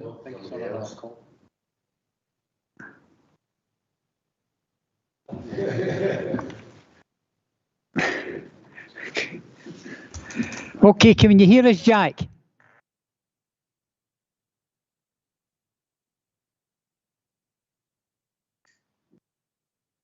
Can you hear us, Jack?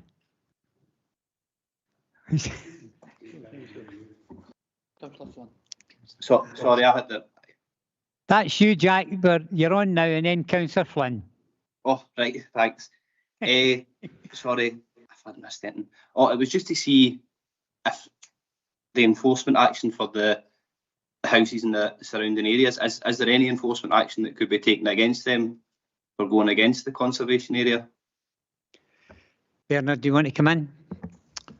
It's something we'd have to look at in detail to see whether there's any cases which are where windows have been replaced, which are not time barred, whether enforcement action could be taken now. You're perhaps aware that after a 4-year period, an enforcement action can't be pursued. Now, very often in these cases, it would rely on the council being aware of when works were carried out, and that is very often dependent on people coming to us to advise us of unauthorised works being carried out. So I can't guarantee that enforcement action could be taken in respect of other windows. It would depend on when those works were carried out. Right. And does the council have any powers to do anything if they were aware of something that was happening immediately? Do we even have these powers to enforce it? Yes, the council does have discretionary enforcement powers where it becomes aware of something being carried out to pursue enforcement action or seek to regularise the situation. And then just a kind of final point I was wanting to make when I was looking at the sort of online submissions, and there's a supporting statement that was submitted in December. 2 seconds, we'll just check when it was. It was the 5th of December 2024, and it does have a few pictures of the windows and things as well, which I think there's obviously was some pictures there. They're not really zoomed in and showing the extent of the rot, but there was some pictures submitted in the supporting statement of the application, which I think is maybe worth noting. But no, apart from that, that's my questions. Okay, thank you for that. Councillor Flynn. Yeah, sorry, Convener. Councillor Redmond beat me to the punch. He asked the question I was going to ask there. But essentially, you're going to have a contradiction of different things, because if we insist on this application conforming with the wooden sash and case windows or case and sash windows, then it's going to conflict with 75% of the other windows in the area, which are plastic, PVC or aluminium, because somehow or other we as a council have not either checked these buildings or followed through with enforcement. So that does concern me, because it seems like one rule for one and one for another. So that was really my point that would follow up on that. Thanks, Convener. No, it's a good point. I think it's an overall point, and the fact is that if we had to go around the whole of Falkirk district and look at every house and garden and whatever, you would find that there's so much work that's been done without any type of permission. And as our officer has said, it's only when it's brought to the attention council officers that they'll take any action. One thing I think it's worth noting is we're all aware of the wonderful community that Bowness is. They look after their community and they look after themselves, and they're a tremendous group. And it stays here, Community Council, in terms of the Bowness Community Council, did not make comment. Now, to me, that sends a clear message out, because the Bowness Community Council are so stringent in all areas within their community, and that to me sends a message out. Anyway, it's Councillor Forrest. Thanks, Convener. Just for my own peace of mind, the existing windows that have been done without reference to the council, not these ones, when it comes due that they're due for replacement, can we actually insist that they are returned to the normal ones that should have been done, the wooden windows in the first place? Or have they got free rein to put in whatever they want? Thanks, Councillor. Yes, they don't have free rein. It would be open to the council to, I mean, it's the same policy considerations would apply. So back to, trying to preserve, enhance the, as I said, enhance the character and appearance of the conservation area. So the council could at that point seek replacement with timber, sash and case windows if that's historically what was in the building, and it would be appropriate to return it to that. Thank you for that. That's handy to know. Yeah, I think I'm conscious of time. We've spent quite a lot of time on this. I don't see any changes from the previous application to this one that would make me consider a different approach. So I'm content to move the officer's recommendations in the report. Thank you for that. We got a seconder for that. Councillor Bowes away down there. Yeah, I may not second it, but just give me a second. Looking at it and looking at the photographs, you're only seeing a small area of it. It's actually quite hard to determine what kind of rot it is, but I think it's Fibroporia volante, which is a mine fungus, which is very common in external windows. There is a common repair that's done for that, because it tends to affect the sill and the bottom, the jambs, the frame. They call it either a half sill or a full sill repair. As a joiner, I've done quite a few of them in my time, but it's a relatively simple repair. And yes, you can upgrade your glazing, the thinner glazing. Just we done it at Adobe Hall, where there was thinner double glazed units went in to those. On the subject of, but there's others. Two wrongs don't make a right. You've got a conservation area. It should be a certain way in the conservation area. Whatever others are doing is up to planning department to do that. It's not down to this committee to tell them what they should be doing, where they should be going with that. However, I think, and I've got a lot of sympathy for Cheryl, because I understand, especially when it comes to rot, plastic doesn't rot quite as much as timber does, but it can warp. So I think I've got to second Ian, and the reason I've got to second Ian is because we can't be guilty of making two wrongs and calling that a right. I think we need to set the standard. That's why you have a conservation area. And the conservation area standards have to be maintained, and particularly, and I understand what you're talking about on the streetscape side, and I can understand why maybe people on the back and let's say you would have a bit more leniency with, but I'm concerned that if we don't stand by the conservation standards as has been laid out, then we'll be the ones that will be in the wrong. And then you could get the whole conservation area just goes, well, they did it there, so we'll all just do it now. I'll leave it to you to deal with people who have maybe done things without planning permission, but in this one, I think we've got to stand by what the conservation standards are. Thank you. Did you say you were formally seconding Councillor Sinclair? And yes, I'll formally. I did actually say it, but I will formally second. Okay, thank you. Bailey Kerr. As Councillor Sinclair's already states, there's been a long debate regarding these windows. Understand where the two people for the motion are coming from. My looking at it as the house has already got UPVC windows at the back, and there's one of them visual for the road. I think the other way, I think it's unfair for us to, I wouldn't say penalise the applicant, but not to allow the last three in the house to be done. Obviously, looking at the photos, they aren't in a state that they can be repaired. I think the convener mentioned about the state of them and being a health and safety risk. If they deteriorate any more, that might happen. It's not just the UPVC on that block. Next door's even got Brun UPVC. So it's not as if they've went with the rest of the street. They have decided to put that in.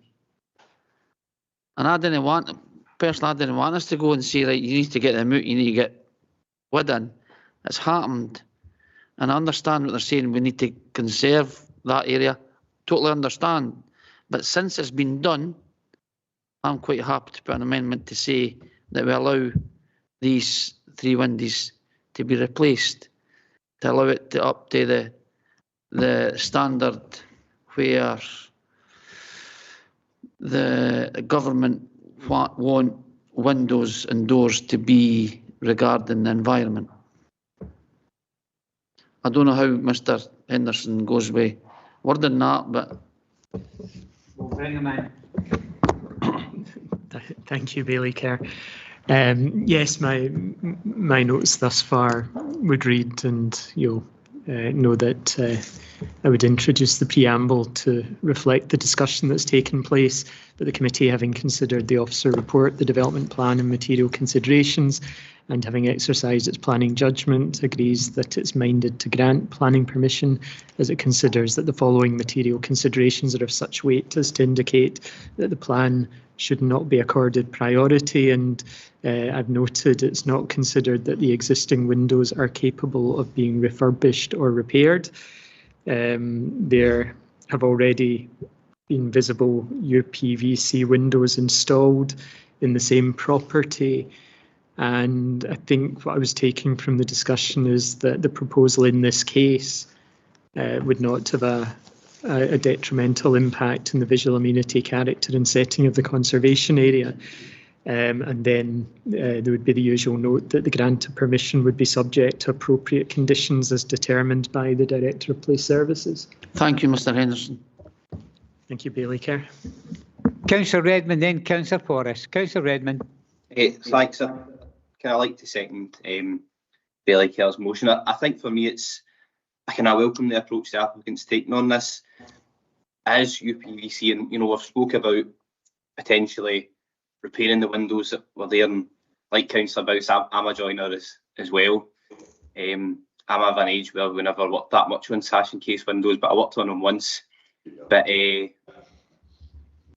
you're going to repair these, we've seen it the time we done it in Edinburgh, and there was a lot of it's actually more time consuming repairing them than what it is just replacing them. So to repair them, you're talking a lot of work, and it's never going to be quite as good as what it ever was. It doesn't matter how good you splice in the new cells or whatever. It's no, and then to get to the desired standards of double glazing and things, I think on a balance it probably is better to look at maybe going for UPVC but white. I like the drawings that was provided in the PowerPoint. They show that they're trying to imitate what was there before. So I think if I don't know if Bailey Kerr would be happy to accept that, but if we could just state that as a condition that it's to be built as per the drawings, which I'm sure it would be, but I kind of welcome that. It's obviously an expense thing as well, and we've got the conservation area there, but we're not enforcing it, which is kind of disappointing. But I think going forward, if we could encourage, if there is going to be UPVC, sympathetic UPVC windows to existing windows that were already there, would probably be a good step. But I'm quite happy to second Bailey Kerr's amendment. Thank you. Okay, thank you for your input, Councillor Redmond. Just to say where we are, we've got a notice of motion moved and seconded to agree the recommendations contained within the report. We've got an amendment moved and seconded to agree to grant permission for these windows. Now, anybody else like to come in at this stage? Councillor Forrest. Thank you, Convener. I just like to say in support of Councillor Sinclair's motion. Cheryl had said that her client had moved into that property in 2017, I think. She said he purchased it. Now, you must, yeah? However, whenever you did... 2023. Sorry, 20? It was 2023. 2023. Yes. However, he knew when he was moving in that it was a conservation area. And because of that, there would be extra costs. I know, I've been in one, you know, it cost me dearly. But he has decided that he wants these PVC windows. That's, I'm afraid, just a cheap option. Bailey Kerr said that it was unfair because some were already there. I think it would be extremely unfair on all the people who have followed the guidelines and who have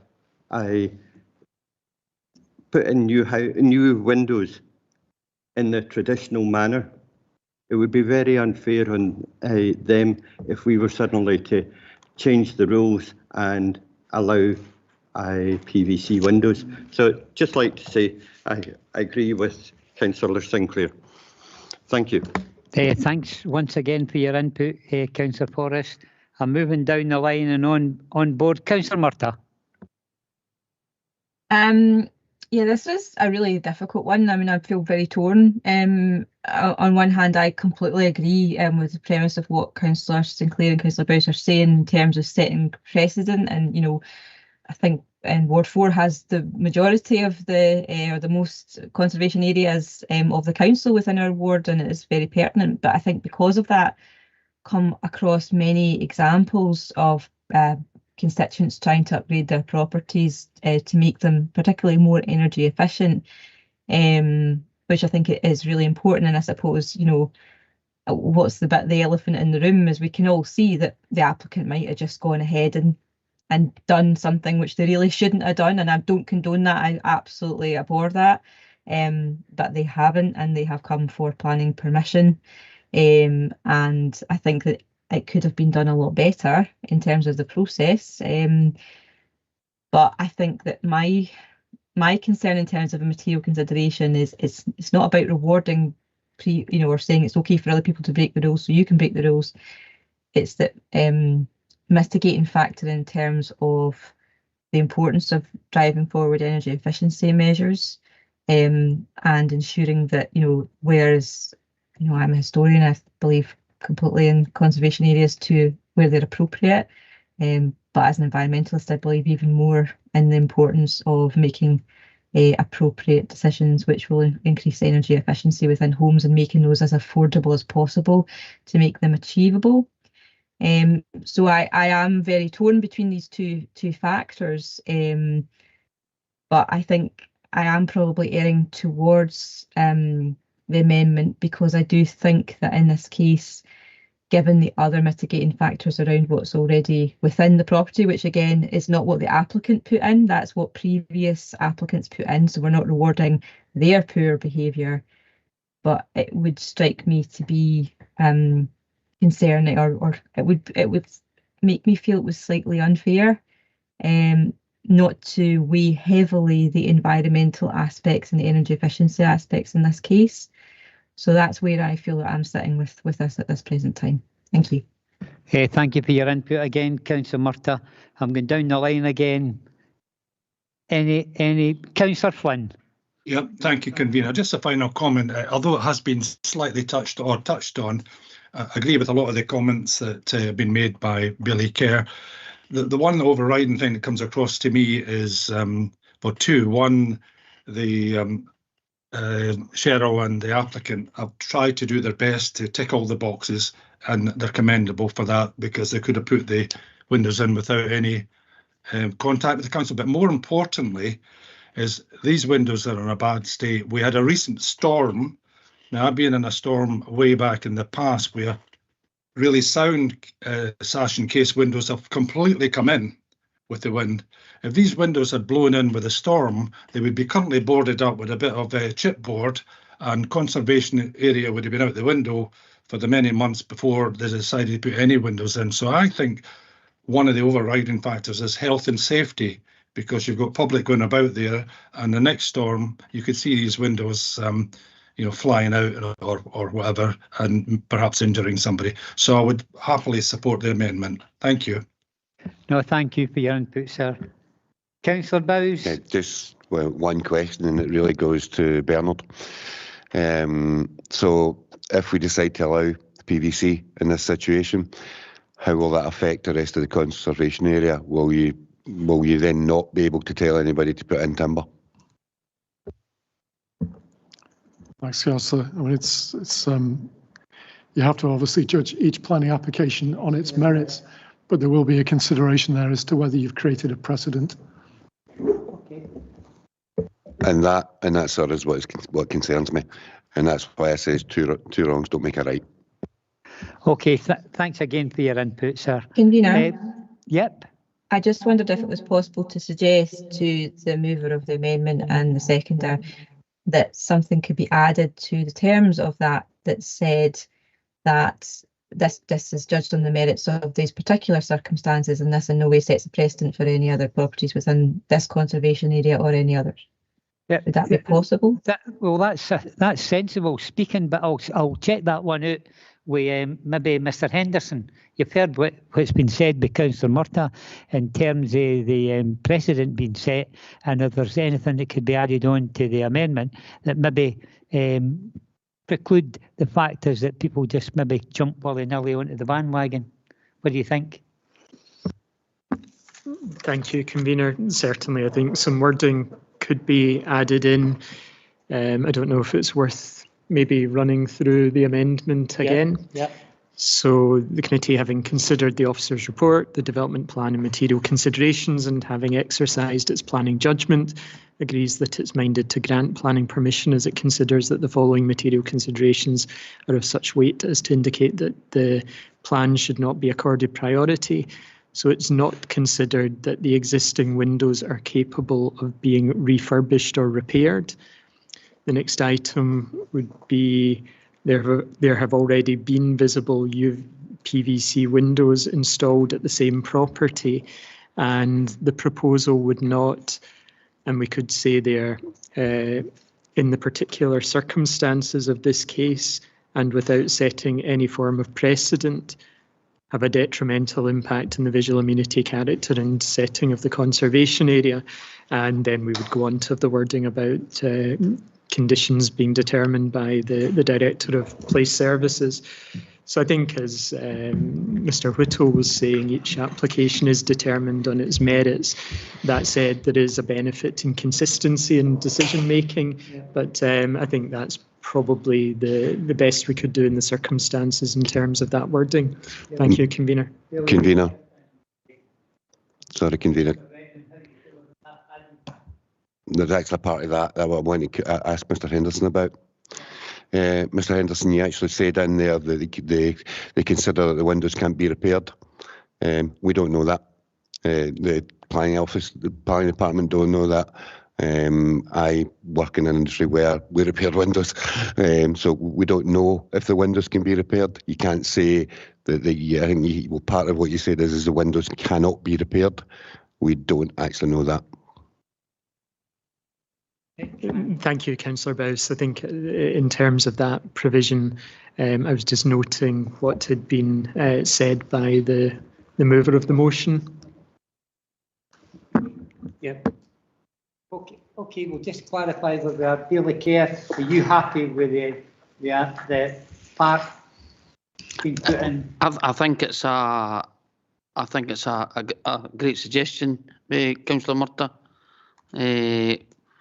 Even though the precedent has been set, whether it's legal or no legal, what they've done, but I'm quite happy to add that to the amendment that it doesn't allow, and I know Bernard's saying every planning application's the same, different, sorry, and it doesn't allow carte blanche, everybody to come and get it. So I'm quite happy for the suggestion by Councillor Murtagh.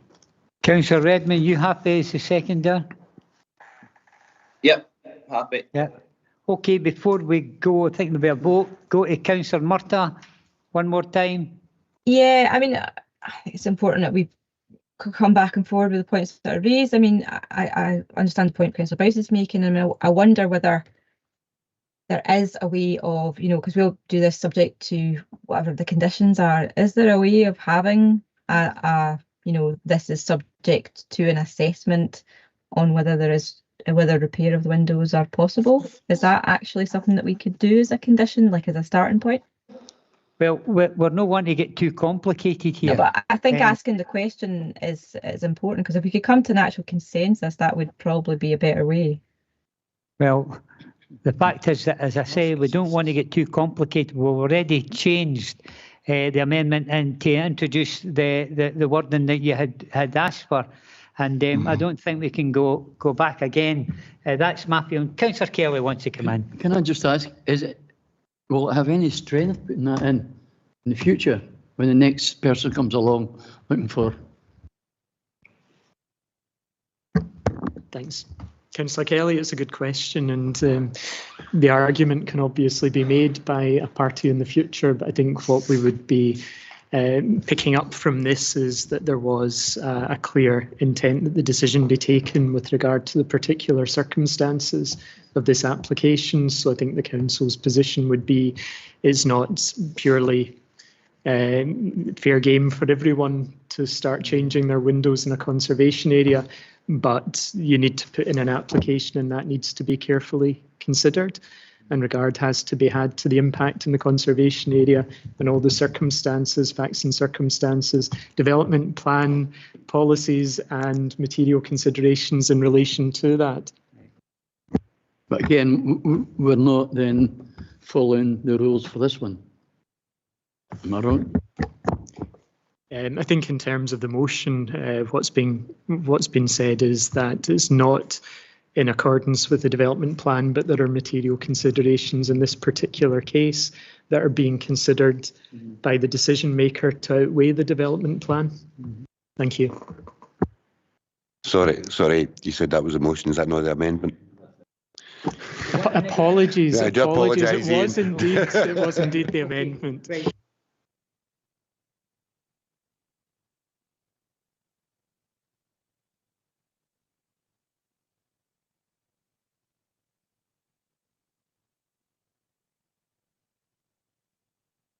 I can't hear the room now. I don't know if you got your mic on.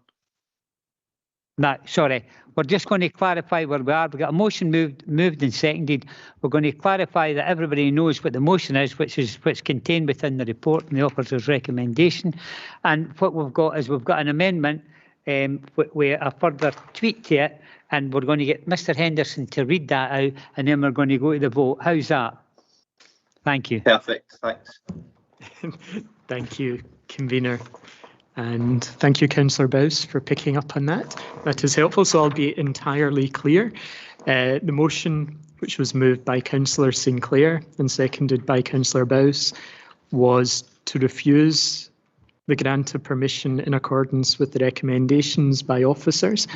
And then we have an amendment, which was by Bailey Kerr and seconded by Councillor Redmond.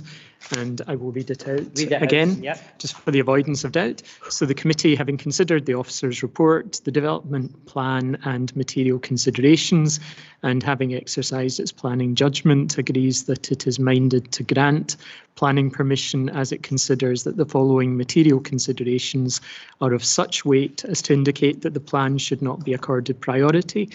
The first one is it is not considered that the existing windows are capable of being refurbished or repaired. The second condition is that there have already been visible UPVC windows installed at the same property. And the third is that the proposal would not, in the particular circumstances of this case and without setting any form of precedent, have a detrimental impact on the visual amenity, character and setting of the conservation area, and that the grant of permission shall be subject to appropriate conditions as determined by the Director of Police Services. So I'm hoping that sums matters up. Everybody content accurately? with that then? Okay, we've got the vote. Okay, Thank you, sir. thank you, convener. So on the basis of a roll call vote, Councillor Anslow, Amendment. Provost Bissett, Amendment. Councillor Bowes, Motion. Bailey Buchanan, Amendment. Councillor Colley. She's away. I think she's I offline. think Councillor Colley is absent at present. Councillor Flynn, Amendment. Councillor Forrest, Motion. Councillor Kelly. Motion. Motion. Thank you. Bailey Kerr, The amendment. Councillor Murtagh, The amendment. Councillor Redmond, Amendment. and Councillor Sinclair. The motion.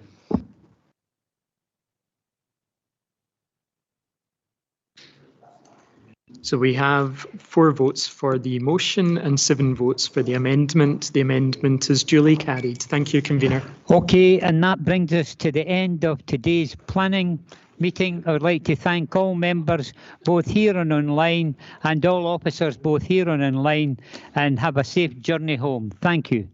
Thank you. Thanks. See you later.